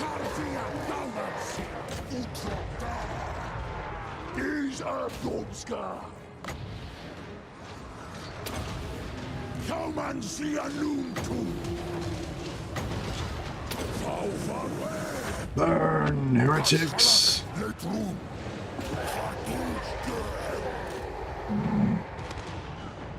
Asum Ahashut! Hashut Saraskum! Daleth Castellan! Gladom!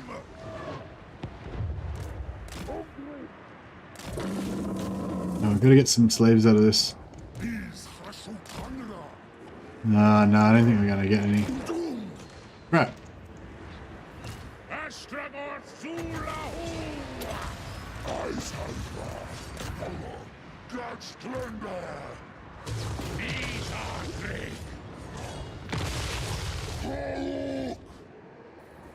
Build lofty!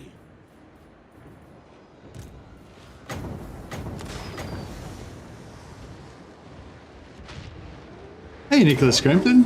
Hey, buddy. I haven't seen you for a while. Thanks for the super chat, man. Fun fact, I learned warrior priests' faith abilities can only manifest in those gifted with the power to use magic, thus making them all wizards. Oh, wow. Interesting. I think we need to get some heresy burning going on there.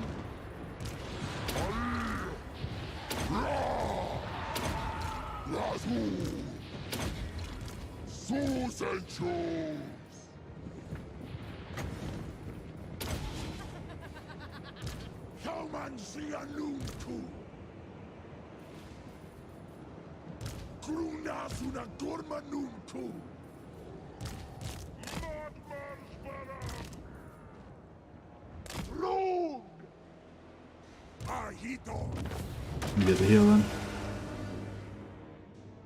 We're choosing to stay away from live streams to limit foreknowledge of the cursed dwarf mechanics. Oh, nice! Just so you can like maximize your freshness and enjoyment. They forgot the armored giant. They did.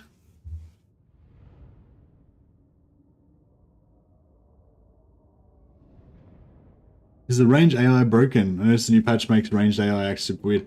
I don't know. I've still been finding the ranged AI, like the ranged... You mean the enemy ranged units? I've still been finding them pretty dangerous. Yeah, I'll take the labor this time. It's actually worth... No, the money's actually worth more again.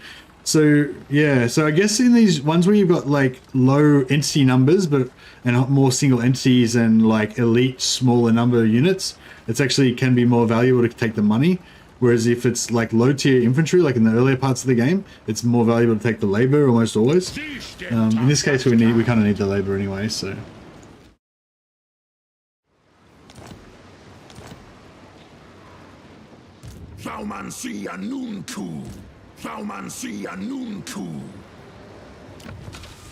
It's a trait.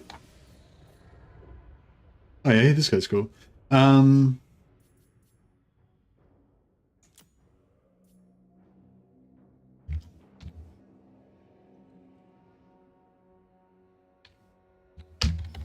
Nikolash.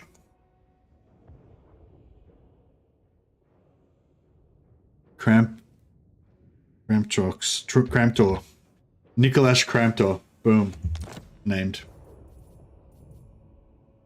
Get rid of this trash items. Awanrag.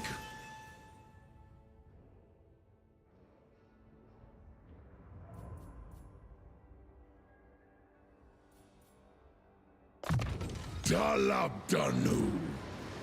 Grunazuna Gormanunku. Indeed. Abdarnu Grutashanunku. Alright. Dumskalki. Astragoth Zolahu. I need some defense over here. I refuse this insolence. Marathi. Interesting. Alright. Alright, we might go for Marathi first.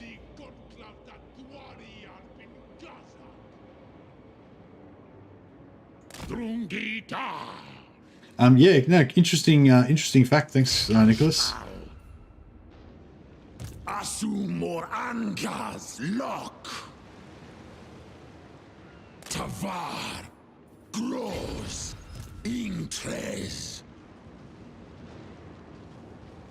Zulanson.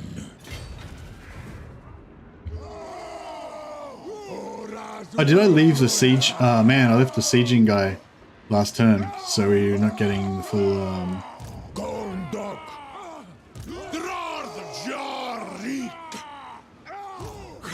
we're getting less money than we would have otherwise been getting, basically.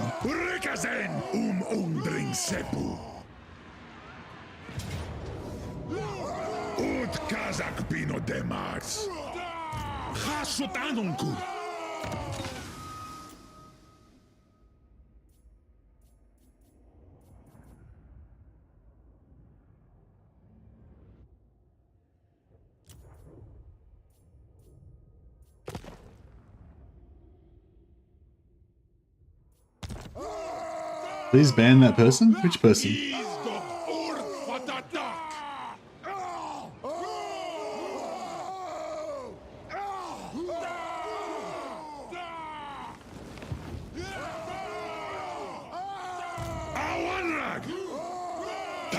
Pelgramus.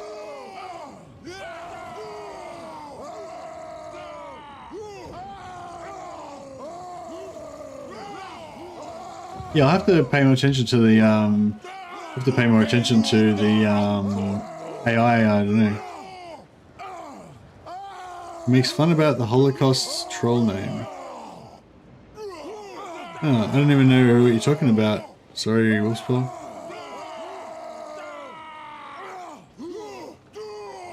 Don't see any.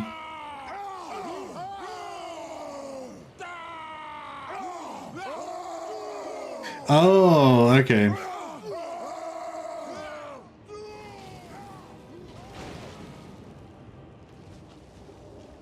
Fair enough. Yeah, sorry, 6 million. You might need to change your username. I didn't realize that was yeah, I didn't realize what that meant. But yeah, if it was just a joke or whatever, then yeah, maybe just change your username and then you're welcome back. Some people like make really really shit jokes and don't realize that they're you know, just to thinking that they're being edgy and not necessarily mean they actually believe what they're saying, if you know what I mean. But yeah, that's probably pretty cool. Sorry if that was offending you, Wolfspaw. But yeah, good call.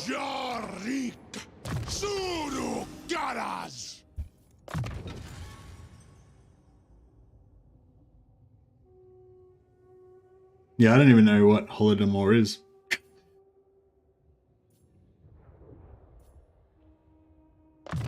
Never heard of it.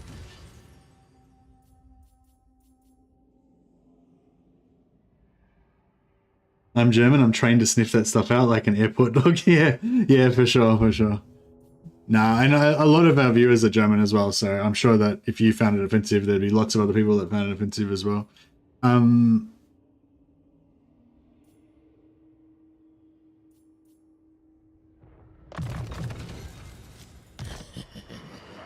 Yeah, I don't. Definitely not like trying to be a Nazi about that stuff or anything, but yeah, there's no need to be, trying to offend people on purpose. Like I know some people like to try to do that, kind of to try to kind of offend people on purpose to be kind of funny or something, you know. Yeah, I can dig that, but it's nah. But nah.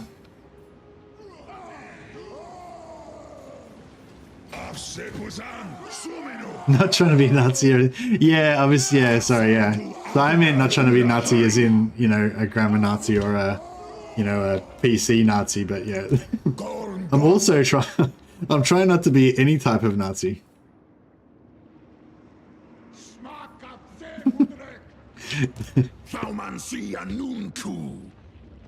Like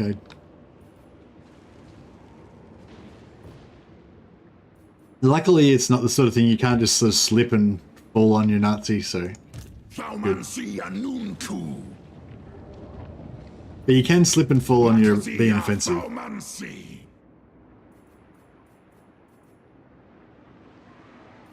I reckon they're going to come ashore here and be a dick, but just in case, I'll send Igrish Gyal over here.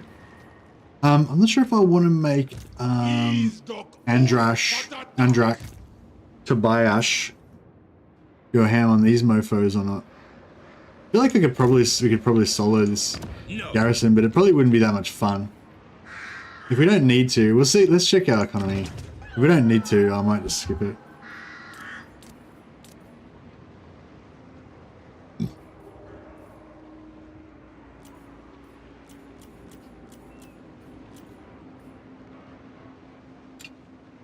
Might have to skip those ones this turn.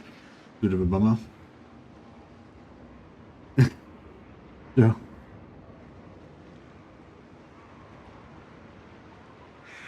No, I wasn't talking about being a racist. I was talking about being a grammar Nazi or whatever.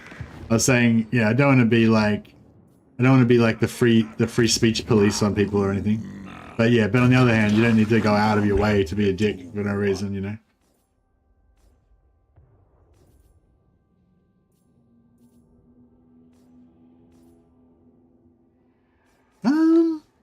know how much magic we need. I'm kind of, I mean, Burning Wrath is good. The Burning Wrath is not bad. It's cheap and it seems pretty effective, but it's like really slow and annoying to cast. Should we go for any Hellforged? Or no, I don't think we want any Hellforged. I think as we go on, we're just going to go for a full doom stack of these bad boys. This we don't need at all. This, I don't know. I mean, I suppose we should go for Mental. Is kind of good to go for in your Legendary Lord because he gets so many levels all the time. I mean, honestly, we don't really need anything else. I mean, I would like to get Woundmaker, I guess. Although he doesn't really need it.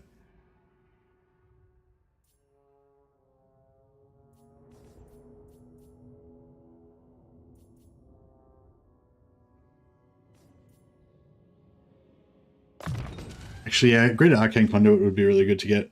Yeah, I'm going to skip the Dark Hammer bucket. I don't really like it that much. Like, for 22 Winds of Magic, I think I'd rather just do a Flamestorm. Boom.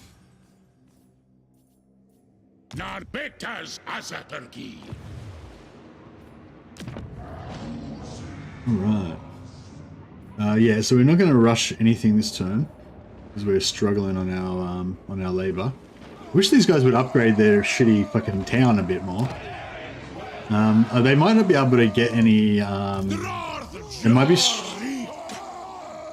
be struggling to get any growth. Growth -5 in the Raiders province, yeah. So 1, 2, 3, 4, 5, 6. So they're getting -30 growth. Yeah, they should still get there eventually, right? Because they've got their growth cheats.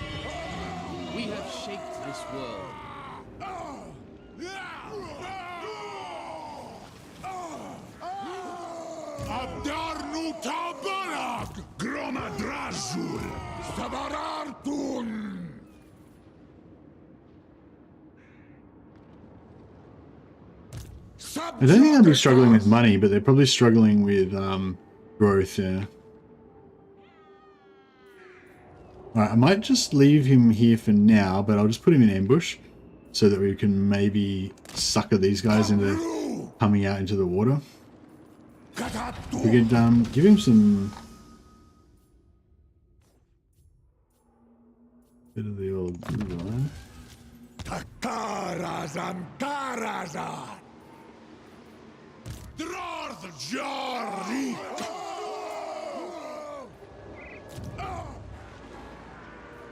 Yeah, that's alright, we'll leave that.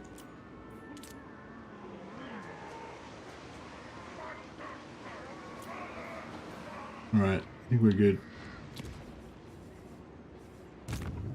Let's do Trucky the Wanderer dog. Oh yeah, he's just chilling now.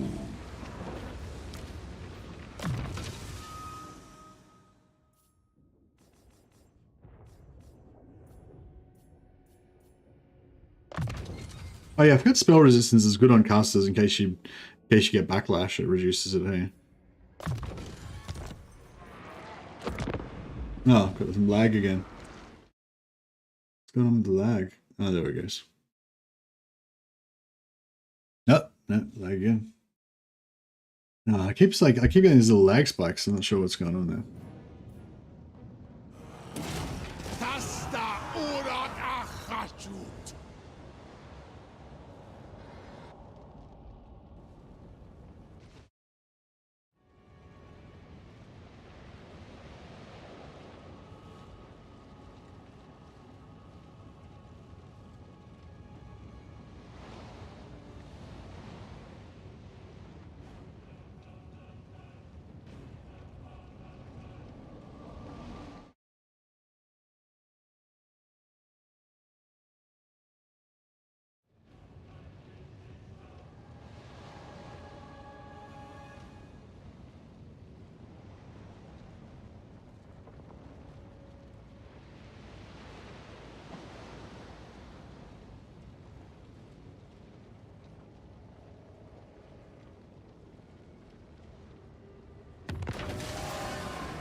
She's got siege attacker. Oh, sweet. They fell for it. Considered. Suckers. Ardugaltak. Oh, I don't know if he can reach. Sardu. Oh yeah, no, he should be able to reach. Be able to attack them and then still. Arbudraj balok. Never. Get back to land. Anadok binta Ardula. Tahita akrak. Yeah, dwarves have chaos dwarves have temperate for everywhere. No, it's not because they like the lands. It's just because everywhere the chaos dwarves go, they just turn it into a blasted hellscape of factories and smoking pits and mines and stuff. So it doesn't matter. Like the terrain's irrelevant. All terrain types are good for chaos dwarves. Otsibartu hasut. Zishorim. Suferayo.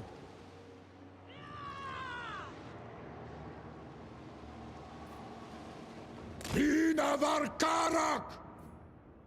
We should come this way. Gumleth. What is this foolishness? I don't want to lose that province entirely. Actually, yeah, we need way more slaves, don't we? How many provinces have we got? 1, 2, 3, 4, 5, 6, 7, 8, 9, 10. Oh yeah, we do have 10 provinces. Sweet. Alright, well yeah, we need a lot more raiders.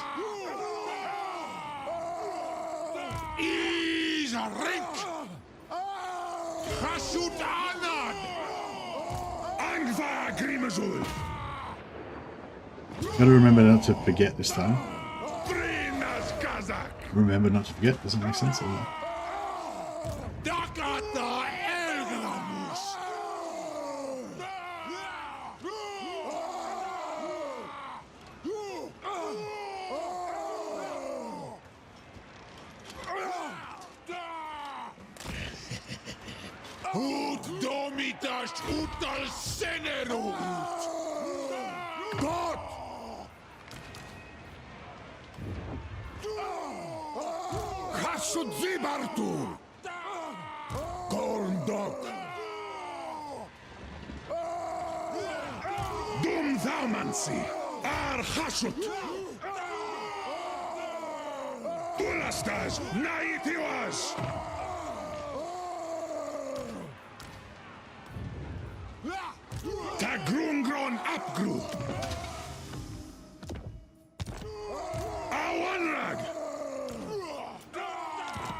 Yeah, I thought it was going to stop, but I realize now we need way more.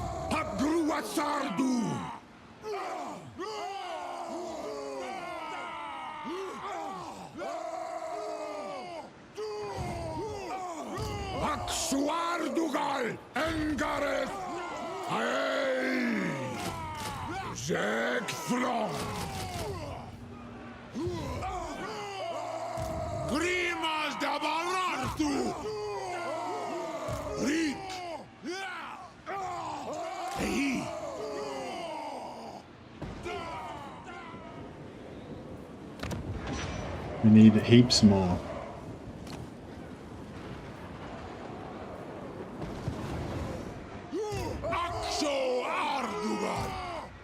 This guy's 827. We replace him with...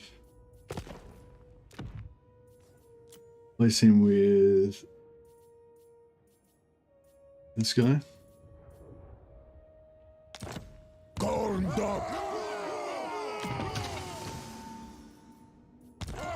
732, yeah, a bit cheaper.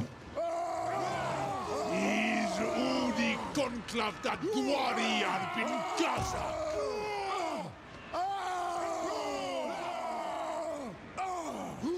Abdarnu Tabarag! Teriyara!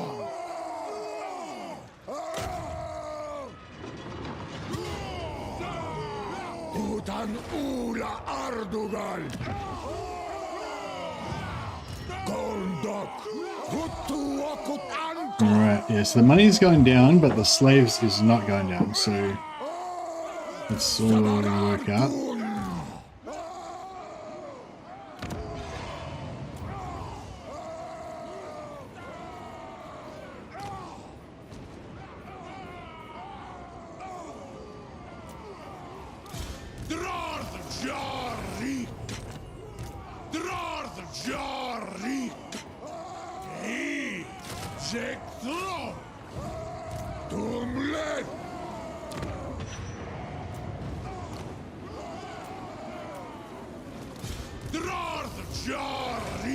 You've got to get Freddy Firefist in there and replace one of the other lords, or get him to come and... We'll get another train operator, nice.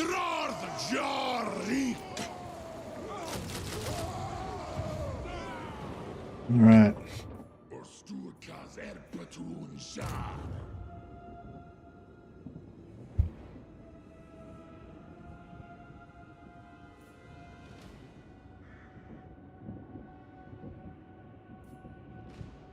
Bailmancy.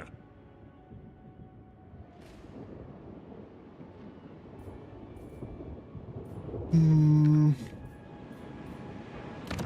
don't think we need another. We need to raise another army, but we can't really afford it right now.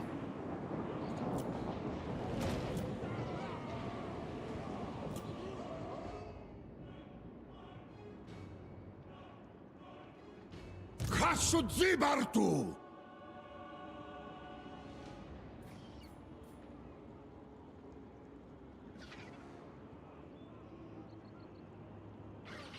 Tak bin sepu. Is this... Wait up. This is still my own lands, right? Okay, I can't raid my own lands, fair enough. I mean, I could, but wouldn't be ideal. Waddle. Waddle. Na waddle.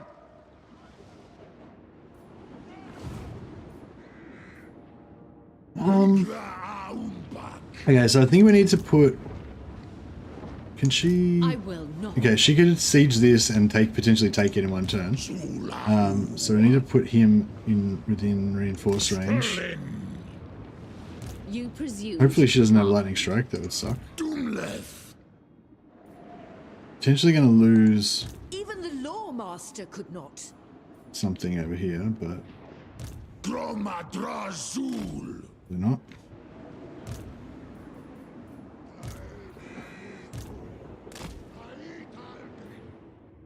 Really need Nicholas Kramtor there to keep an eye on things. More Angas lock. Makazia Faumansi. This will fail. No. Stroll hurry. Yeah, Waste so if my he time. comes on here, we want to be able to attack him from this direction just in case we need the range.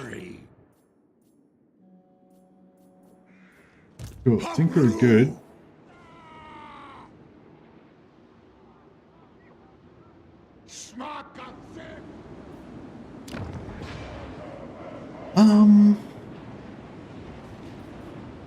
The materials? We do have materials.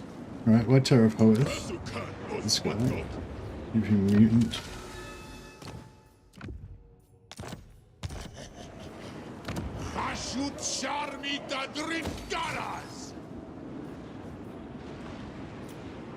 But does White Tower of Hoeth have any other... Doesn't have any special landmarks. Apart from the trade goods. We could do the trade goods a bit more.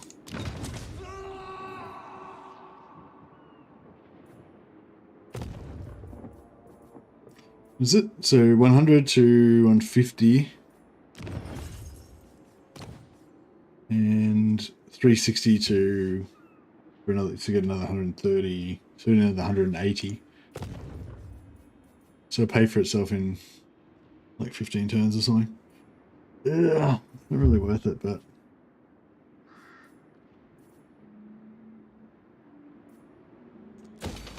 screw it.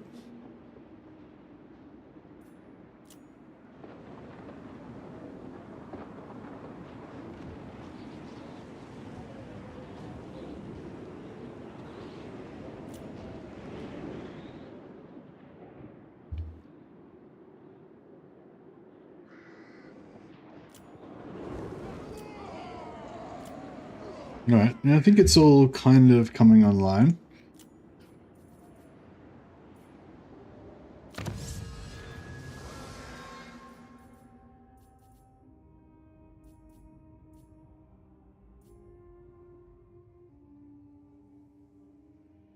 Yeah, we kind of need that.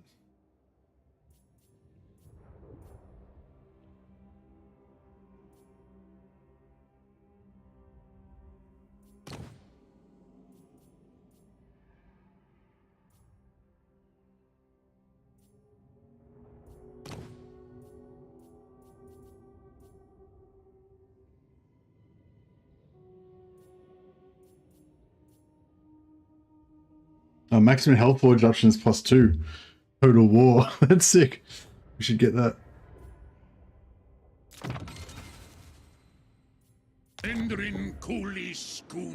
Alright. This is good.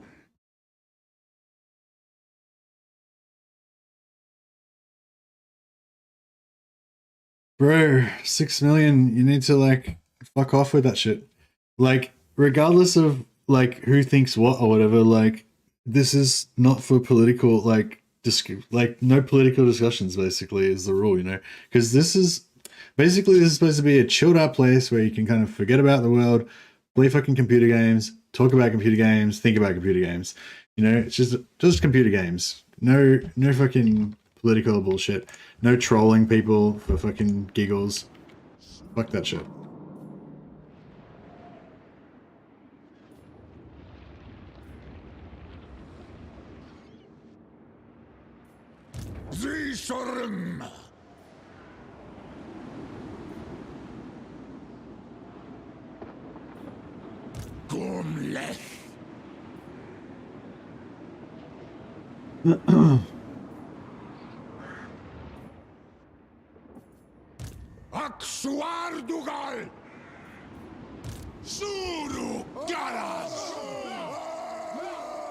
Alright, so sorry, I was distracted myself now. Down cometh the banhammer, yeah. The banhammer cometh. Alright, so we need to transfer some dudes around so we can get some more slaveness. Can we take these guys? And take like fractions of dudes?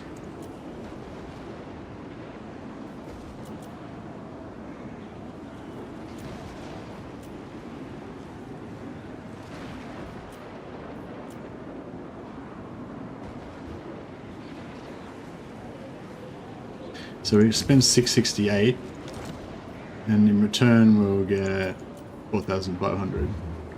Yeah, cool. All right, we need more Skaven, bro. These wood elves. I mean, these elves are not producing enough, not leveling up their town fast enough. Yeah, this is way less good than Tsar Nagrand.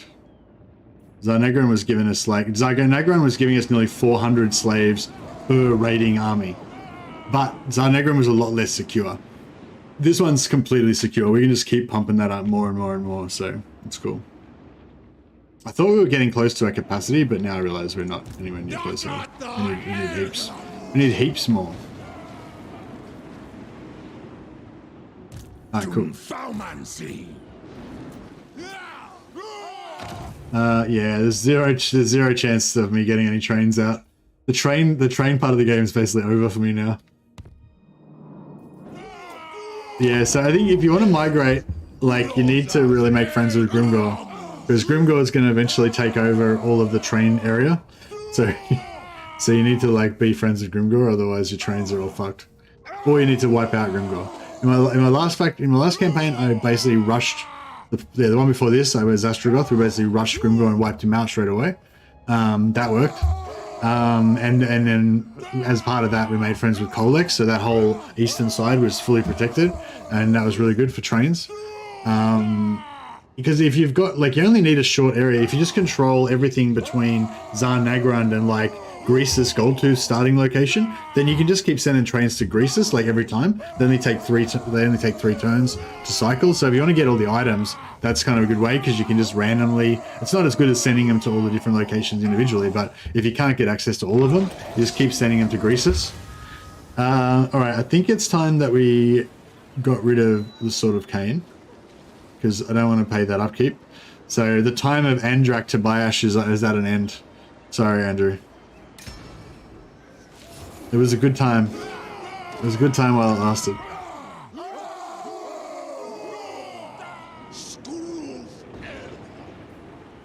Oh, Marathi didn't invade. What a bitch. We needed that invasion to pay for our slaves and things.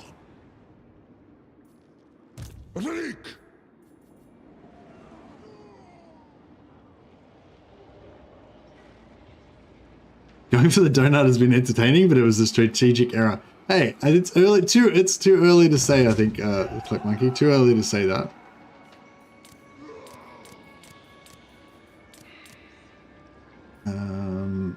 Yeah, we need to upgrade us. So we need to up our slaves in these areas a bit.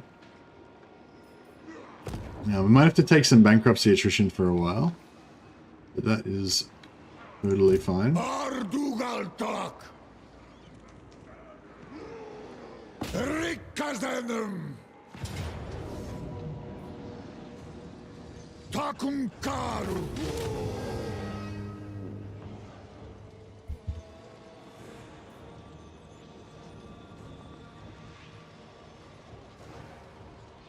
Sekthron Tathrindrongol Ajarnarud Sabarartun Eyi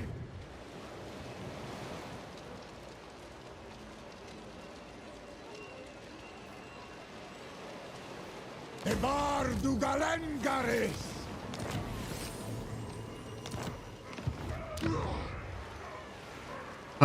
Patch is dropping at 3 PM BST.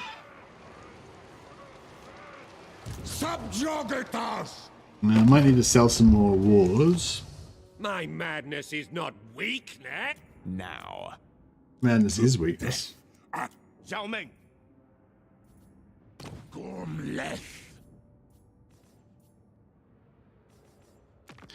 Anyone at war with anyone new that we haven't met before? Maybe we're already at war with everybody in the world. It'd be cool if there was something you could get that gave you like bonuses for every war that you're in. We'd probably have pretty good. Are we at war with these guys? Hard to tell who we're at war with, because pretty sure we're... Oh no, we're not at war with them. You and your followers. Excellent. We need more slaves. Come on, we'll just go to war with everybody in the world. The next time you see Cladbrakak, it'll be Hopefully, hopefully they'll send some more armies to invade us, and then we can have more slaves. Presume to get Dominate. I am told you want to talk. Oh, maybe we could like sell. What? Ready. Do these guys ever go to war with the AI, or they only ever go to war with the player? I can feel it. Burn the coastlines. Oh, here we go. Listen We got to one. the groveling peon. Ah, bro. Sweet as. Alright, take what I can get. Making me beg for it. Assist you. My dark path is set. The fort. Are they at war with anyone new? Marienburg? No, already war with Let me Marienburg. keep Just trying to find someone new to go to war with. Elms.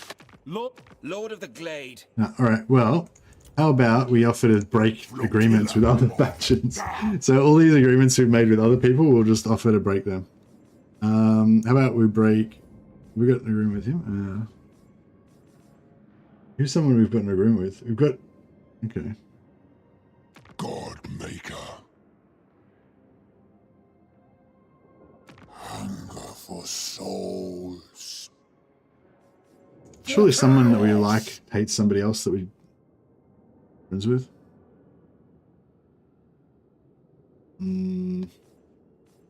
No, they're probably all the ones that dislike other factions. They probably. Ready the what petty offerings do you bring the great Noctilus? Yeah, they don't care, or if they do, like they're friendly with the faction, so they don't care. We could sell. We could sell. We could sell this region to Nakai. Nakari, sorry. Sanaru! Bring your secrets into my chamber. No.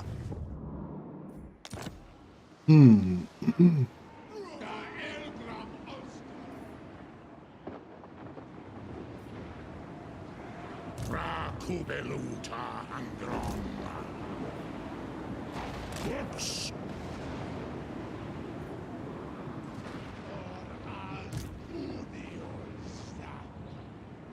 Dak Dwarf Got Dumle Dak. I think we're gonna get some pretty good slave action pretty soon. He's a great Awanrag. The goddess forbids it. Anfa Grimazul. Alright, I think we got the Gromadrazul. you got the coast pretty much locked down. Asumor Angaz Lock. Doomleth. Oh, did he run away? He ran him off. Alright. We'll need a little bit of extra money.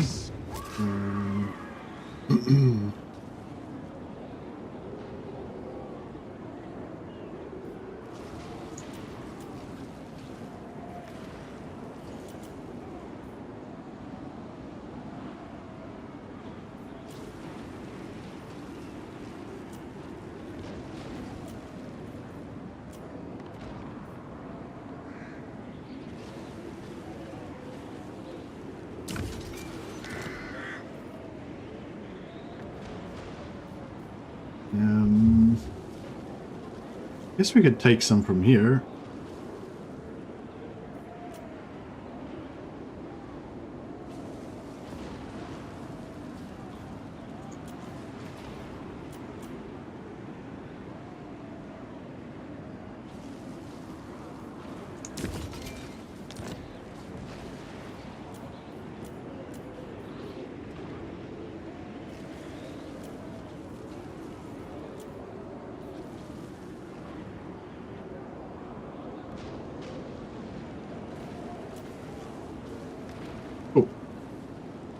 I think our work here is done.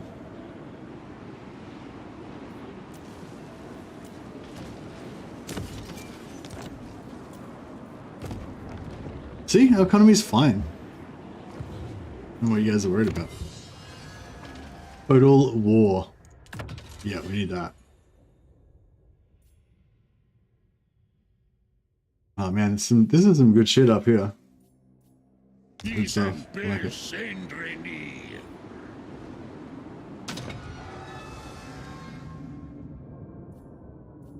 Yeah, I want to get some of these good ones up here too.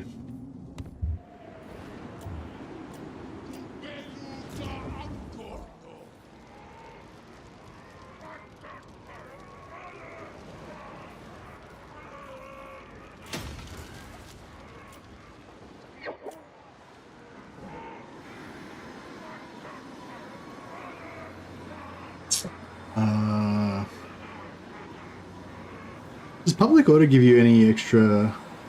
Oh, extra public. Oh, extra line of sight. Yeah, that's fine. recruitment cost reduction. Yeah, it's not really that big of a deal. I'd like to level this up actually and get some big guns.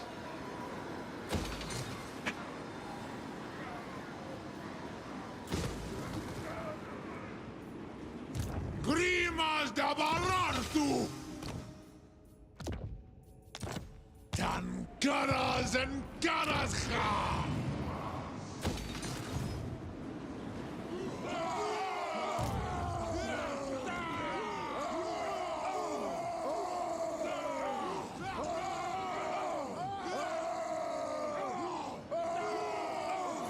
Sutana!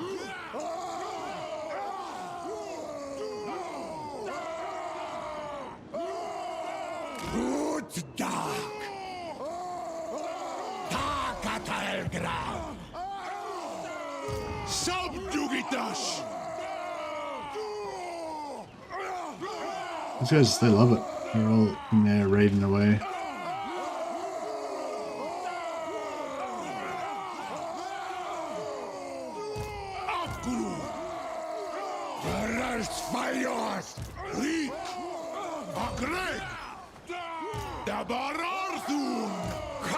Zibartu! Afanustul! Subjugitas! Seneru! Habru! Vonga! Apru! Hashut Rink Drin! Arak! Hasarak! Utan Ubakanu! Habgruatsardu! Rik! Idan Kazakma! Ula Kruk! Wadal! Abdarnu Haska! Abdarnu Kabarag! Sumazano! Izarek! One after Zibartu Karnakron!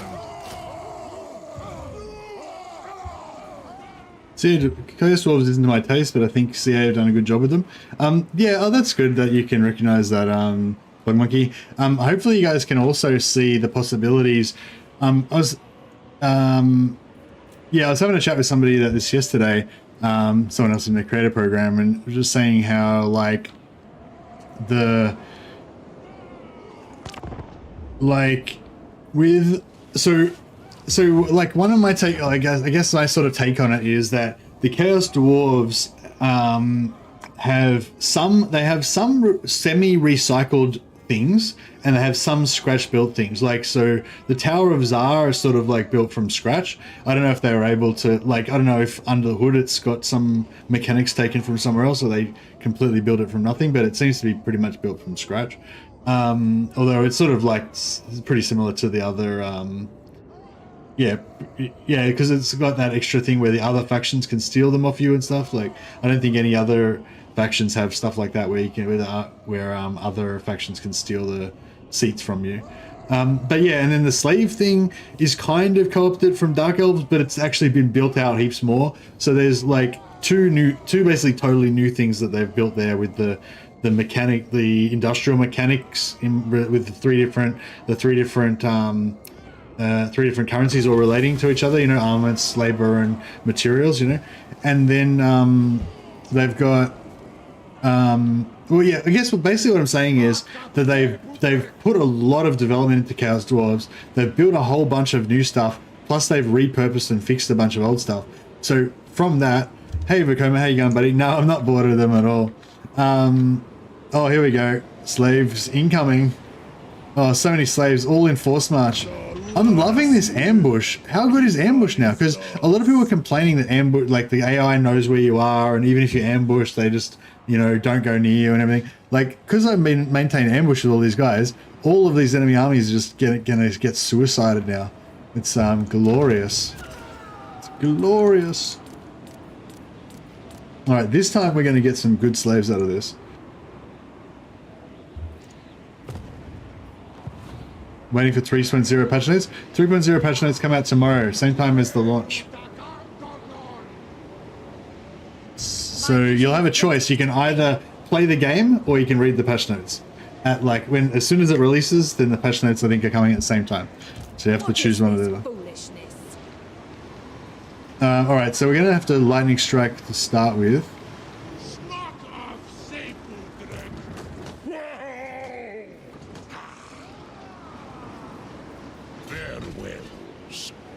But that's okay, I got no problem with that.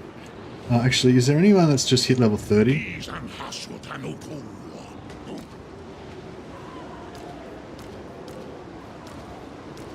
Yeah, oh, that guy might have just hit level 40.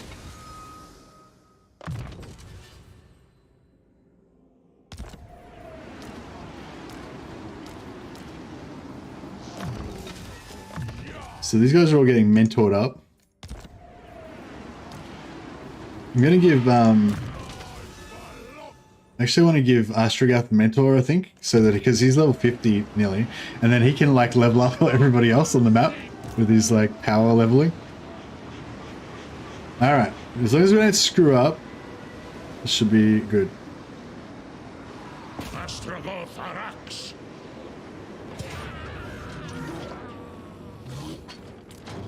Oh man, lightning strike is so valuable in this. But yeah, so I'm saying like, yeah, so they built out all this stuff, and like, even if, like, I don't know how ambitious they are now. Like, I think at the start of Warhammer 2, it was a really exciting time because they were super ambitious and it was looking, they were just going to build more and more stuff and all that sort of stuff. And now, like, I don't know, now I guess there's I don't know if it's true or not, but there's a feeling that, you know, there's another team working on their next flagship game, and, you know, some of the people from Warhammer have maybe gone over to that, and I don't know if you guys feel that way, but I don't have any inside information about this or anything. This is just my feeling as a fan, you know. Yeah, and it's kind of like that feeling that maybe it's not quite as we're not quite as geared up for Warhammer, producing Warhammer content now as they were before, you know. But we've just got the Chaos Dwarves, which I think is, like, I think Chaos Dwarves is on par, if not on par with any DLC that they've made, if not the best DLC, like, if not the best faction DLC that they've made, for hands down. Like, at this point, I probably think Chaos Dwarves is just flat out the best faction that they've ever made at all, out of all of them, you know. They're really cool. So even though, like, yeah, I don't know if you guys have it, but I do have that kind of feeling that, oh, maybe they're ramping down a bit. Maybe we're not going to expect the same level of stuff that we've had in the past. But, like, I don't feel that way about Chaos Dwarves. I feel like Chaos Dwarves is proper AAA top level, the best stuff that CA is able to produce, like, at all. Like, that's pretty much how I feel about Chaos Dwarves. This is my review, guys. I'm probably not gonna do a proper review, so this will be my review. So yeah, so I guess what I'm saying is that's quite reassuring to me in a way, because it's like, oh yeah, they're not, you know, they're still producing top level stuff for Warhammer. That's cool. But even if you're not, that doesn't make you happy. Like, even if you're a bit cynical and you're like, you know, Chaos Dwarves maybe are the last major thing they're going to do for Warhammer. You know, Chaos Dwarves is great, but, you know, this is the last you'll see of it, kind of thing, or whatever. Even if that's true, and I don't know if that is, like, I think that the adding Chaos Dwarves is really cool because it's it gives them a lot of extra stuff that they can then play around with, you know. Oh, we got nuked again. I gotta stop getting nuked. Do they just have infinite nukes or what? I think I just need to get rid of the troops out of my army and just have all heroes. That's the way to do it. Oh bro, those mortars. Brutal. Maybe I should fight less and talk more and fight less. Fight less and talk, whatever, you know. And yeah, anyway, so yeah, so all I was saying is, like, you know, even if you like pick the most cynical view and you go, oh, okay, well maybe Chaos Dwarves are amazing, but now that's definitely the last thing CA is going to do that's going to be any good. Like all the rest of it's going to be shit from now on, you know. Even if you think that, like, I think it's still really cool because Chaos Dwarves have got all this new stuff, right? So like, even if, like, just say, and I don't know, I'm not saying this is the case, I'm just saying even if this is the case, like even if it's the case that maybe there's only a skeleton staff at CA now working on Warhammer, you know, there's like half the size of the team they used to have or whatever, like, and they're not going to be able to do anything as ambitious as Chaos Dwarfs again in the future. They've already got the Chaos Dwarfs to work off now. So like, you know, just say they don't create any new mechanics for Warhammer.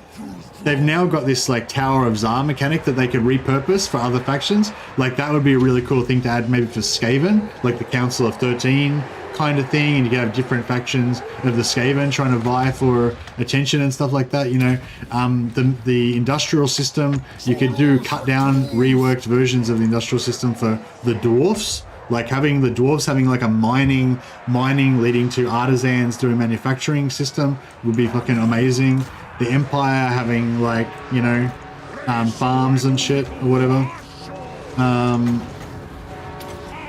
And I did a bad job of this game.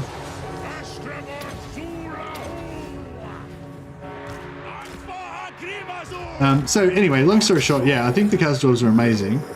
And I think it's also a good sign that, like, you know, even if they don't do much more like really in-depth stuff like the Chaos Dwarves, even just the fact that we've got the Chaos Dwarves now, the Chaos Dwarves themselves is like a resource kind of that they can now kind of like split up those mechanics. And man, this melee lord is wrecking Astragoth. I gotta get him out of there, I think.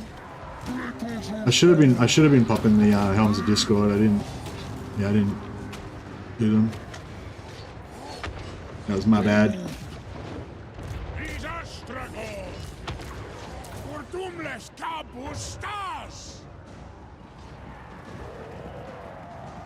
I might actually just take the replenishment on this one.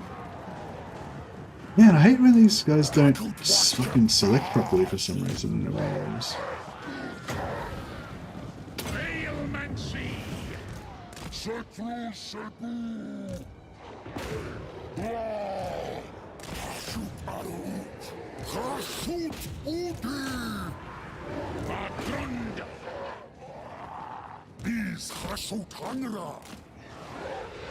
Bring them to Dwarfs!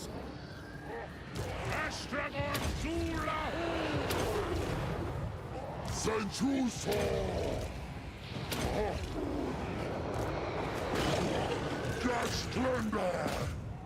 Graslapatu Ahasut! Urak! Consolidating!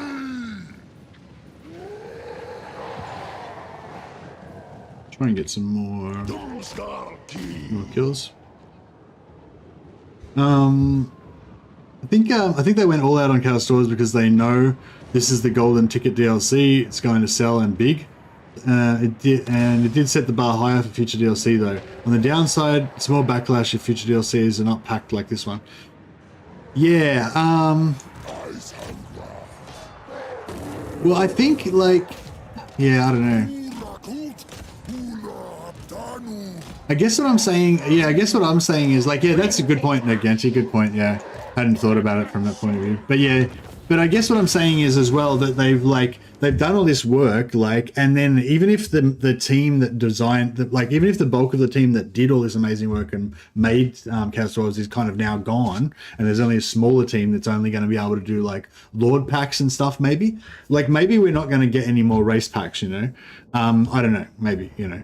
I hope we are. But yeah, even if we don't get any more race packs and we just get faction updates and DLCs, you know, like just say they do an Empire update, they can use that Empire update to do, you know, the Tower of the College of Magic, you know, and you could like vote, you could try and vote for like who's going to be the leader of the College of Magic or something, or the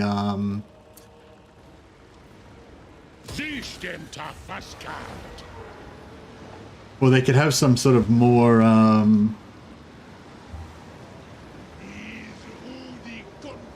more in-depth system with the elector counts or something.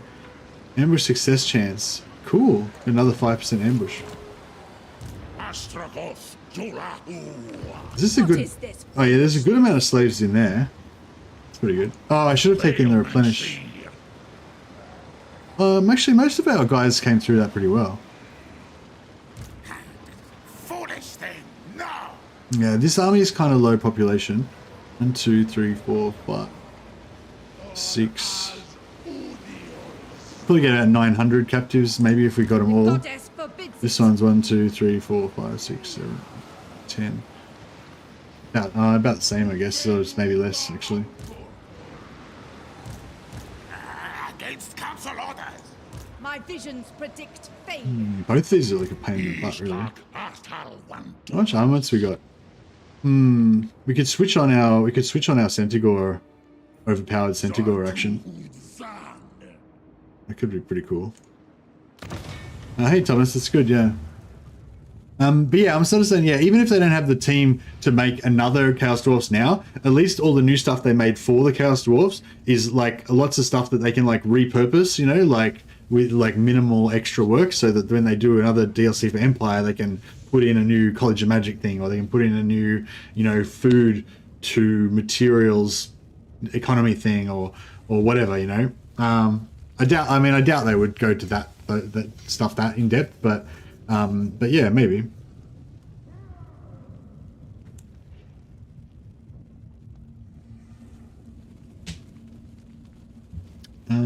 So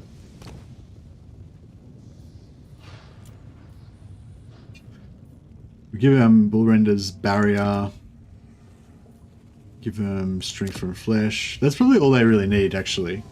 You know,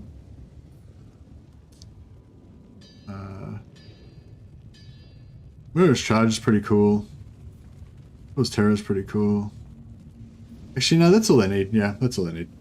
Doesn't, like, you can give them more stuff, but it's not really going to increase their badassery any more than they've already done that. Alright, cool. And we should be able to maintain that now. Yeah, we can maintain that permanently now. So, yeah, Asgaroth's army's beast mode.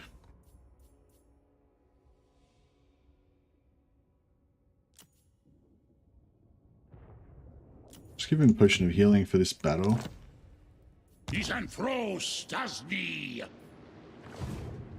Badassery indeed. I'll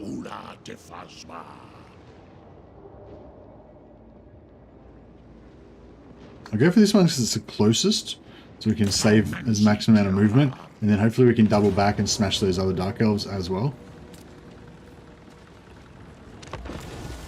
Should be good.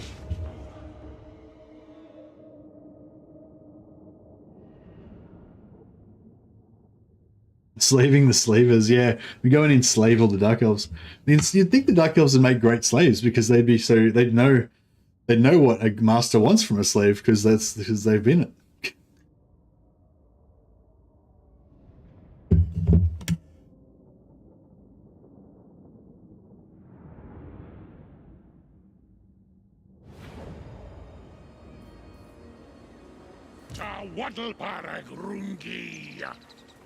This is the badass squad. These bad boys. Muscle-bound brutes, monstrosities. Alright, I'm gonna try and pay a bit more attention to them this time. Make sure we don't get wrecked.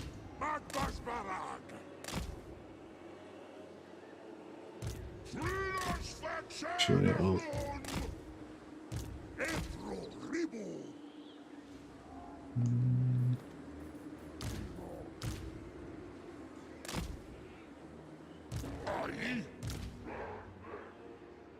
I'm gonna put the blunderbusses in the woods and hide them because they'll just get otherwise they're just gonna get nuked.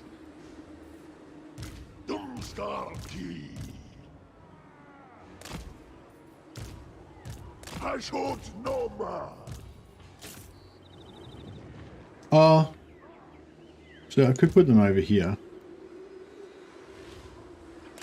And they may not get nuked.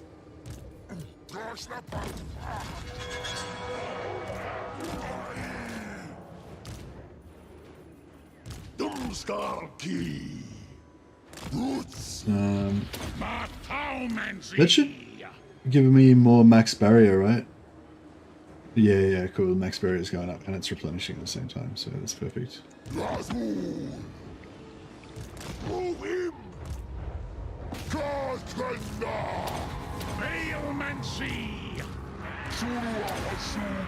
Smash the crap out of these mutant rat ogres. Oh yeah, get drilled. Get drilled. Fuck you. Sorry.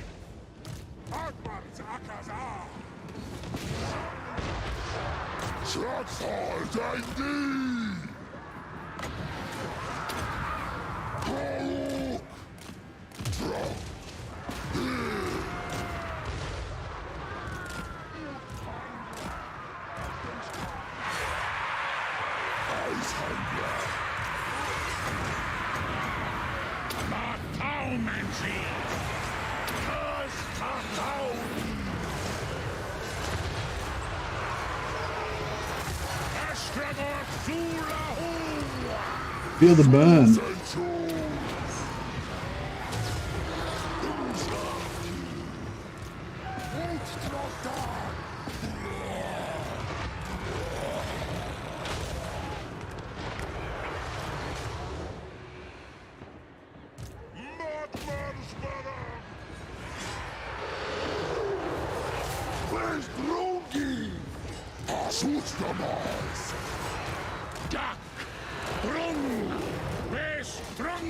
Yeah, Astragoth himself is just not as tanky as he used to be.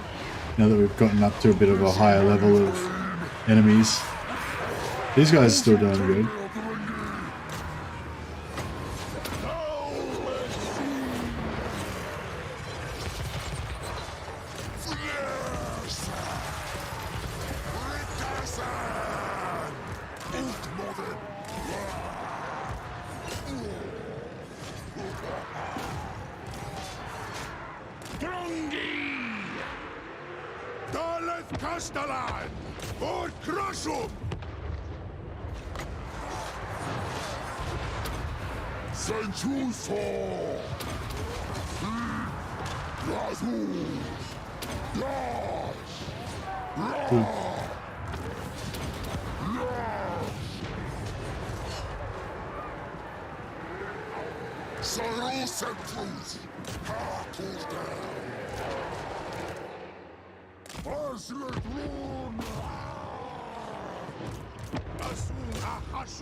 He's Astragoth!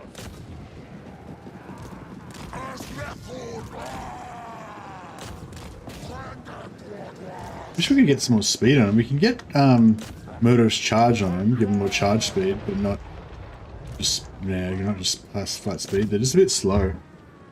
I don't think there's any text that you can get to make him faster or anything either, unfortunately. Astragoth Zulahu! Eyes hunger!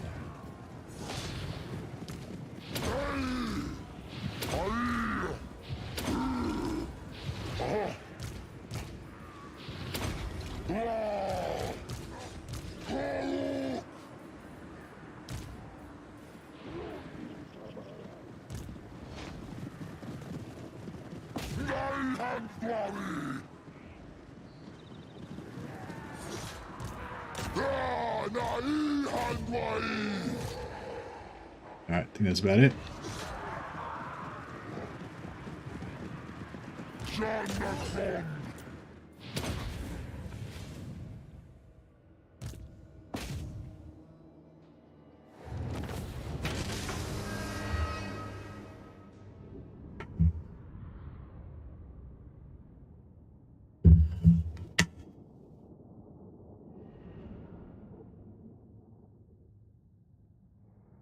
Yeah, I'm so happy with the Chaos Dwarves because I don't know, I just love the Chaos Dwarves. Like, I know a lot of people really like the Tomb Kings Really like the Tomb Kings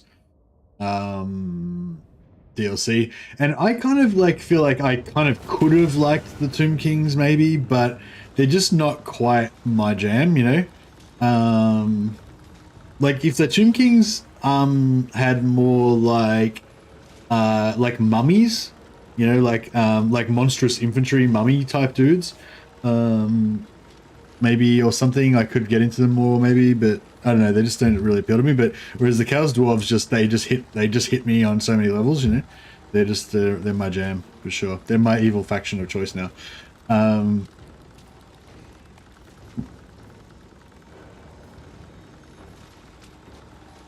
Yeah, slaves are slightly more valuable.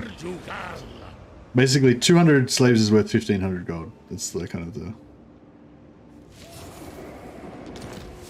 Oh, the Talisman of Preservation. Very nice. Okay, so now we want to use the minimum amount of movement that we can.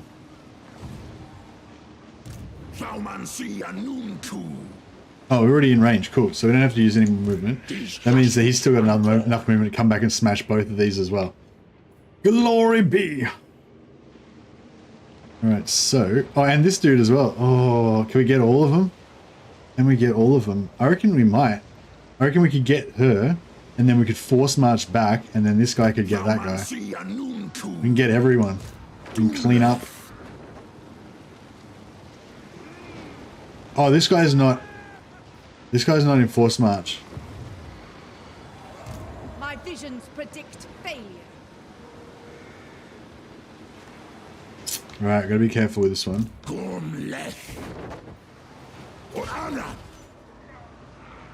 So that's 31%. Okay, that's fine. So if we hit him from here...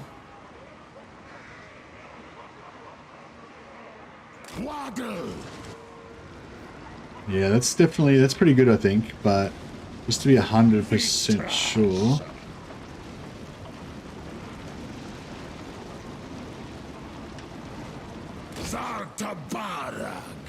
Beautiful. Alright, that can't... Beautiful, beautiful. That's fine. Perfecto. Armor of Destiny. Oh, man. Nice. Alright, this guy can force march just so we can get a bit more magic item drop chance.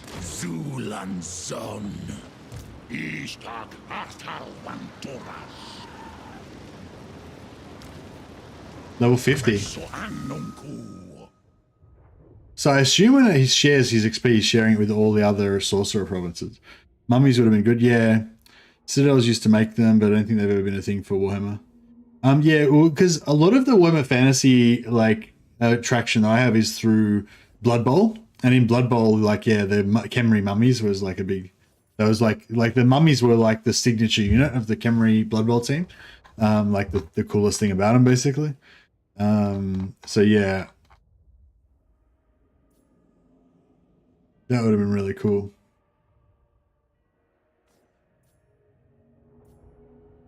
So I've only got 3 points, so I could go 3 points in Mentor. That's kind of what I want to do, but I kind of want Greater Arcane Conduit as well. That would make him kind of quite a lot stronger in combat. I don't really want him to be any better at killing stuff. I just want him to be a bit tankier, but there's nothing I can really do about that.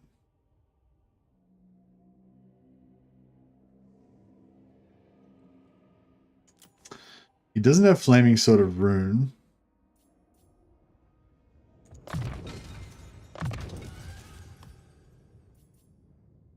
So what is it? 15%.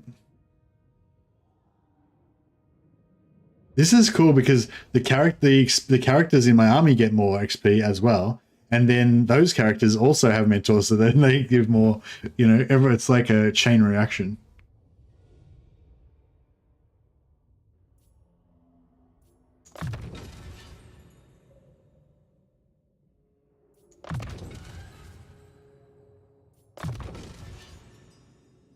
Screw it.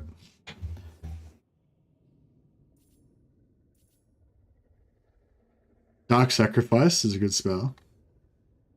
What do you say? What Dark Sacrifice? What?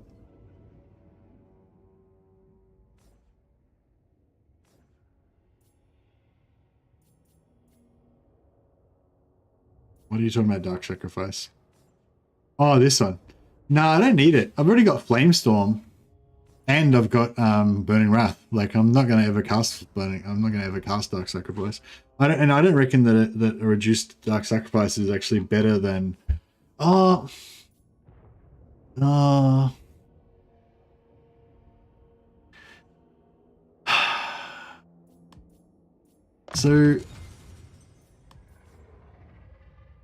let me have a look at this. Sorry. So Overcast Hellhammer 48, 50% AP. And the explosive damage is also 50% HP, 50% AP. Whereas Flamestorm upgraded is 22, 27% AP. Yeah. So you're sort of saying we should take Dark Sacrifice in case we need to fight a blob of like Chaos Chosen or something like that. Then it's gonna, you know, be worth it. But then I have to miss out on my like Super Mentor ability. Good versus archers? Nah, I don't know. I think I'll just take another character with it. I want to have my super mentor thing going on. Thanks for the advice though. But yeah, I think I'll stick with the. I'm just gonna go for this super mentor thing and have everyone just leveling up like mad. And then when we get like a new one, they'll level up like crazy as well.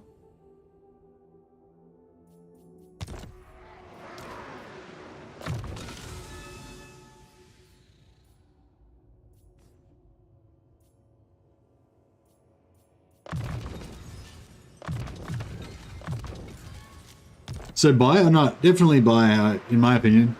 But obviously everyone's got their own special tastes and stuff, so your mileage may vary. But yeah, in my opinion, it's great. Oh, I didn't take Arcane Conduit. Ah, that was silly. That's fine. Mentor is good, but you don't need it. No, I don't need it at all. But I don't really need anything at this point. Like, we've already got all the tools that we need to win, to dominate, are already in our toolbox. So it's fine.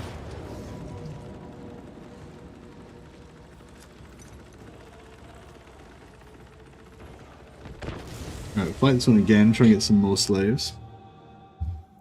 Yeah, these, I don't know if I like these high tier armies, they don't give you as many slaves. But I suppose once you get into the high tier thing, you can have your raid set up so you don't need the slaves as much. But yeah, I think that Tomb Kings and Chaos Dwarfs are both like really good DLCs. Maybe they're even on the same level. For me, Chaos Dwarfs is like way better than Tomb Kings, but yeah, that may just be a personal preference thing, I think. Or a large part of it may be personal preference. I just think I'm really impressed with the way that with the Chaos Dwarves, like the way that they kind of, they went for a theme of like industry, supply chains, production, you know what I mean? And that theme is kind of repeated everywhere, and everything kind of works together in the faction to have that theme. And it's just really, I don't know, it's just like a really strong theme and really nicely actually represented in the game as well, I think. So yeah, I think I did a great job on that.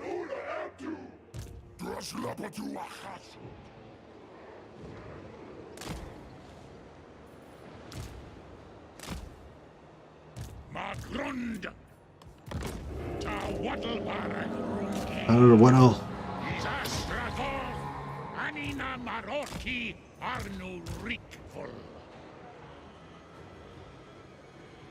What is armor piercing Demonettes of Slanesh? Screw that. You guys can have a few magma shots in the face, I think. How's their artillery? Oh, they're outranged.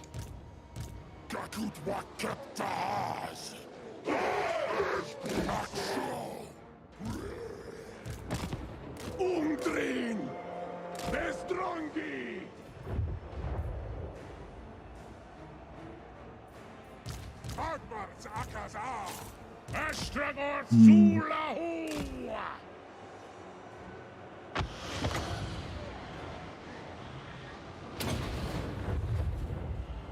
Why do we keep missing them? Alright, how about you shoot them instead? Waddlebarag Rungi.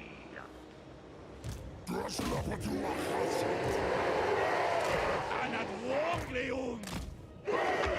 There! Sturkas!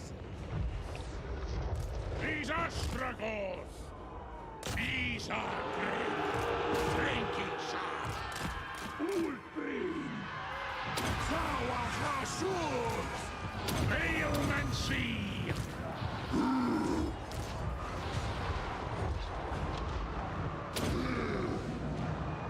Glengold!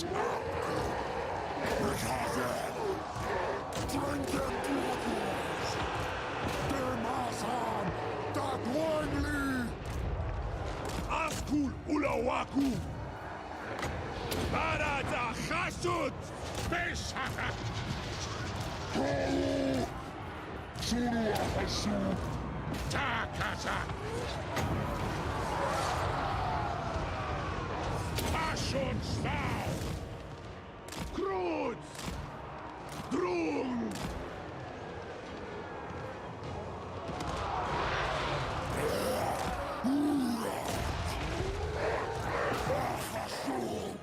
Kachalak Letrun Utrata Klander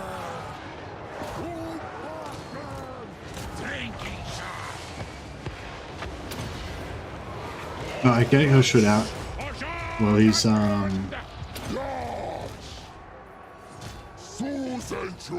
that other? Oh, did I double click? Oh, it's not. Helwurka Taumansi Utmovim Tapasanda Wanli Astragoth Surahu Asustamos Sentuso Aisandra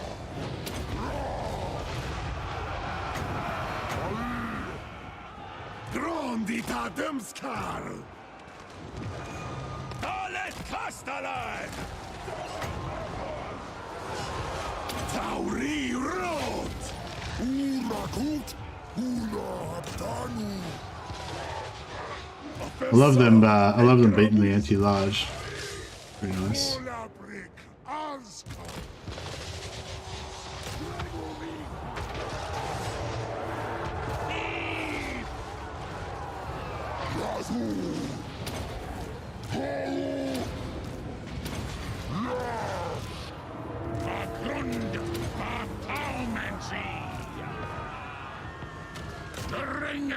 This is madness!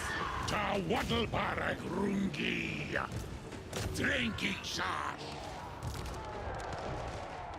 Dakut Wakataz Traxwater Ara Utshat Unzuk It Strike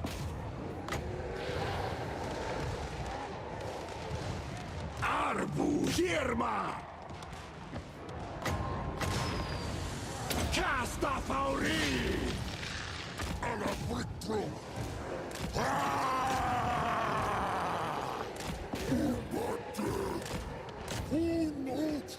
More slaves, get them all. Brikazen! Bestrongi! Britosusko! Susenchus!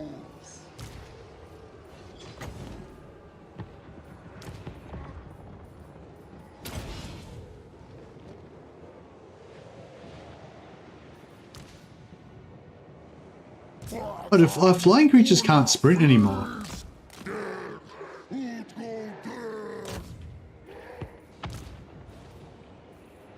Is that a thing?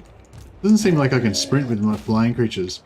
Because, like, I don't know if everyone knows this, but in Warhammer 2, like, if you have a flying creature, they actually always fly at the same speed. The sprinting doesn't make them go any faster.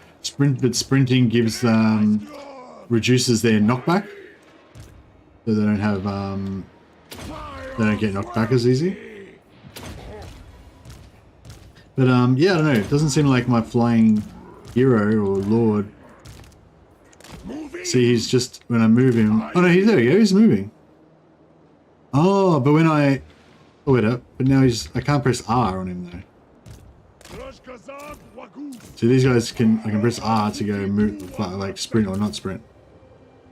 Now if I just click once, he sprints. And if I press R, he can't unsprint. That's weird. Yeah, I can't unsprint. So I can only sprint, right? But then just say if I do an ability on like if I try and cast a spell over there. Oh no, he sprints. He sprints to go there. What the fuck? It's weird. So I don't know what's going on there, if that's a bug. So basically what's happening is every time I move him, he sprints and I can't unsprint him, which means that it costs, he still goes the same speed, but it uses extra stamina and to give him the no knockback thing. And if I use the Hellforge ability to heal the artillery, then he was walking. Like, because I issued the cast spell order, that was making him walk, and he was locked in walking. I couldn't make him run. So that's really weird. So basically, like to be optimal, I should have run him over there first, and then cast it after I got into range. But by casting it when I was out of range, that forced him to like walk all the way there. But it doesn't matter because like for flyers, they go the same speed anyway. But yeah, that was weird. If you co-select, you can walk flyers. Okay.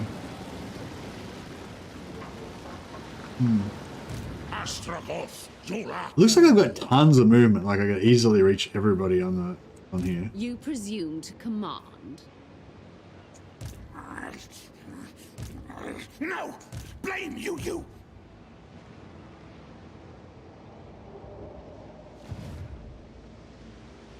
Right, this guy can get in here and get to this fight. So we get some extra magic item drop chance. The donut is the donut's not all mine actually. I've got a few stowaways. We've got Toy of Rest up here, and we've got Nakai over here.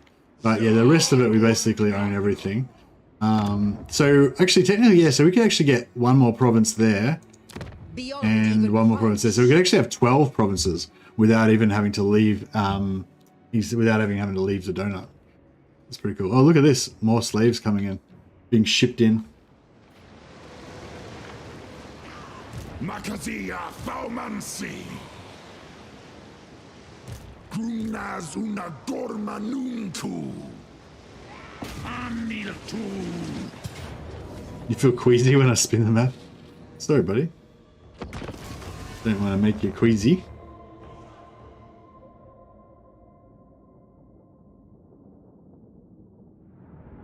But yeah, we should be well set for labor for a while after this.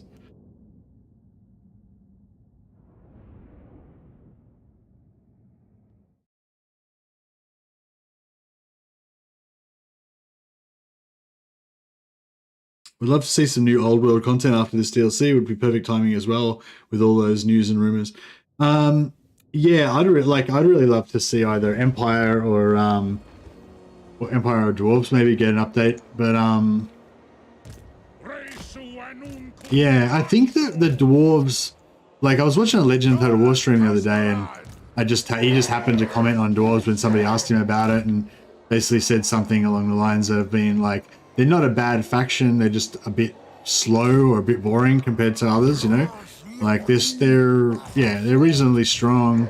They've got a bunch of good stuff, but they're just not as dynamic, and you know, both on the campaign map and in the battles. Like the battles feel a bit slower because you can't go no cavalry and stuff. But also on the campaign map, they're a bit like slow and steady the way that they expand and all that.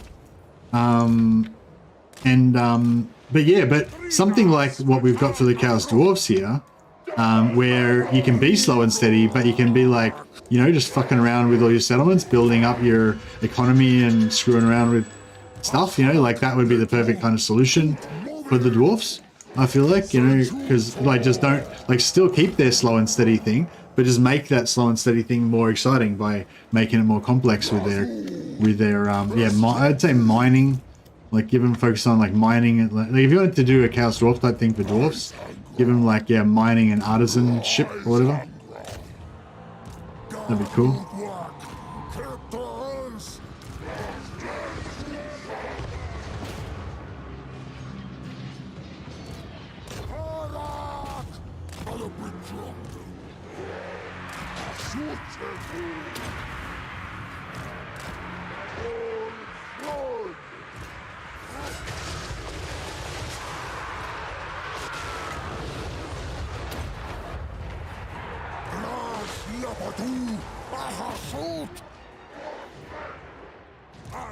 Oh, they got nukes again?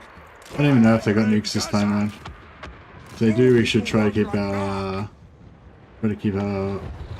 blunderbusses out of the combat until they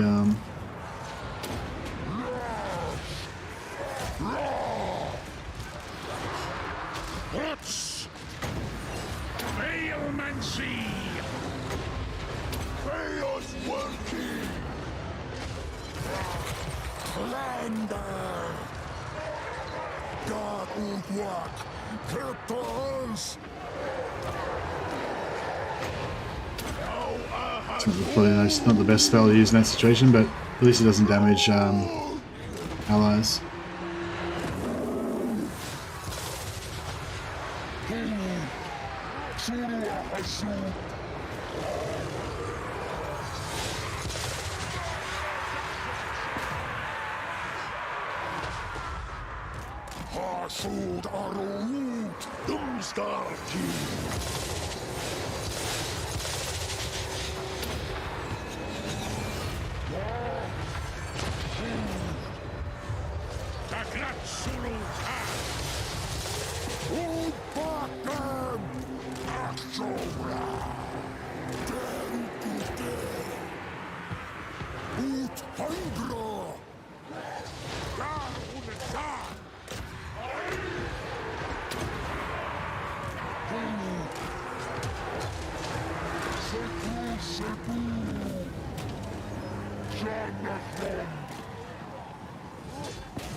Alright, this is working out pretty well. So many healing potions.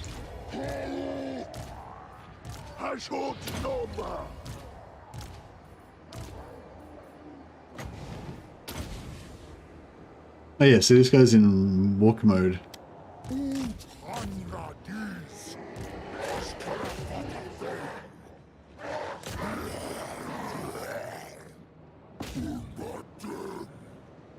We're 68. I'll basically never catch them, will they?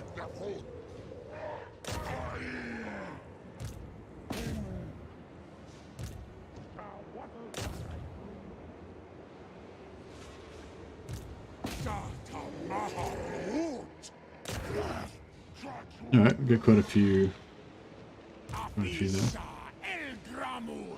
Alright, I think we're done now. Every time an investor asks about nukes, I know. Would you call this series a success? Hey, mellifluously. Which series do you mean? Like the Warhammer 1, 2, and 3? What do you mean, this like stream or?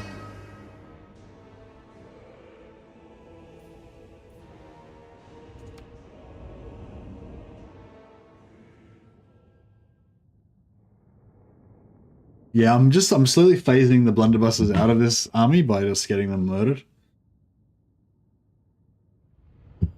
Oh, the invasion of ULTHUAN? Yeah, I mean, yeah, pretty much. Like, I don't know if you guys can see it. I mean, I would have liked, if I had time, I would have liked to do one more episode just to show you guys, like, it all, like, maxed out, you know, with the whole of ULTHUAN just pumping out armaments and us, like, ruling the world from ULTHUAN and stuff. But maybe we can come back and do that. Maybe I'll do another, I don't know. What do you guys think about, like, another episode after I do Zatan?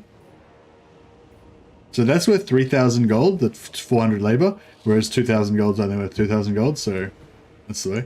It's funny, one of the things I was really excited about with Chaos Dwarves was the fact that they've got post-battle replenishment, and so that we could do like a melee stacks with Chaos Dwarves and stuff, because that's like the one thing that sort of sucks about normal Dwarves, that they've got all these cool melee units, but they don't have post-battle replenishment, so you can't really go ham on the melee.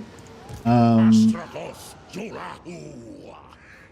Right, so we'll go Lightning Strike on this guy, and then we'll circle back and triple team this guy. Yeah, so I was so excited about the post-battle replenishment option, because then you can make these powerful melee stacks, right? The only thing is that, like, getting slaves is so much more... It's getting slaves from, like, getting labor from the captives afterwards is so much more satisfying that you don't really want to...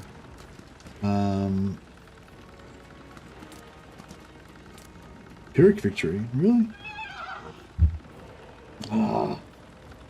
No, I was hoping to auto-resolve that one, but Pyrrhic Victory sounds rough. But yeah, so basically I was really excited about them having post-battle replenishment, but I've never really used it. I think I've played, this is my fourth campaign. Yeah, this is like my fourth campaign I've played now, and I've only used post-battle replenishment like twice. So, yeah. Although a lot of post-battle replenishment when you've got the single entities is really screwy though, I find. Like you seem to get a lot of crappy replenishment. The Dark Elves have come to save their high elf brothers. Yeah, they've come to save them for their slave pits.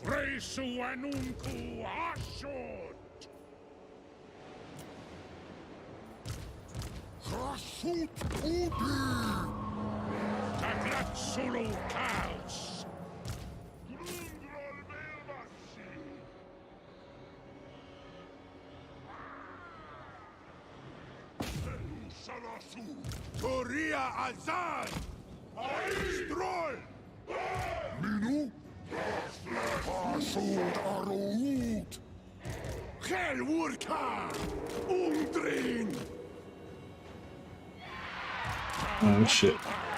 Marathi's going after this guy. Right, you're gonna have to land unless you want to get absolutely wrecked. Yeah, she's like, no, I don't want to go into that. Oh no, she's up for it. Let's do this. Marathi is about to get wrecked. Well, if we can get somebody to hit her.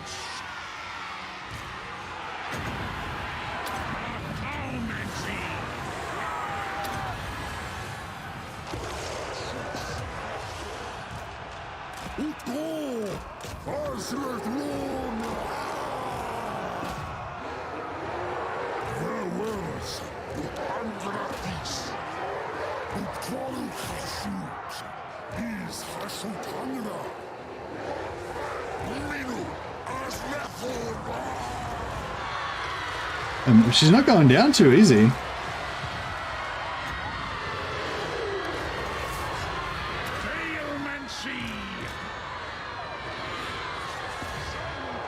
Not going down too easy at all.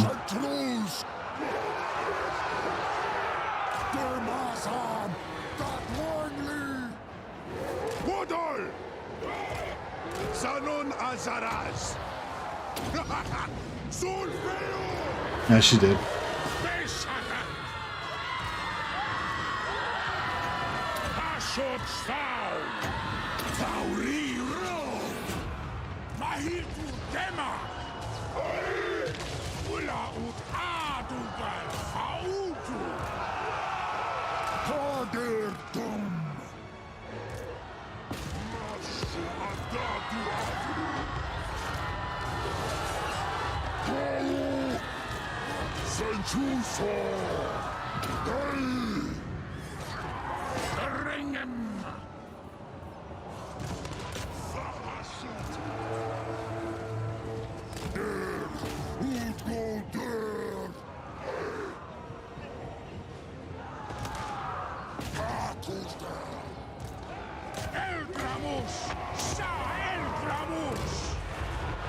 Oh, they got wrecked.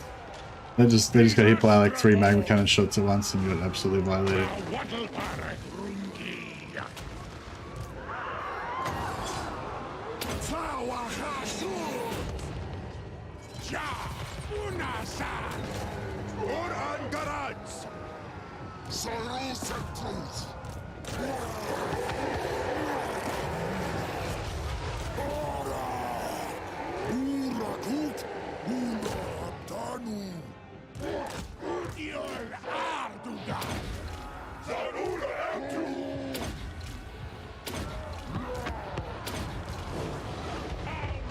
Yeah, so get all the single entities to heal using their potions, and that way they won't use up any replenishment for the troops.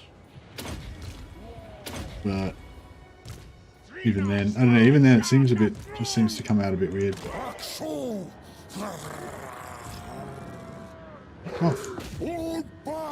Stuff that just blocks your targeting for some reason. Anyway.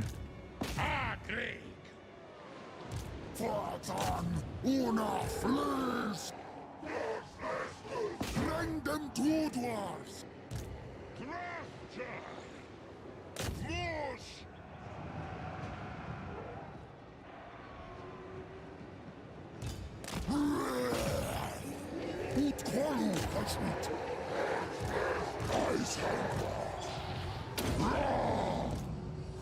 Cool.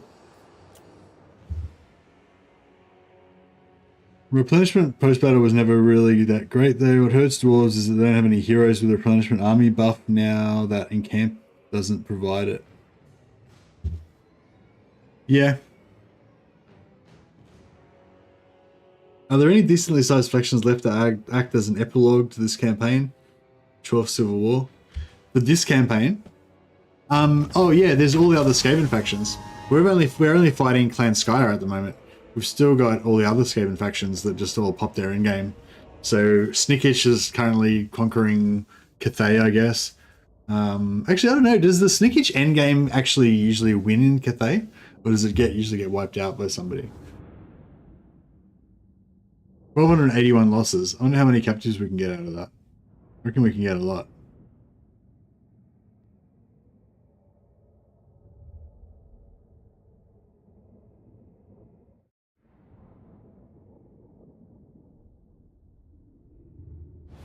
Hey Talk and Thorn, how you going, buddy? 226, oh man. Only captured 453. I don't know, yeah. I wonder if I put like... I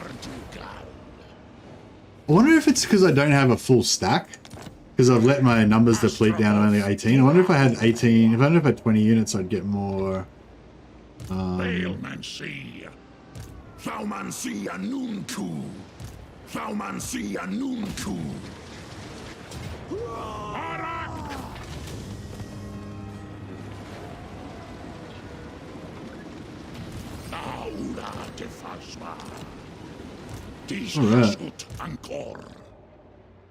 No, Gracie, never wrong. Asumor Angas Lock.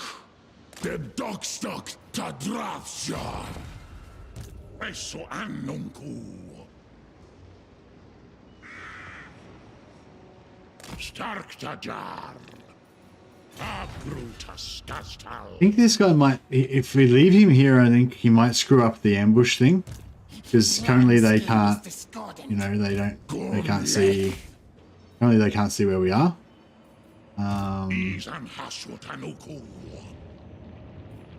Ooh. What is this foolishness? My visions. Okay, they don't have siege attacker though, so they shouldn't be able to like one shot. Yeah, I think we need to take Nicholas Crampinator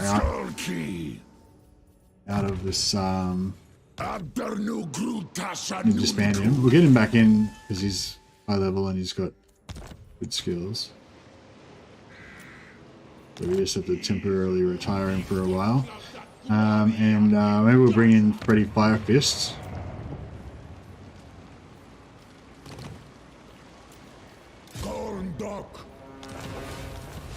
Oh, another, what happened with the Tower of Zar? Did they steal one of our things again? Oh no, we just got another item reward. That's pretty cool.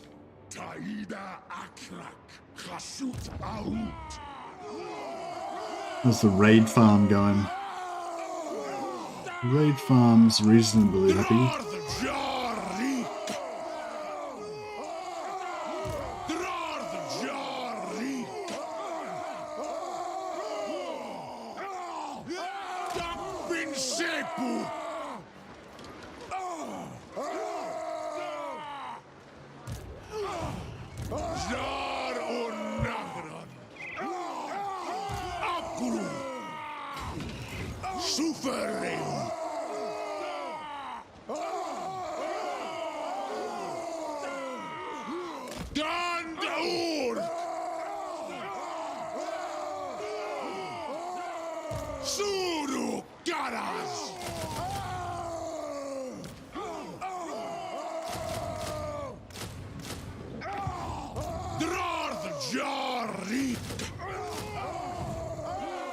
There's never enough laborers. Yeah, no, that's it. The dwarf economy is just, you always need more laborers. It's the rule.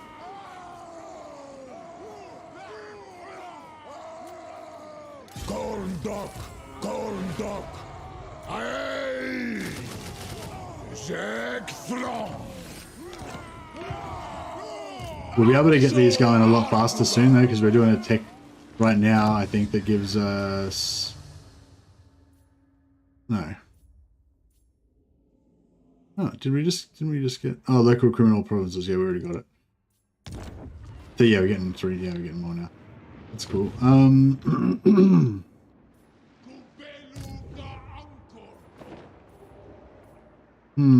kind of got a lot of coastline we need to cover here now. Maybe we need to upgrade these 2 armies. This will fail. No. Bring him down in here so he's reinforcing in case they want to have a crack.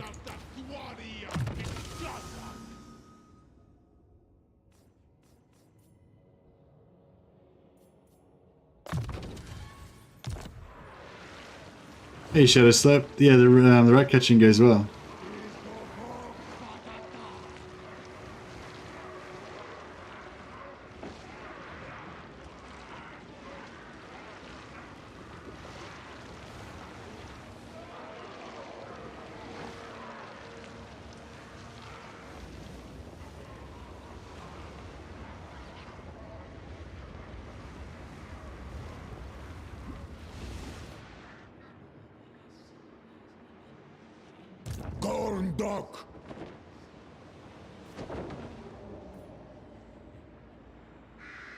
You reckon you get to a point where you have too many laborers to use? I don't know, because you could always put more. Well, no, that's true. Yeah, I suppose you could get too many, but you could always just get new provinces and expand into those.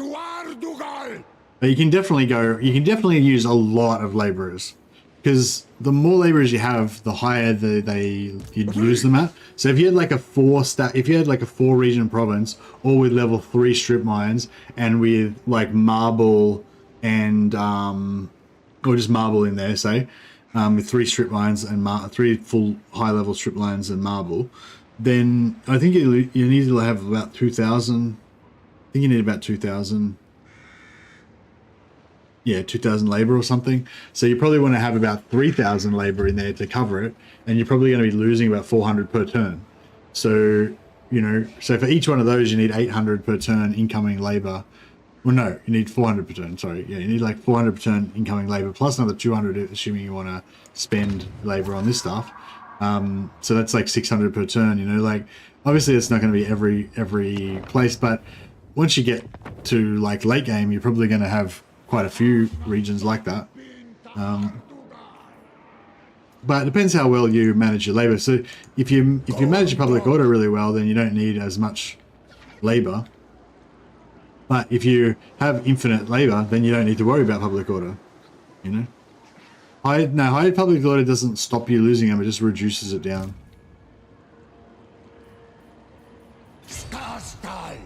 Can't be done. Ardugaltak! Hasut renkitren! Tumle! Nawadel! Oh, what? No! I'm surrounded by fools! Don't be a fool! Zishorim! Yeah, I'll put him there, so hopefully she won't see him. And then I'm sure come on and we can gank her. I think we can handle that army with that. Not sure. Hasut zibartu! You're in this campaign today, do you have your next campaign? Yeah, next campaign is Zartan. Zartan, Hobgoblin Apocalypse. Just probably gonna just go Hobgoblin focus. Like, yeah, I was thinking about just going Hobgoblin only, but I feel like that's a little bit boring. I might do like Hobgoblins with just like one Chaos Dwarf unit per army. So just have like try and have millions of armies, just all Hobgoblins, super cheap. And just have like one. Oh, I've got to move because it's freaking so loud listening to all these dudes going crazy. But yeah, that's the plan. So yeah, I was gonna go Hobgoblin only, but I thought that's a bit shit because if people are watching wanting to learn about the game and stuff, like then that would just cut out whole aspects that you wouldn't even need to worry about. It'll still be quite a weird campaign compared to how you would normally play them, but probably. But yeah, I think it'll be cool. So yeah, the economy, yeah, like because if you go Hobgoblin only, then you don't need armaments really at all. You only need them for hero recruitment, which is like minuscule amounts of armaments compared to how much you need to maintain a high, a powerful army. So yeah, it's cool. Like I really like how there's so many different ways to play the Chaos Dwarfs, you know. Cool. With their, yeah, so we get more materials there.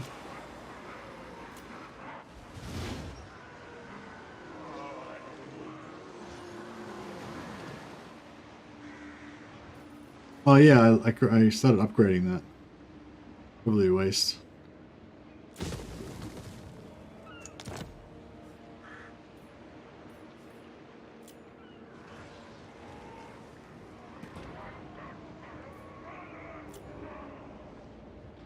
Zatan's the one that boosts artillery, yeah, and he's also the one that's best for if you want to go Hobgoblin strat.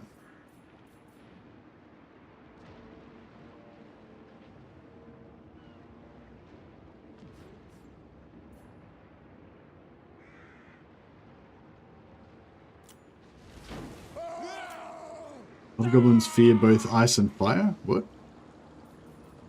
Shrine of Cain. I don't know if I should bother building anything there.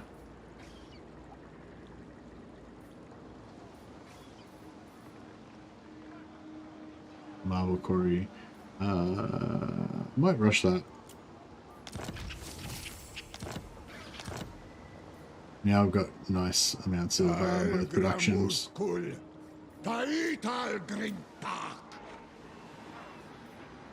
Might rush that too. Leave that.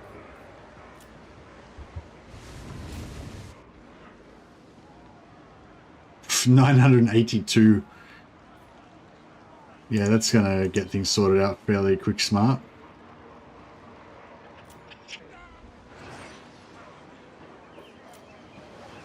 Cool. I think everything's good.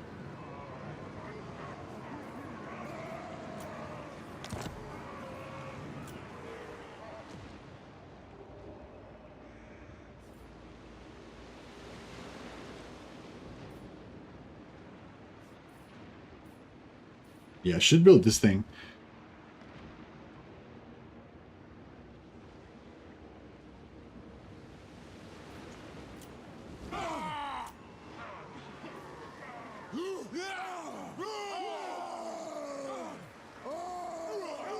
Cool. Okay, so this guy's close. Ooh, that's.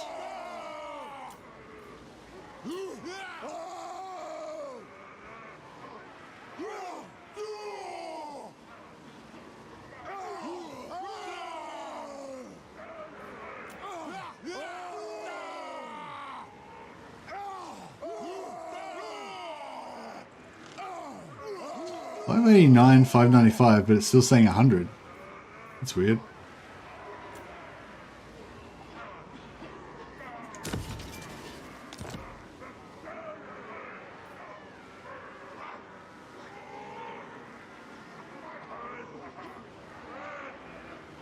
So Eagle Gate, we do Eagle Gate and Phoenix Gate, Eagle Gate and Phoenix Gate, and then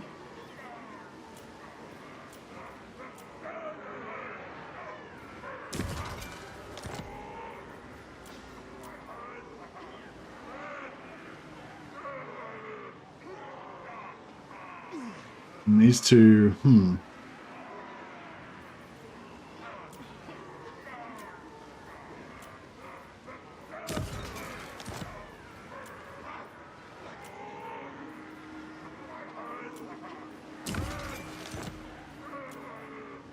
Cool. And then these ones, how much are these in there? 31 per turn. Oh yeah, so we can, sorry, we can do that one. And this one, how much are these in there? 80, no, 112 per turn. What is that? Safari. Probably should try and fix the public order there, maybe. Because we're losing a lot per turn for no reason. So 754. We can probably handle it.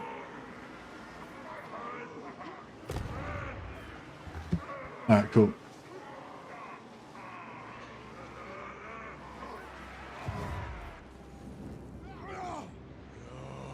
Yeah, no, Zatan should be fun. Yeah, he buffs Chaos, he buffs Hobgoblins quite a lot, I believe. Alright, cool. I think we are good here. Alright, we're going to ambush this guy as well. I wonder if they're going to try anything. Might... I'll move him down... I'll move him down here first.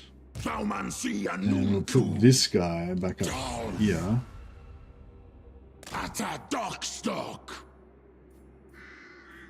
think that'll about do it. Oh, we've got 172 power influence.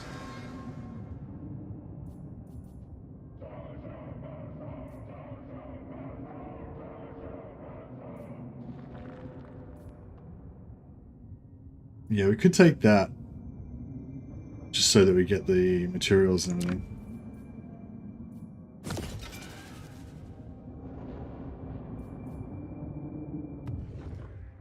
Love a little rainbow in the middle of the industrial wasteland. Oh yeah, where is it? Oh, it's here, hey. Do these rainbows like just spawn randomly, or is that always there? Is that new? I've never noticed that before. Oh, there's two of them now. It's from the chemical smog. Oh, there's only one now. There's two. Oh, there's one over here. Oh, there's like some... What the hell? Always there, not new. Oh, and it was always in that exact spot, or does it like randomly move around and stuff?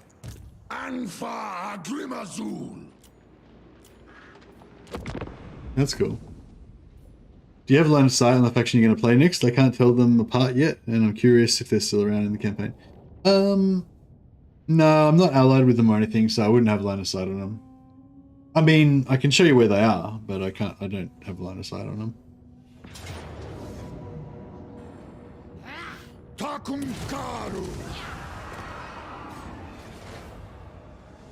Always there, like little horses further north. Ah, okay, cool.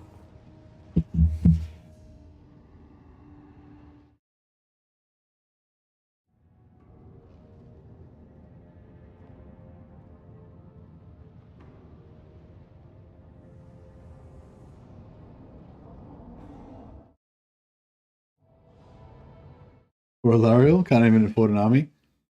Man, this ambush trap on this gate is so good. They're just constantly coming in and getting wrecked.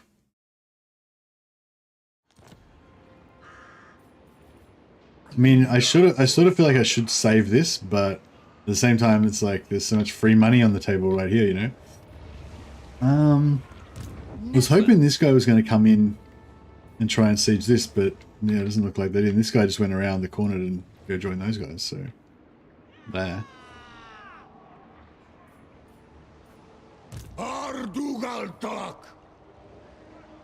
That is for I don't know if we can handle 2 armies, and I don't think he's got lightning strike. Oh no, he does now. Does now. I mean, this army's obviously nowhere near as powerful as the other one, but he can do some work.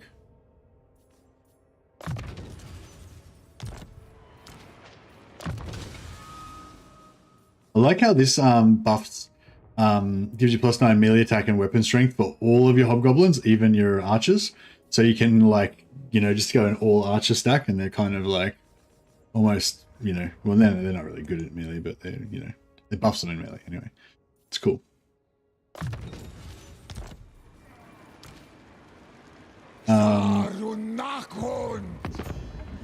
Yeah, this is the War Host of Zar. This guy is Zatan the Black, so that's kind of who we're going to play next time.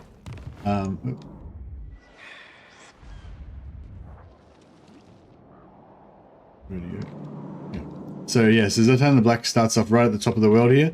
And I guess on the positive side, that means that you've kind of got your back to the wall, so you can have a bit of a safe area. And yeah, basically the plan is to invade into Cathay, and then probably not migrate, but like expand through the sea lanes and take over Lustria. And actually, I'm actually planning on taking over ULTHUAN as well again. So we're getting, so I'm going to take over ULTHUAN again, but I'm not going to migrate there. I'm just going to expand and take over it while still keeping my starting area as well, and hopefully annexing all of Cathay as well. So, like, what I would like to have by the end of this next campaign is that we own like all of Cathay and the sea lane, and the sea lane connects our 2 empires, and then we have our other empire over the other side here as well. So I don't know, it could be a bit crazy.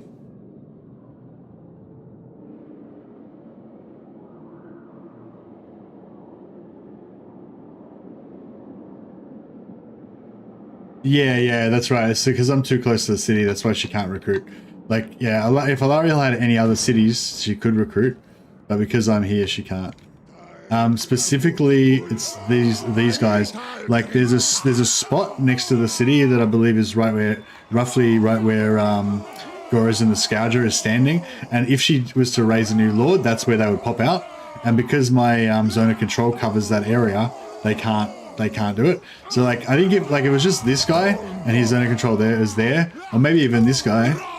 Yeah, maybe even this guy, his zone of control covers the city, but not that little bit there. I think they might be all right. But because this guy's here, or all these guys are overlapping, then they can't ever recruit an army. And so that's why we can just safely raid away to our heart's content here.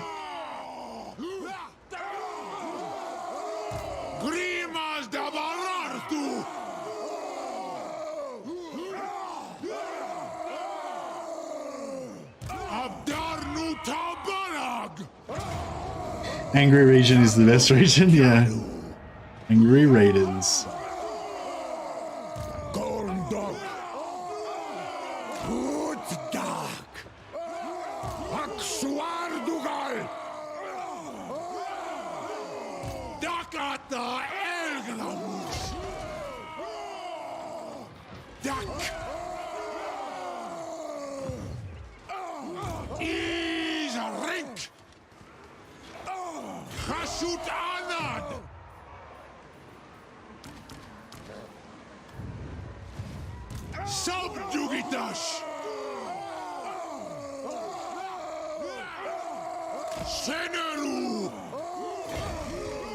Another 133 laborers.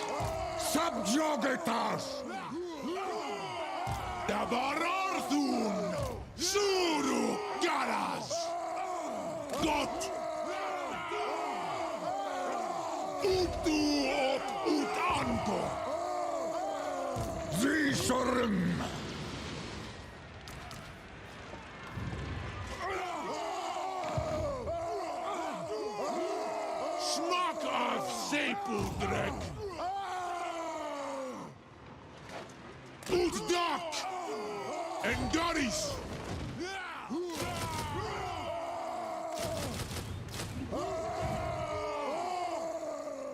Hasudzibartu! Izan Kazak Munde! Ula Krukma! Just keep recruiting more of these dudes. Look at the little angry dwarfs. I think this exploit might get fixed. Probably not. Probably not. I think that the way that they should fix it is that the more, like, this amount of slaves that you get from the region should go down the more guys that you have here, because the money sort of goes down. Like when we first did it, we were getting like 400 gold per guy, but then because we've got so many now, we're getting less, only getting 133. We're probably getting about the same or more than we started off with, but yeah. But anyway, but unfortunately the labor doesn't go down. We're still making the same amount of labor for each guy.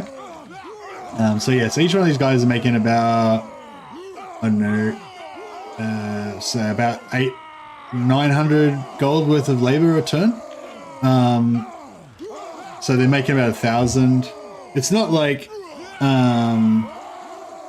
it's not like the best, but I mean, it's not like, it's not like giving us that much labor. It's only 1, 2, 3, 4, 5, 6, 7, 8, 9. It's giving us like 1,000 labor per turn, which is just, that's only like 2 big battles, but it's still good, giving us a good baseline, to keep things rolling.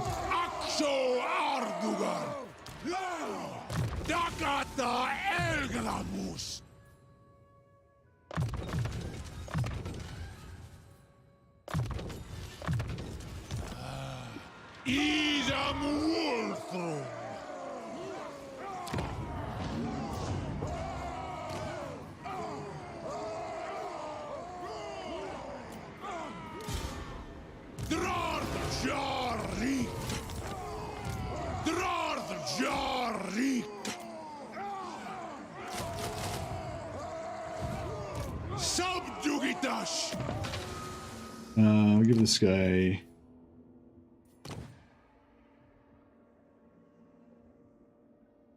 Oh, okay. He's sacking as well? No, we're not sacking as well. If you sack it, then you reduce the amount of slaves that you get, because you bust down the level of the settlement. Oh yes, she's going up to level 5. Finally. Because once she goes up to level 5, then she can upgrade all these buildings to level 5 as well, and the amount of slaves that we'll get per turn will go up. So that's actually really cool. So we've got to stop sieging so we can let her actually build her...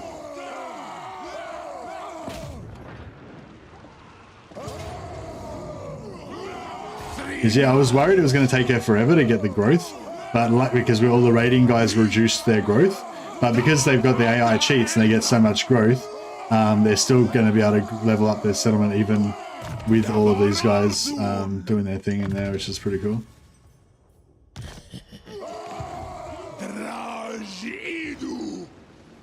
All right.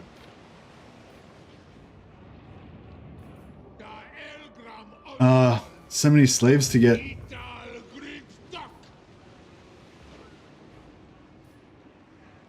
Are these guys in force march? Yeah, they're both in force march. So,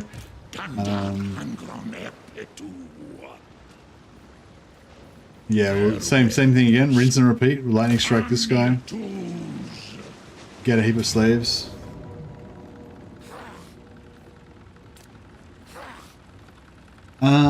But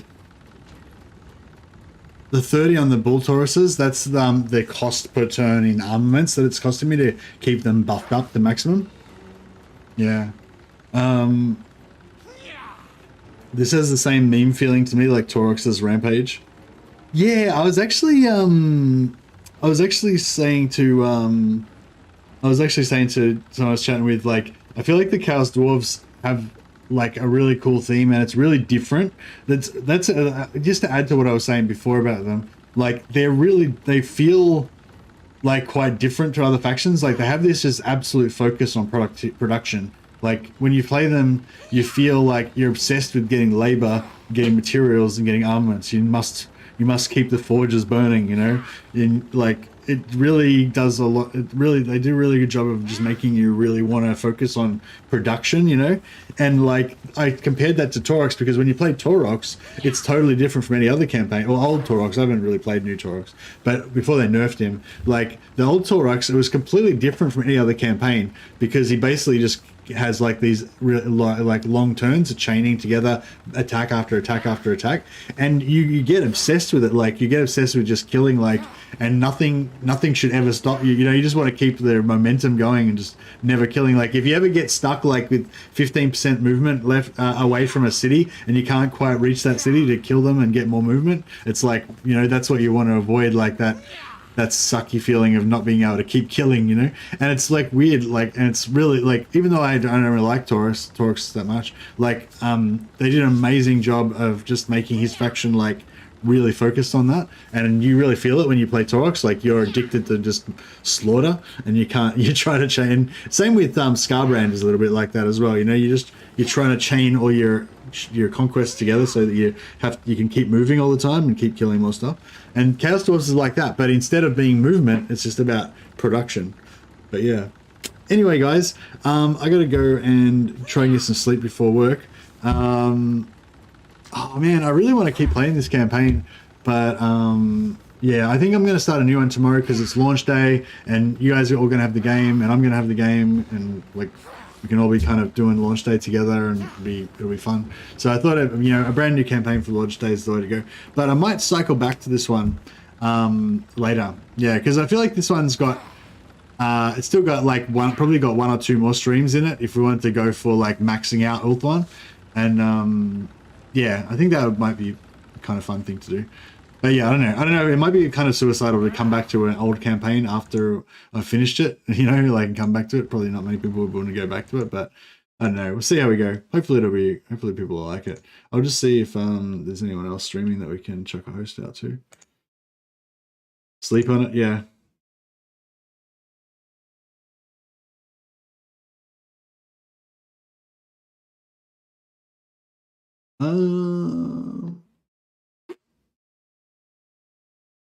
There's lots of streams, but they're all in French and German and stuff like that. So if you speak Polish, I think that one is. Oh no, that's not Polish.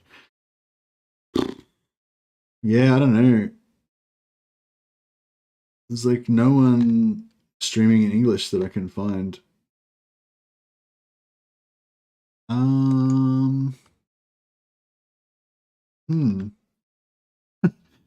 Is anyone yeah, I don't know. Well, that's me. It's my stream. I can't host myself. Host Chapter Master Valrak. I don't know. I thought he was streaming, but he's not currently. Nope. I think he must have just finished or something. Yeah, I don't know, guys. I can't find anyone to host, so no host today. All right, well, yeah, you guys have a great time. Yeah, thanks for the super chat. I can't remember who it was now. It was Neutral Wanderer, I think it was. Thanks for the super. Oh, yeah, I'll check it after the stream anyway. Thanks for whoever it was that did the super chat earlier, much appreciated. And yeah, you guys have a good night, and I'll catch you next time.